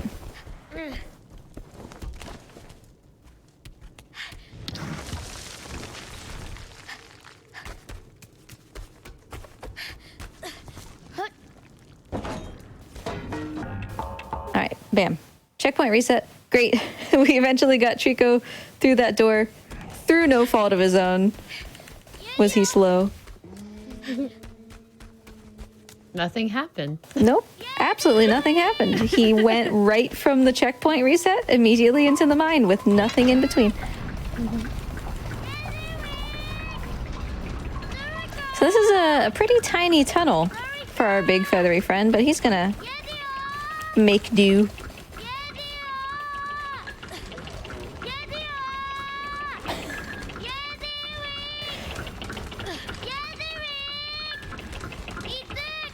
He's coming. Come on, Trico. Yeah, Trico is actually doing really well throughout this run. I'm a little concerned with the way he's handling fights. He's either doing them really, really fast or really, really poorly. I think I know why. No. We did have a question for chat. So to answer both of these questions, Mark got a name tag a little bit early on in the run. And a commentator role. And a commentator role. So Mort's did a great job running the game. Oh yeah, I put down the controller a long time ago. Yeah. And then what kind of lizard is Mort? I'm just asking that for anyone who new coming in. Yeah, he's a blue-tongued skink. They come from Australia. Super tiny little legs, so some people think he looks like a snake. But he is a skink. Some people call them slinks, and by some people I mean just my one particular friend.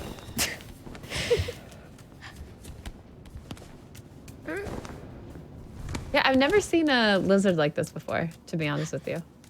He's a lot bigger than he looks, to be honest. People kind of think that I can hold Mort like in one hand, and I can if Mort wants to be uncomfortable. But Mort is 28 inches. Oh wow, that's yeah. But he's a large boy. Yeah. In both diameter and length. So there's White Tower. We're kind of here a little bit. Hi, Trico. He's okay. He kind of had a mind collapse on him, but that's just something you walk off. This is all part of the plan. Ooh, that thing didn't fall down? It's pretty rare for me to be able to get him to fall, but yep, I can set it up for Trico.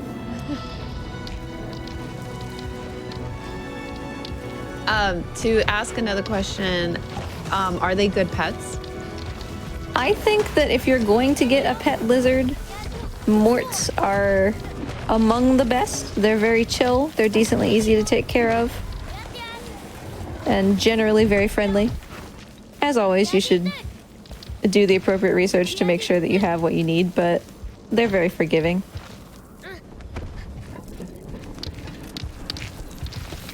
Oh, Trico, honey, you have a spear. I gotcha.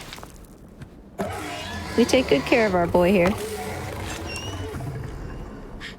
Yeah, you wearing your little necklace? You look so cute with a necklace. So It's a cute there's... badge. Yeah, it's real cute. And actually, the front of it changes depending on which playthrough you're in. So it counts like how many playthroughs you've done up to a certain number. I'm not entirely sure. And the symbols on it that count that are from Eco. They're Eco letters. So a little game crossover. So yeah, here's White Tower.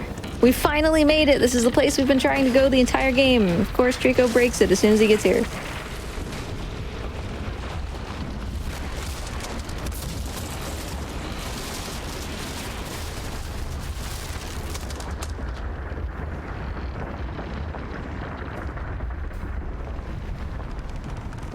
Okay, controls for me are currently inverted.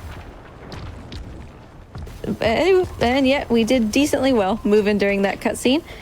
So we are meant to go all the way around White Tower because Trico's not going to jump through these eyeballs. Obviously, he's really scared of these things. So we're supposed to jump down to this lower level and then go all the way around the White Tower. Eventually we'll find some stairs and it'll take us back to the top. Hopefully, fingers crossed, we get White Tower skip by standing in a place where we're not supposed to and skip having to do that. And I'm probably going to have to do this like more than once. It's definitely not something that, you know, I wouldn't say that the majority of runners get it on their first try. It's very common to spend a decent amount of time doing this. But even 6 or 7 attempts is significantly better than outside of White Tower. That was an unfortunate miss. That's okay, though. And the good news is, you know, worst case scenario, this isn't like a game-breaking skip. Like, some speedruns have, like, that one skip where it's like, you have to do this or else, too bad for you, you can't progress. This one, if I could just get my act together, if you can't do it, or if you decide, like, I just kind of want to do it the other way, just go around the White Tower. You'll be okay. So that's nice. How much longer does it take to go around the White Tower? A couple minutes.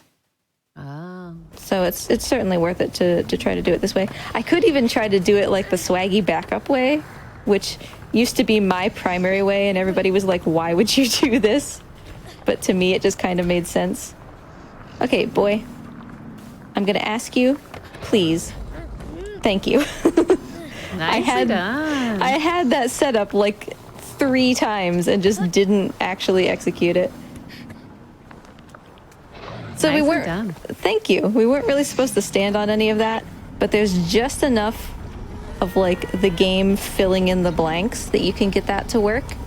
And so we don't go around the White Tower. We just go from the bottom to the top and save like 3 minutes or whatever. Yeah, that's a huge time save. It's worth doing it like several times. It's worth basically just camping there and doing it for a while. Oh, I had another question. Are skinks considered lizards, or are they a different type of reptile? They are lizards. They are, there's a huge variety of skinks, many of which look more like lizards than Mort does. But yep, they are lizards. One of the main ways, fun fact, because science, once again, science. One of the main ways that you can tell a lizard apart from a snake is eyelids. Mort has eyelids. And snakes do not. Thank you, Trico. Trico faced his fears. Yay! So we had a bunch of guys with shields that had eyes. We had this one eye remaining, but Trico was more worried about us than he was scared of the eyeballs. I love Trico.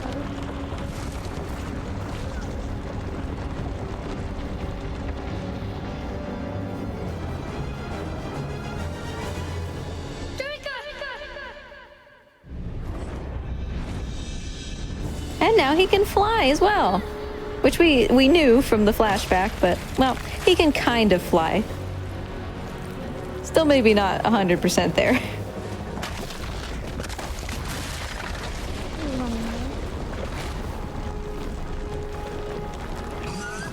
Oh, and Trico's horns are grown. Yeah, his horns are back from eating all of his schnackos. Yeah. Because we take good care of Trico up in here. Yeah. Is Trico a boy? I'm asking that for anyone new coming in. So the developer has always been very specific about like saying that they didn't say whether Trico was a boy or a girl because they want Trico to be whatever the player wants. Oh, okay. So if you think that Trico is a girl and that's going to help you bond with Trico, then Trico's a girl, you know? For me, Trico is a boy. For reasons that will become a little bit clearer as we go on. But I do have reasons to think so besides just like choosing. That makes sense. But yeah, Trico's a Trico. Also, we totally did a skip there. Like, you're supposed to land on the gargoyle, and then the gargoyle will break and land you on Trico's leg.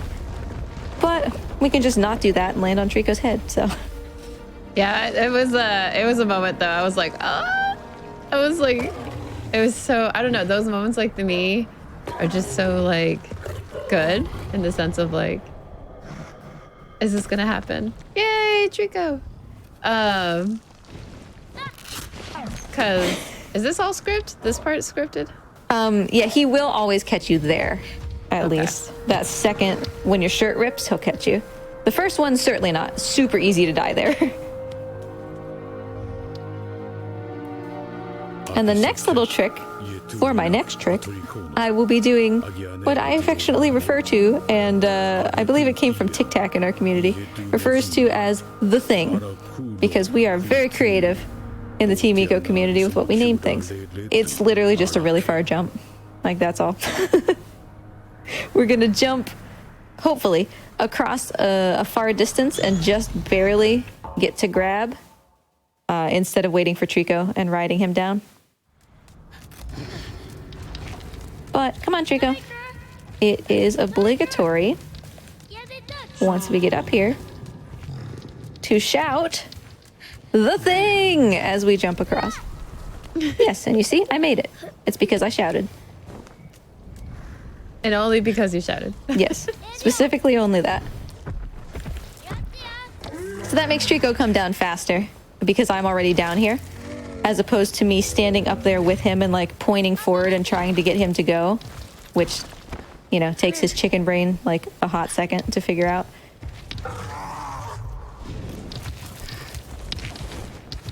And also, most people don't know that you can do this either. You can get him to just fly over those pillars instead of jumping across them one by one, which actually does take significantly longer.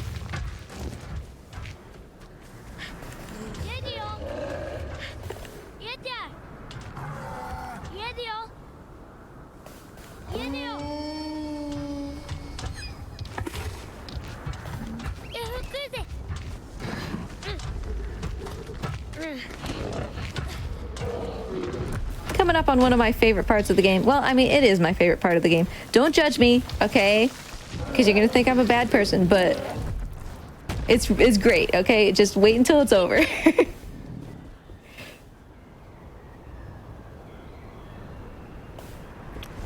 You got this, Trico.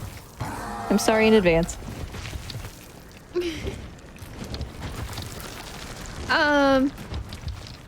I did have another question, but I'm not sure about this one in terms of like the game. I don't know the game enough to answer this one. Sure. Are there Trico babies? Are there Trico babies? That is a question, isn't it?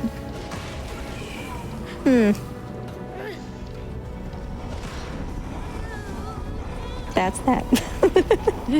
Yeah. I can't answer it just because I'm not fully aware of the game in terms like that. You know what I mean? Yeah.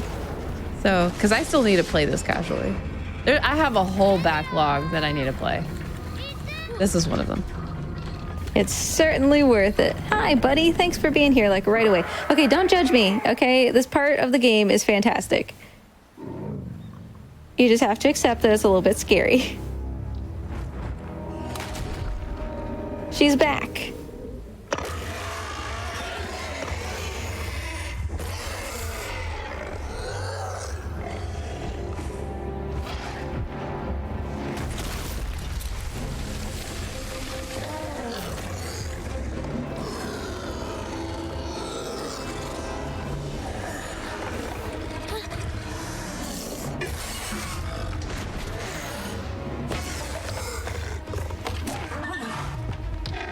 Poor Trico, he's not very good at this. He's trying his best, but he's just simply not very good at this.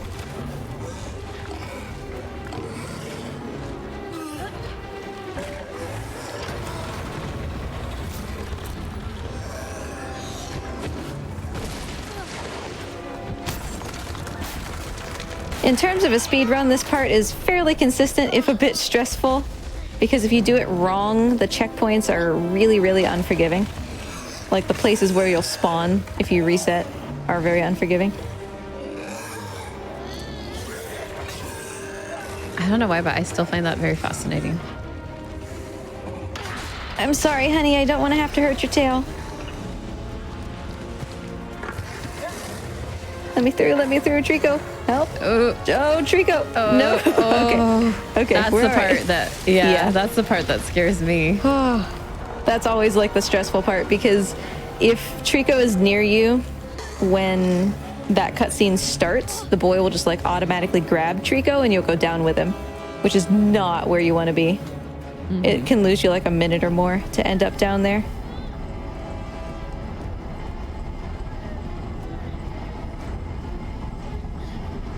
So we've skipped essentially an entire puzzle within this fight where we climb on that chain you see to the left. Bonk.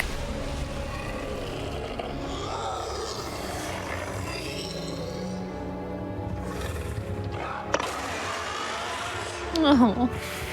So she doesn't have a helmet, she doesn't have a horn, and now suddenly she's just like, okay, this isn't important bye-bye. to me anymore. Yeah. Oh, but Trico is such a lover. He is a lover, not a fighter.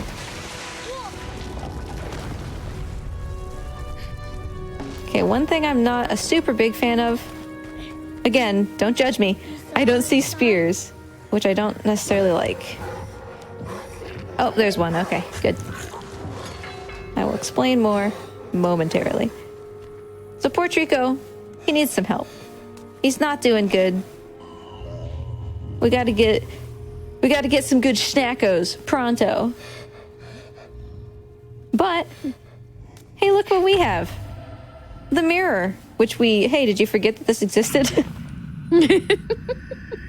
We haven't had this for almost 2 hours of gameplay.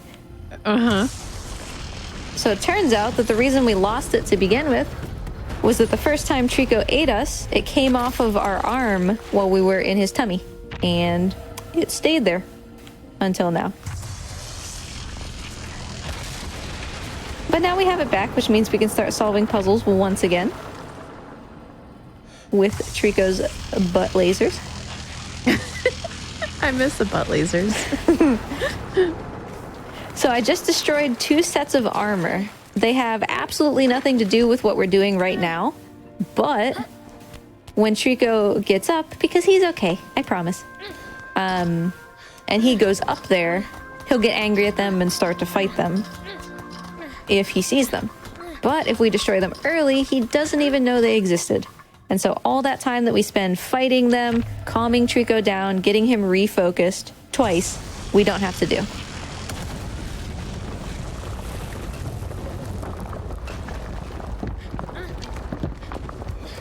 I'm going to look away from that debris so that it goes away. It'll deload if you don't keep it in view. Oh, interesting. We actually used that for that puzzle earlier too, where Trico had to stick his tail through a hole in the floor. Okay. In order to pull us out through the water. If you don't look at Trico's tail, a lot of the environment around his tail won't fully load, and so it's easier for his tail not to get stuck on things. Interesting. So we look down at the water. Yeah. Oh, honey, you can't eat that by yourself. Here. Take this one.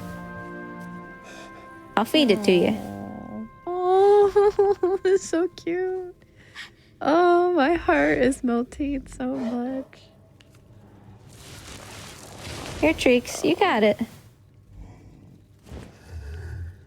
There you go. A little bit unfortunate that this barrel landed where it did. We didn't want him to take that first little chomp, because we know that he basically can't eat them from the floor. Technically he can, but it's super rare.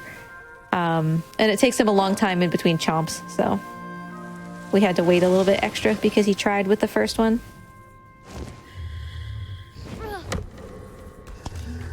But that's okay. He deserves to be able to try.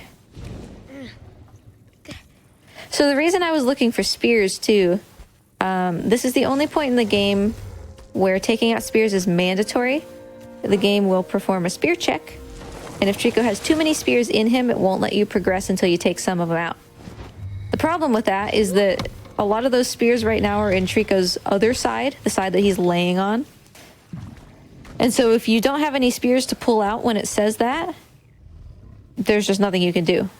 You have to reset the checkpoint, so you might as well check early on whether you do have spears to pull out, so that if you have to reset, you haven't done like all of this barrel stuff.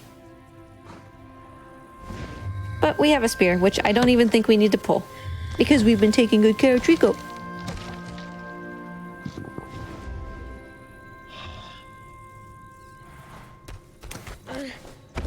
We'll pull it out anyway, though. You ready, buddy?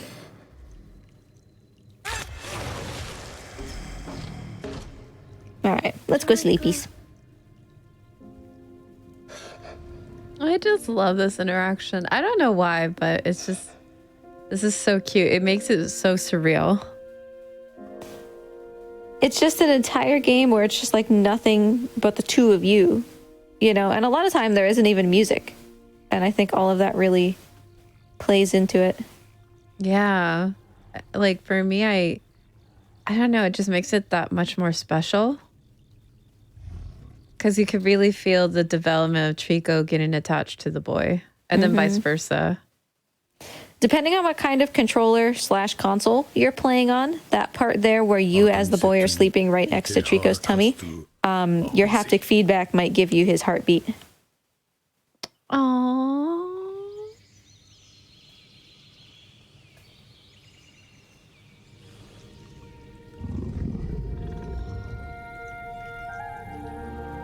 Like I can feel it now as he's awake right now. Aww. I wish I could hear it. Or, well, feel it. Sorry, Yeah. feel it. All right, we are in pink sky. This is approaching the end of the game. Not like too close. Don't worry, it's not like 5 minutes away or anything, but we consider this to be the end section. Like the final level, so to speak. Yeah, basically. Yeah. Technically, it's like the second to final level, but nobody really counts the final level because even though it takes like 15 minutes, it feels like it takes like 3. Because it's the end and everything is just like happening so fast. Unless you're on world record pace, and then it feels like it takes 45 minutes.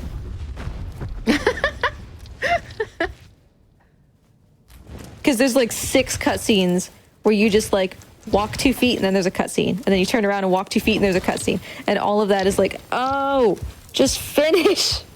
Yeah. Oh, especially on world record pace too. Yeah. I could see that.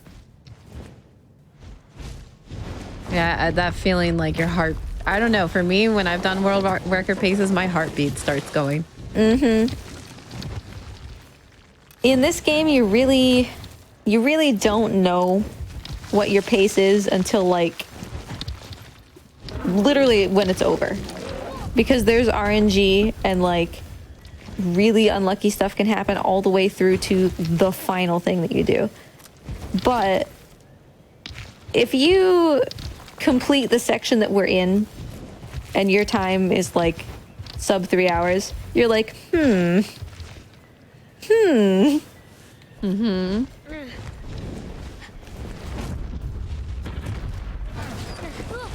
Okay, bye, Trico. Okay, I need you to look at me, hun. Looky, looky. Thank you. For some reason, in this particular spot, he won't shoot his lasers if he's not, like, directly facing you.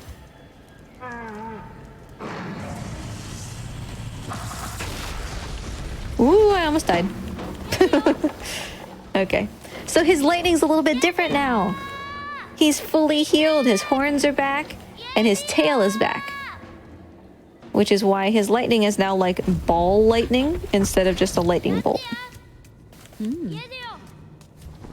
I did have a quick question. Yes. And I'm kind of trying to decipher this one. This game really feels like you're on a creature that kind of is moving on its own. Is that kind of frustrating for the speedrunners? It can be, you know, because I can't necessarily control everything that Trico does. So I definitely think it takes a certain kind of person to enjoy speedrunning this game, because sometimes Trico is just going to do what Trico's going to do, and that's going to lose you a minute, and there's nothing you can do. But to me, it's also what makes it fun, because Trico's different every time. Now we're in one of these cages again, where he launched us the last couple times.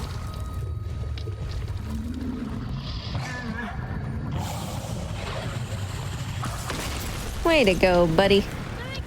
Once again, facing his fears. So this cage didn't get him. It couldn't exert control over him like the previous ones could. And he didn't munch me. Thank you. Much appreciated.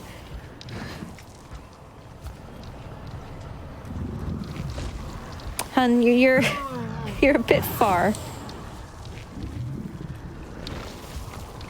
Trico, I just said thank you. Are you gonna follow that up with being an absolute troll?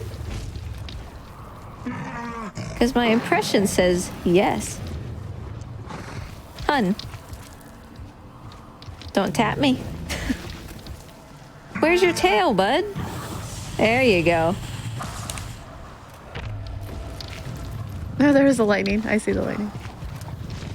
It looks like pieces of glass are falling. I hope that that hit.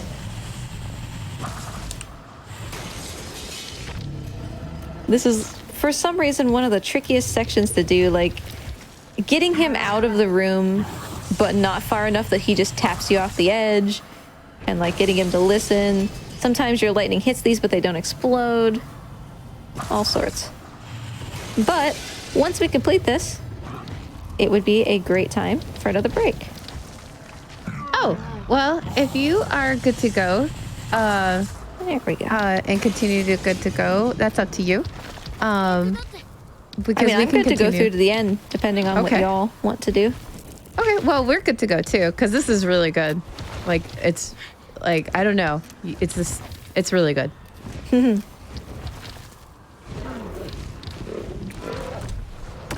So there's White Tower. Despite the fact that Trico destroyed the bridge and everything, and we got knocked down once, we're almost at the top. We still have to figure out how to get to it because, again, Trico destroyed the bridge. Thanks, buddy.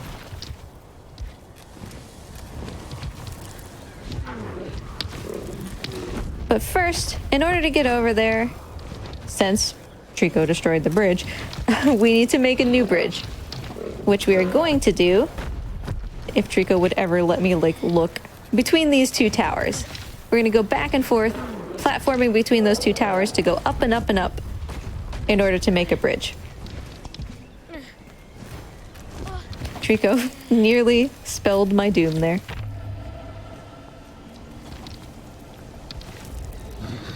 So now is a great time to mention as well, since I have the mirror back, everything, and when I say everything, I genuinely mean almost everything, is the circle button. And that will become a problem at this part of the run, now that we have the mirror shield back. So holding up the mirror, circle. Petting Trico, circle. Grabbing Trico's tail, circle. Grabbing helmets on armor, circle. Pulling off helmets of armor, circle. Putting the mirror into things, circle. So, when I want to do any of those things, odds are one of the other 30 things is going to happen. And we will not succeed on the first try. I don't understand why they did it that way, because there's like 6 buttons that don't have anything mapped to them at all. But you know what? Game devs, you do you, I guess.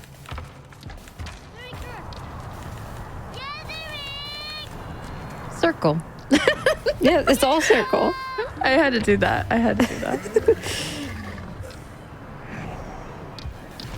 I feel like there's something I missed that was circle as well.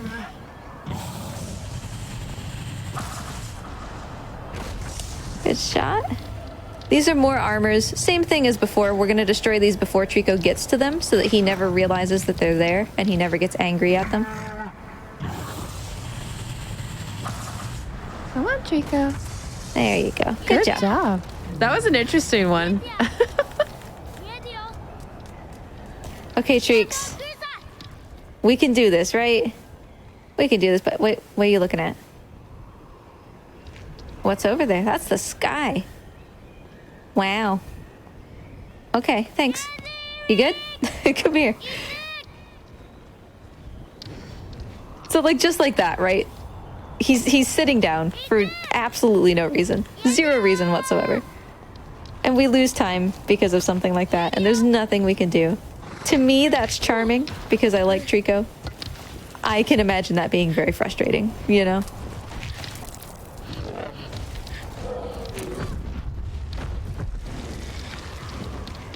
There's some people in chat that are that they think like Mort's really cool.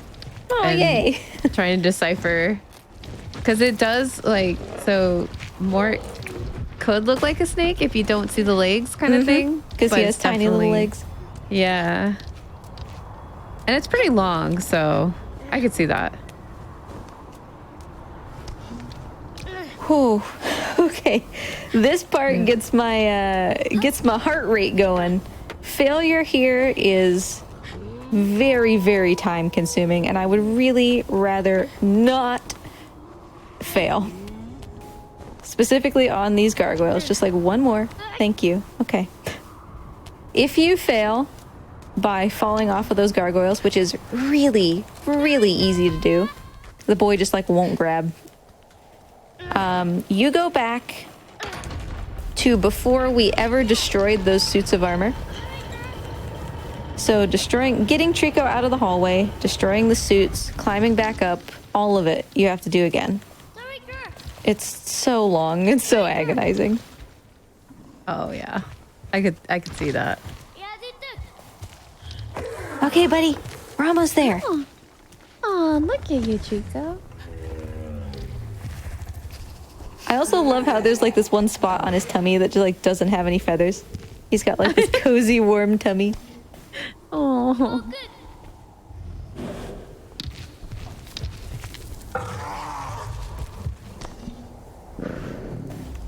Oh, there's those little legs. Oh, there's more legs. They're actually cute little legs.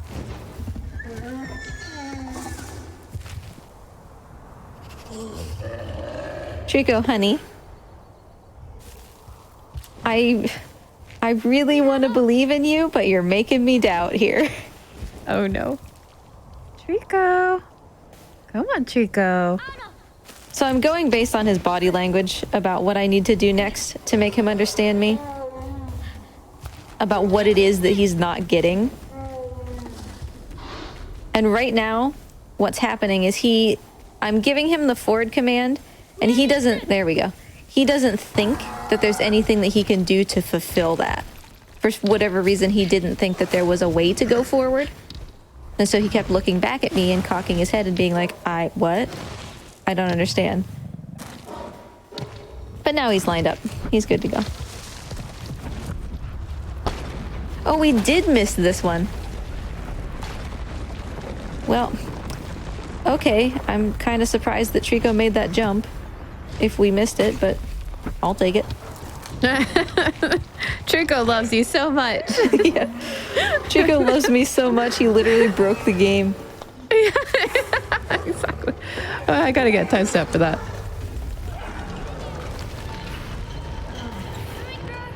Because that's not normal, right? No.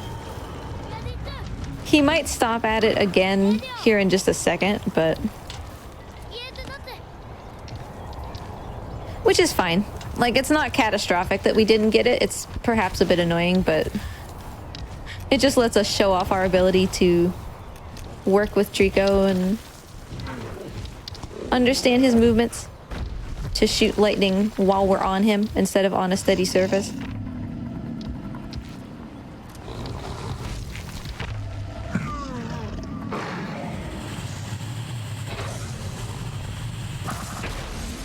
There you go. All done. Dun, dun, dun, dun.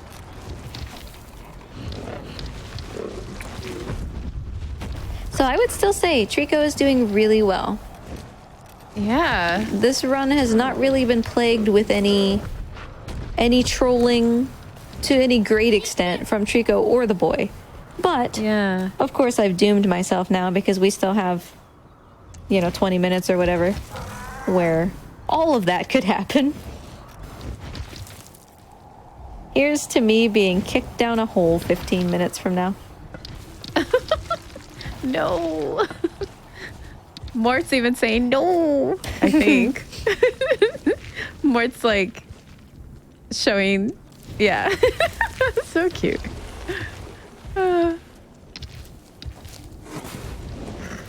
I love animals. If I could have a zoo, and I will repeat this till I don't know, the day I die, I will want a zoo. But I know it costs a lot to have a zoo. We are going to the zoo tomorrow. We have decided earlier today. Because animals are great. We always go when they feed the hippos. Aww. They just like chuck apples at them. It's adorable. Oh. I did have a question. I know the answer to this, but just for anyone that's new coming in, is it hard handling the late game resets in such a long run? So I think that it's really frustrating for the runners who reset. I personally don't reset this game. Ever. If I am ever to reset, it's because like the game is glitched and Trico does the zoop in the first 10 minutes or whatever. And so you literally can't progress. So I don't reset, which means we live with whatever horrible RNG we get and we just enjoy it. So for me, that's not really a concern, but I know that it can be very exhausting for other runners who get, you know, it's 3 hours, they're at White Tower, and you know, Trico has kicked them down a hole or whatever, and it's like, well, there's not really any sense in even starting again, right?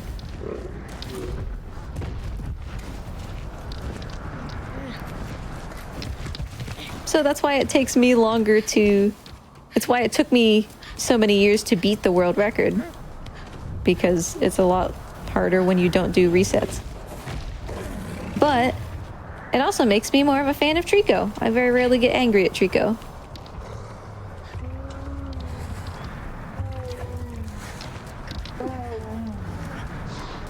Sorry, I'm laughing at a comment in chat. Sure. It says, red pandas, also known as ginger pandas, where you can boop the snoot. I had to read that one for the boop the snoot part. Mort is very boopable, and so is Trico. We should boop the snoot one more time before we end the game.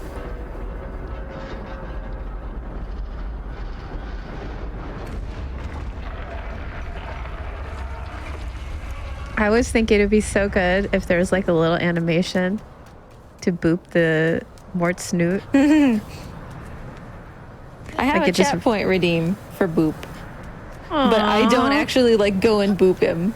You can just you can send the oh no okay you can send the positive energy of the boop into the universe. I love that. I love that I actually survived the initial drop, which is the thing that kills you, and then I just slipped off the side.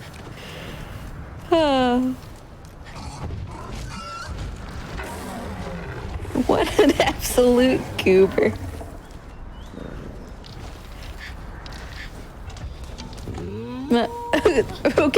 Okay. See, remember when I told you that we still have 20 minutes of the game left and the trolling could start? No. Because my leg is broken. I'm not gonna do the host curse or commentator's curse. All right, we'll get this bridge again. Trico. I'm knocking on wood.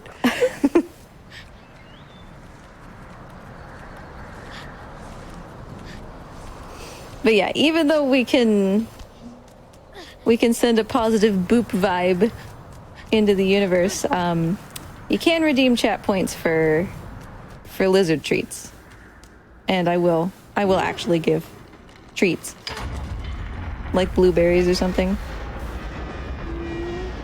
Yeah, see, my treats are hard to do. So I do have that for my cats, but one cat can't have treats because she's a Maine Coon, and Maine Coons are very sensitive stomachs. Yeah. So I can't give her treats. But my other cat, Yoshi, I try to give him treats, but it's hard to do it on camera. Yeah. Is the problem. Like, even if I give Mort treats, he might eat them. He might not, you know. Okay, I'm on his back. Let's just stay here. He might eat them. He might not. He might not be, like, out and about that day. But I can always give them to other reptiles, and then just, like, we have fan clubs in my Discord for all the different reptiles, and I post those there. That's really cool. Because there are a lot of reptiles in this house.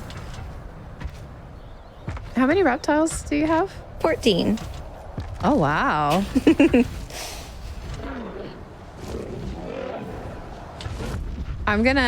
That's actually really cool. Oof. Splat right on the ground. We are past the point where I care about a splat, little boy. Get yo butt in gear. Well, he merged through the wall a little bit there, which, let's not start that. We had one runner lose a run to the boy becoming permanently enmeshed in the rock. Like the boy just vanished into the stone, but you could see him like twitching a little bit. Oh, that's heartbreaking. It was glorious to watch as much as it also felt bad to like lose the run. Yeah. Yeah, Trico, think Trico, where are you? Catch me. Okay. Okay. you were jumping. Oh my goodness, that was. He's Oh, usually that's a moment. standing there, and then he was just this time he was like, nah, I got something better to do.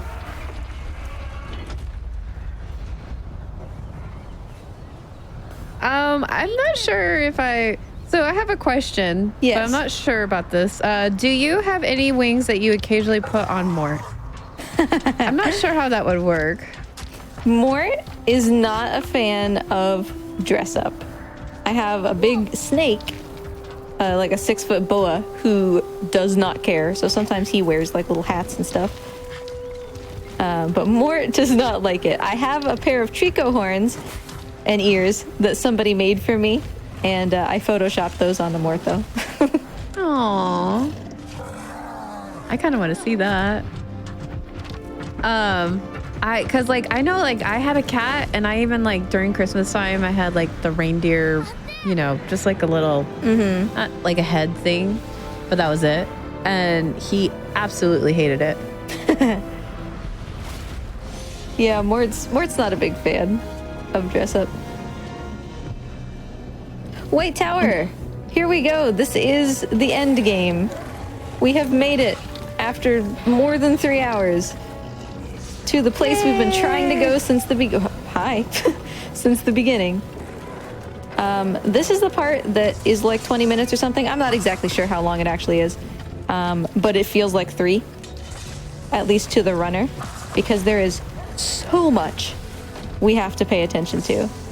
I have to navigate this entire fight with like the mirror and Trico, and not shining the mirror on Trico so that the beam doesn't get interrupted, and these guys are trying to grab me. There's people with shields. It's a thing. It's one of my favorite parts of the game. I tend to shine in the end game. Pay no attention to what just happened on those 2 towers. That doesn't count. And I almost just jumped to my death. Also doesn't count. You saw nothing? Mm-hmm.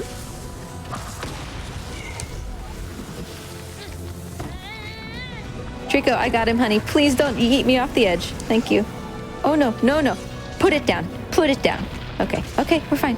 So, you didn't really get to see what I wanted you to see there, but that guy was coming out with a shield out of that door. One of those eyeball shields. Shining the mirror on him temporarily makes him go like, oh, what? And then he drops his mirror. And it's really nice because he drops it inside the door and he can't go back and get it. We're going to use that actually a couple more times in the stuff that's coming up to make sure that they introduce as few of those eyeball shields as possible into these fights. Trico, I had that under control, honey. Well, okay. Okay, you know, is it a yeet kind of day? I get it.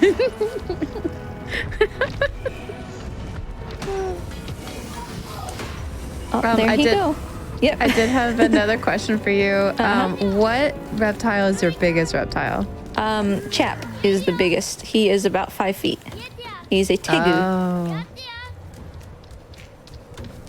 5 feet, really? Yeah, he's a big boy. He's a rescue. Wow. That's almost as tall as me. It's taller than me. I'm like 5'6", I think, question marks. It's been a while. I'm 6 and a half. 4'11". I'm very short.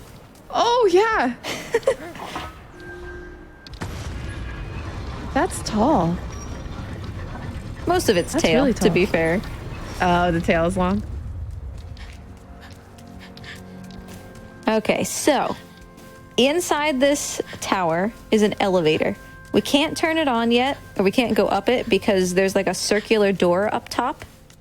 I'm supposed to wait for Trico to go into this room and lower his tail through one of these things. I'm not going to do that. I'm literally just going to boop. So elevator skip, success, great. Yay. In order to get through the ceiling, we have to turn on each piece of the circular door one by one so that we can make it all like move away at the same time.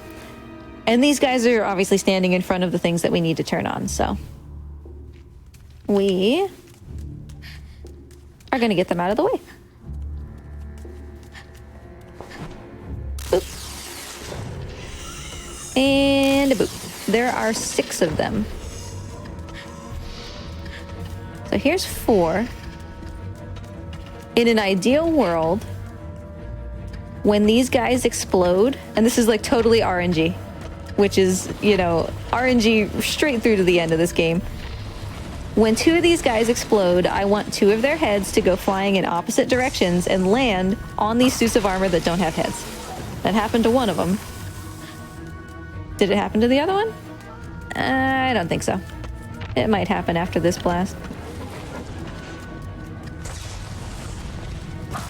Poof. You wakey wakey?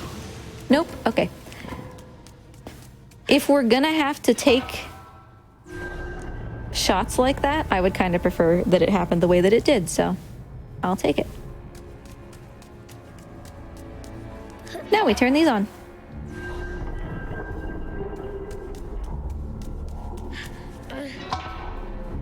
Now, this was the room that you found the hole, right? It's Where the you were- room above. So like Oh, the room above. the hole that I jumped through to get down here is on the actual floor of the elevator. So when we take that elevator up in a second and get into a fight, yes, that's the hole that I fell through. That hole is gonna come up with us, and it's gonna be there just to troll me. All right. This one specifically. Wakey, wakey, buddy. Sit down. You can turn them on from a distance, which almost nobody knows. And so we sit that guy down and turn it on behind him without having to deal with him. And then also, voila, we teleport because why not? I see it now. Yeah, so this elevator, this floor is going to come up with us, and it's going to become the center of the floor up above. So when I get into this fight, there will be holes in the floor. Because why wouldn't there be?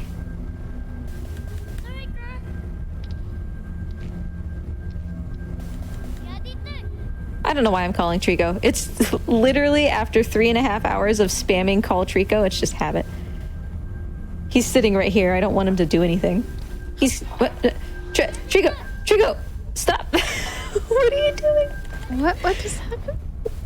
Why did the elevator stop working? That's weird. Like, I'm literally just sitting here holding the circle button. But okay. Hey, I'm not that gonna wasn't complain. normal, right? No, that was not normal. I've literally never had that happen. Okay. But you know what? Just embrace it.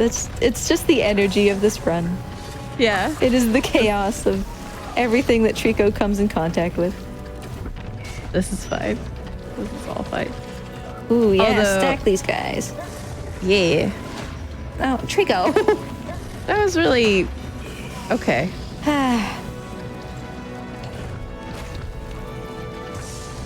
Come on, Treeks. Ooh, okay. You made up for it by getting both at once. I'll forgive you. I'm just kidding. I'll forgive you anyway because you're cute.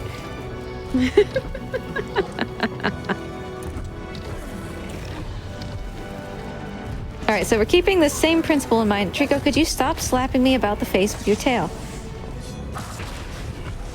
This guy eventually, whenever Trico finishes his business, is going to come out here with a shield. And I'm going to say, stop it. And he drops it in there. And we stop him from coming out and messing with our business. Oh. Trico, I'm going to need you to save me, buddy. Trico. Trico. Dude. Oh, Trico. Come on, Trico. Sometimes you can get caught and then Trico will, he prioritizes saving you over what he's doing, usually. But we got a little bit of a special Trico today, it seems, so. I got him, buddy. I got it under control. You figure out something else to do.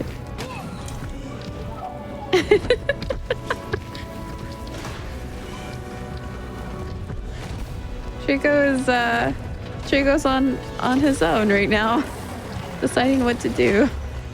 Buddy, can we stop with the little tippy taps and do more of the slappy slaps? Like, thank you.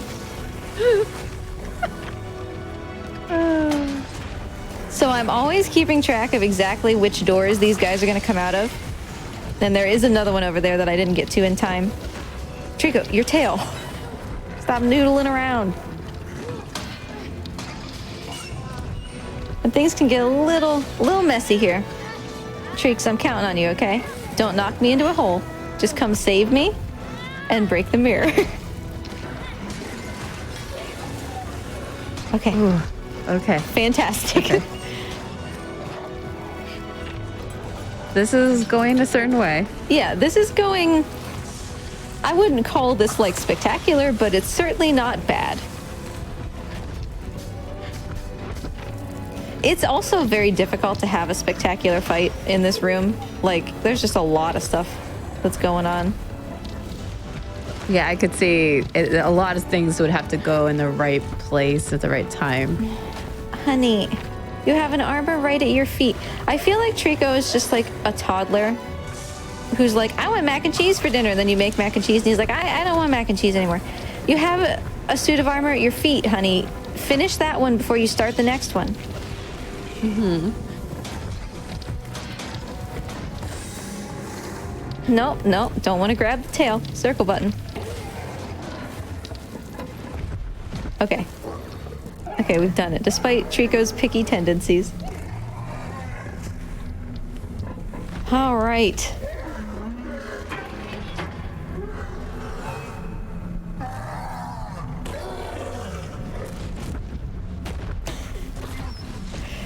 Okay, so fight's over. Great. Trico was like, nah, you're not going anywhere without me.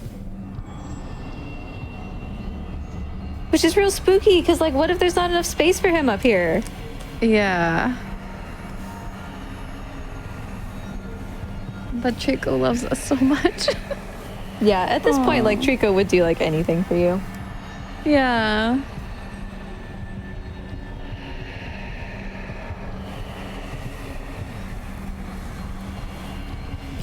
So I got trolled hard enough in that last, like, 30 minutes that we'll go a smidge overestimate if that's all right, but... Okay. That's okay.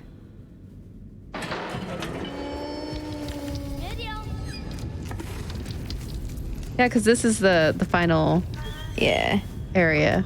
And I'm imagining that people want to actually see, like, how it ends, right? Yeah. Aww. He's got so many spears. Okay, buddy. I know. I'll take this out while you handle this. Because you got a big brain, and you can do it on your own. You're a big boy.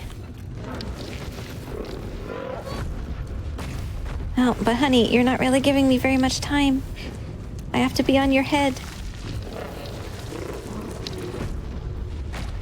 Oh. Yeah, Trico. I feel like Trico has been alive this run. Like the whole entire run. Yeah, he's had some energy. For good or for ill. I'm sorry I didn't get to pull all your spears, buddy. We just gotta go and do this.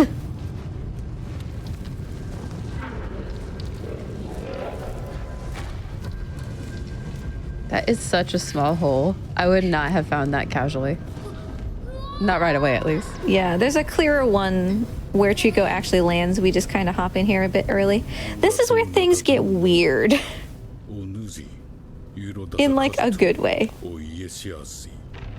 We're inside the White Tower, freezing cold in here, and then there's just this thing.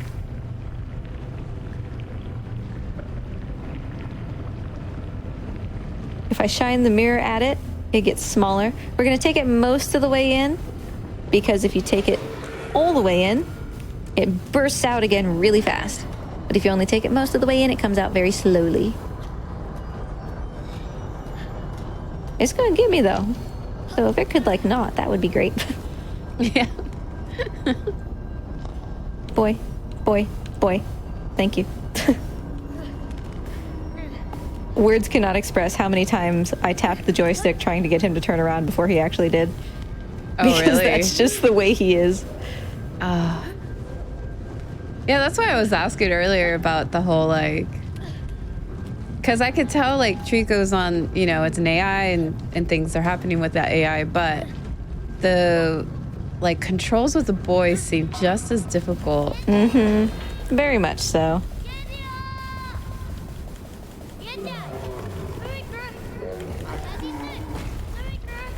All right, Treeks. Of course, he took the suboptimal path here. That's all right.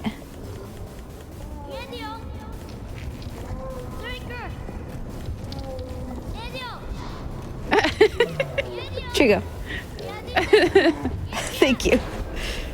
Ay, ay, ay. Honestly, in a weird way, this is kind of like a co-op game, kind of. Yeah, kind of. It's like a co-op game that you co-op with your 3-year-old. Yeah. Yeah. All right, so with that, unfortunately no poops, which I was hoping for. But that's all right.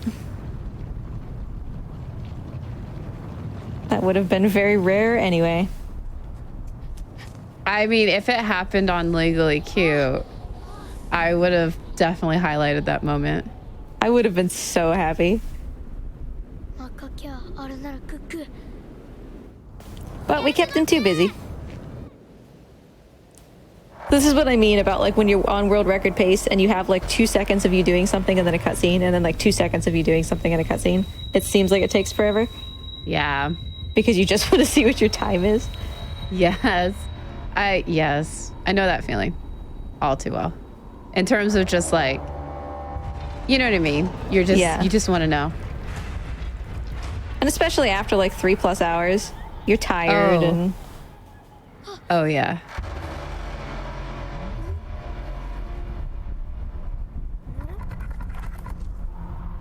But yeah, how many cutscenes are there in terms of just like before the time?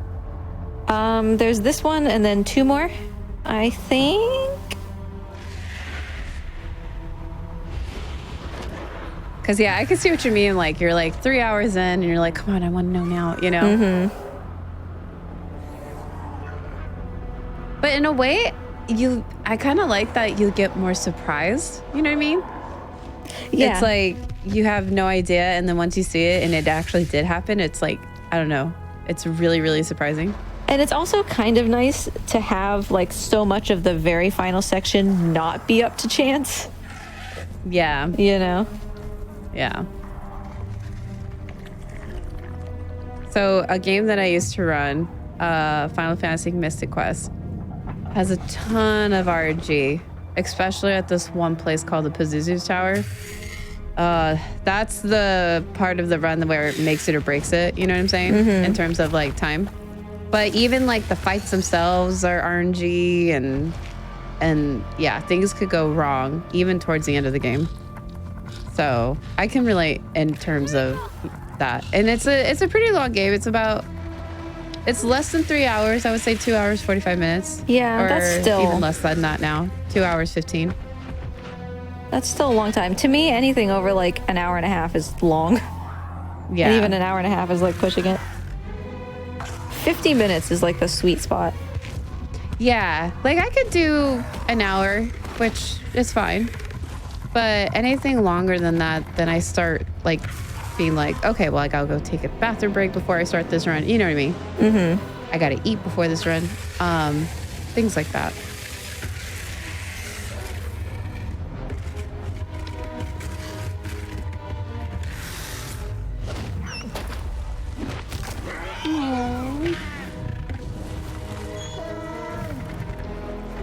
Oh, I just realized. Oh. I have a broken leg, so I'm resetting so that I don't. Yeah. So poor Trico. He wasn't very good in a one-on-one fight, let alone a one-on, I think, 9 fight. Yeah. Yeah, that's a lot of them.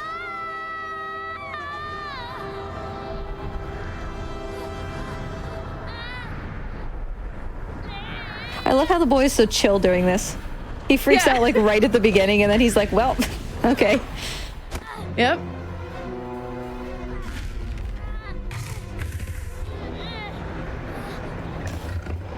So enough people were like, can I make this Trico land faster?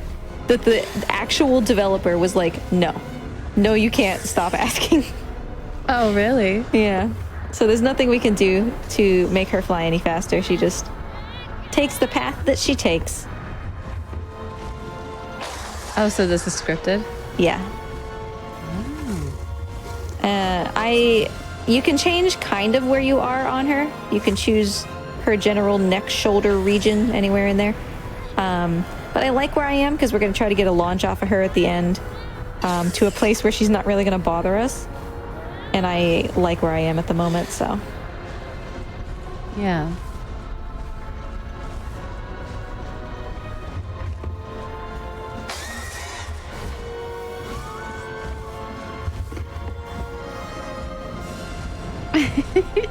Mort.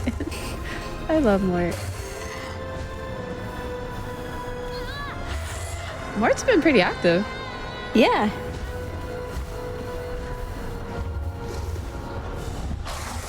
I'm sure after he gets his birthday cake tomorrow, he'll just hunker down and not be seen again for like a week. I mean, the birthday cake sounds pretty good. Oh man, that was like the worst launch ever. Ooh, but she let me out. Also, all of these Tricos are different colors and patterns. They actually, it's like it's not the same one, just copy-pasted. They're all different. Trico.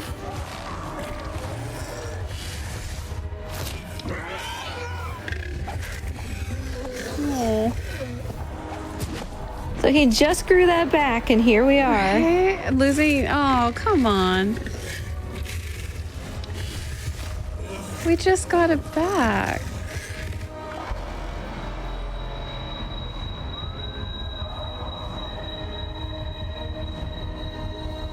Okay, the final little bit. Time's going to be coming up here in probably, I would say, like 40 seconds.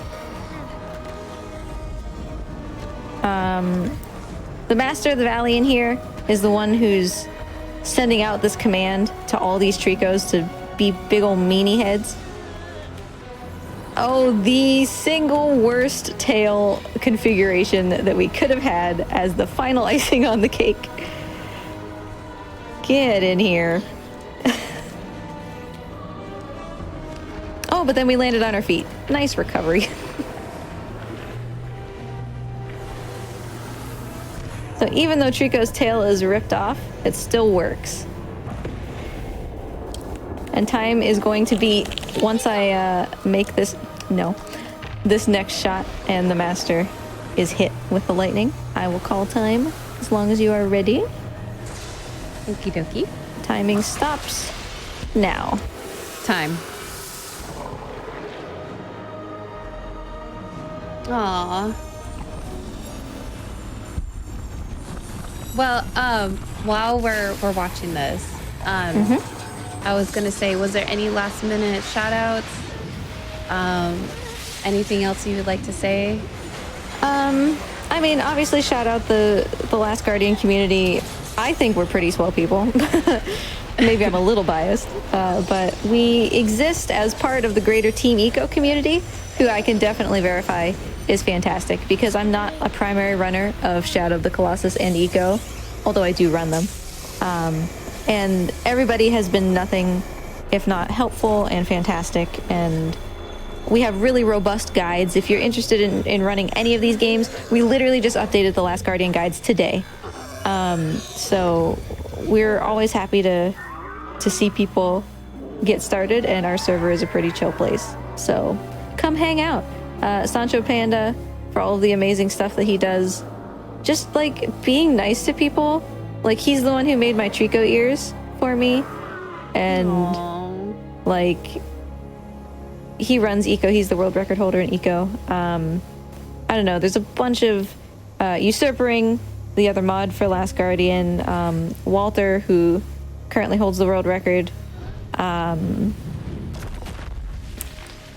There's like a million people. Aiden, bunch of people, all fantastic people. And of course, all you all too, for hanging out, lurking, chatting, cozy comms with me, like tech people, everything. Aw. Well, I definitely, as we're watching this, I just want to say thank you for showing this on the show. It was such a delight for me. And then seeing Mort right now, I'm looking for Mort. But yeah, I appreciate you showcasing this and everything like that. And I want to say thank you so much. And especially showing Mort. I love Mort. Definitely check out the runner. I linked the chat or the Twitch, as well as the what do you call it, the speedrunning community into chat.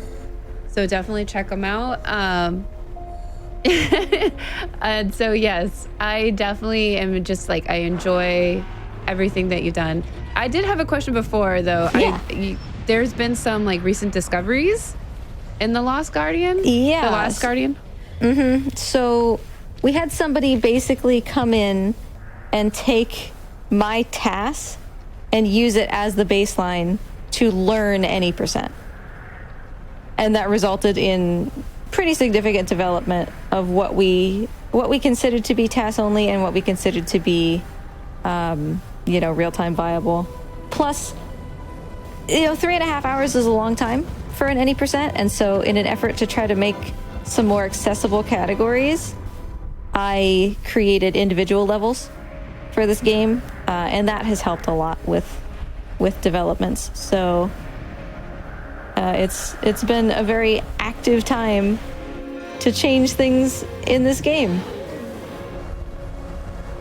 So that's actually really amazing. So basically, there's just continuous development even in the community as of right now too. Mm-hmm. Yeah, for sure. That's really, really cool. We love this game, and every now and then we find something and it's like, whoa, this changes everything, and then the run adjusts, and then it cools down for a little bit, and then it happens again and again and again. Yeah. Oh, this cutscene is so cute. It's great. Trico made it. Yeah. But Trico is pretty messed up. Yeah, he's not doing great. He's like, one of his eyes is really injured, but it seems to be right that the Tricos bring people back here to put them in that thing that looks like a baby Trico and get rewarded for it. Barrels. Whether you think that that's actually like the people in the barrels is up to interpretation, but the master is the one who's sending out these signals, controlling them to do so. But it seems like for both our Trico and that other Trico, both of them had their horns broken. So once that happened, they didn't really listen to the master anymore. And that's why our two are okay when the other ones got hurt when he exploded. Yeah. Yeah, I could see there being a lot of theories in terms of like the transformation of Tricos. So I could see, I honestly kind of agree that, the Tricos taking the humans and putting them inside that, so there's more Tricos, so that the master can control the Tricos, kind of thing. Right. I personally kind of think that like the Tricos aren't even supposed to have horns. They just have horns because they eat the stuff in the barrels that the master feeds them, and that grows horns so that he can control them. Mm-hmm. But Yeah, that's like a headcanon kind of thing, right? Yeah, exactly. But it's just kind of cool to see, you know, you could kind of come up with like theories based off of that kind of thing. So that's what's really cool about this game, and it doesn't feel like a final, like there could be more, if that makes any sense. Yeah, like there could have been Tricos that just didn't come back right now. Like, you know, could be more Tricos out there. There could be many ways that this story proceeds. Yeah. And that's what I think I like about this game, is that it's kind of up to your own interpretation. Yeah. Poor Trico, he's been working so hard. He's so hot. He's got like steam coming out of his nose. But he brought us back. Aww. And when he barfed us up that time, he didn't have any more of that like glowy barrel goo in his tummy like he would normally have. I think that's meant to be like he's used all of it. He doesn't have anything left. Mm-hmm. Also, did you see your time? The 3:32? Yeah. Okay. Yeah. Are we good to show the after credits thing? Let me check. Because I know it is kind of late. We've got like, I would say 3 to 4 more minutes. Okay.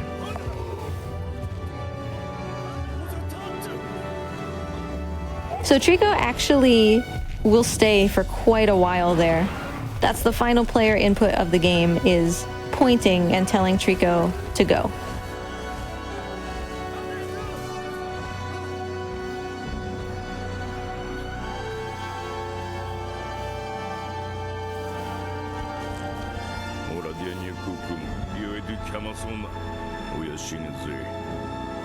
Okay, so unfortunately we can't show the credits, but we could watch up to the credits.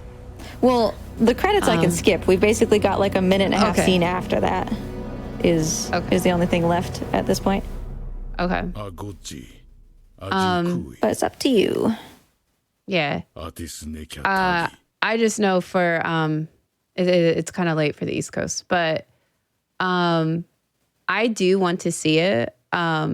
So what I'm thinking of doing is, and you can skip the credits? Yes, said? I can skip the credits right now.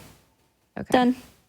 Okay, then we'll just do this, and then we'll say goodnight to everybody. It is pretty late. Definitely appreciate the run, Sable. I really, really appreciate you. And I hope everyone had fun watching The Last Guardian.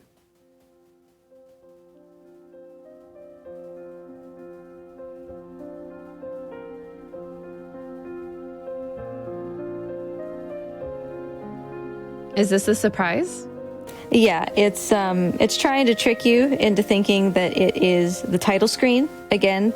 It's hard to remember since we only obviously saw it once because we're not playing this casually.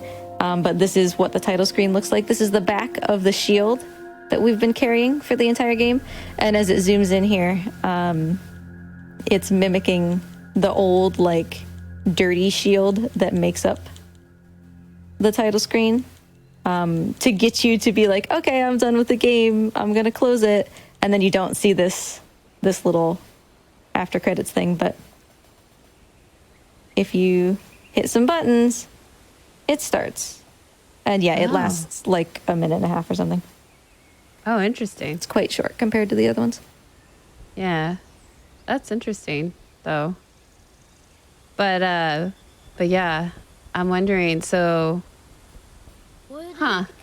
Sorry, I'm just thinking out loud. I'm trying to decipher what this means. You know what I mean? Yeah. It's like one of those like spoiler moments, and you're trying to be like, huh, what does this mean? But I just wanted to say thank you, chat, for being here. Thank you, Tech, especially Tech. I love you. For sure. Thank you, everybody. And Yeah, definitely after this, we're going to be rating someone, but check out Sable's Twitch. I will link it right now. Sorry. I Oh, can't thank talk. you. I appreciate it. But yeah, and then if you ever have any questions for Sable or anything like that, make sure to follow her, and you could always just check her out. And Yeah, you like can for always ask real. questions. If you have questions about The Last Guardian, this is my jam. I'm a mod on the leaderboard. I do a ton of stuff with The Last Guardian. Show up in my Discord, show up on my Twitter, show up in a stream, and just be like, yo, I want to run this game. Yo, I'm trying to run this game and I don't understand how to do such and such a trick. I will literally go live and show you. Like, I would be happy to help you. And so would the rest of the community, whether you want to run Last Guardian, Eco, Shadow, whatever. We're all very friendly.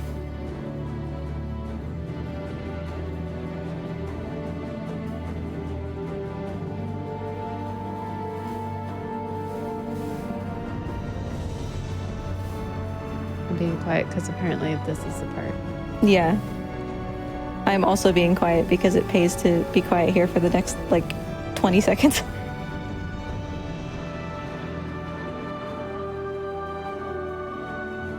Plus just the music, so good.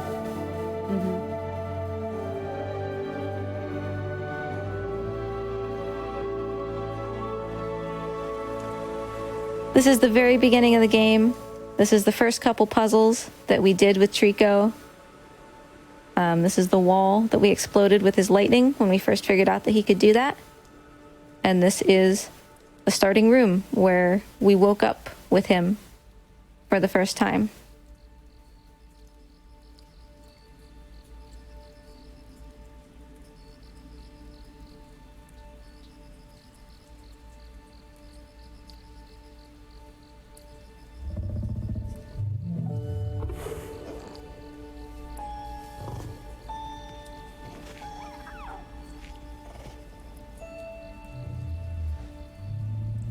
There's So it's- two eyes. Yep, there's two eyes. It's really hard to Two see. sets of eyes. The second And, set. Yeah, it's hard to see and it's even harder to hear, but there's a little squeak, like a tiny little Trico over there on the left. Oh, so good. Okay. Well, we do have to end. Yep, that's we it. will be back with more Legally Cute. Follow Sable, please. Twitch I'll put it again. Good night, everybody. Have a wonderful weekend. We will be back 2 weeks from now. Stay tuned, and I'll be back at the same time, same place. Alrighty, everybody. Good night, everyone. Bye. Bye.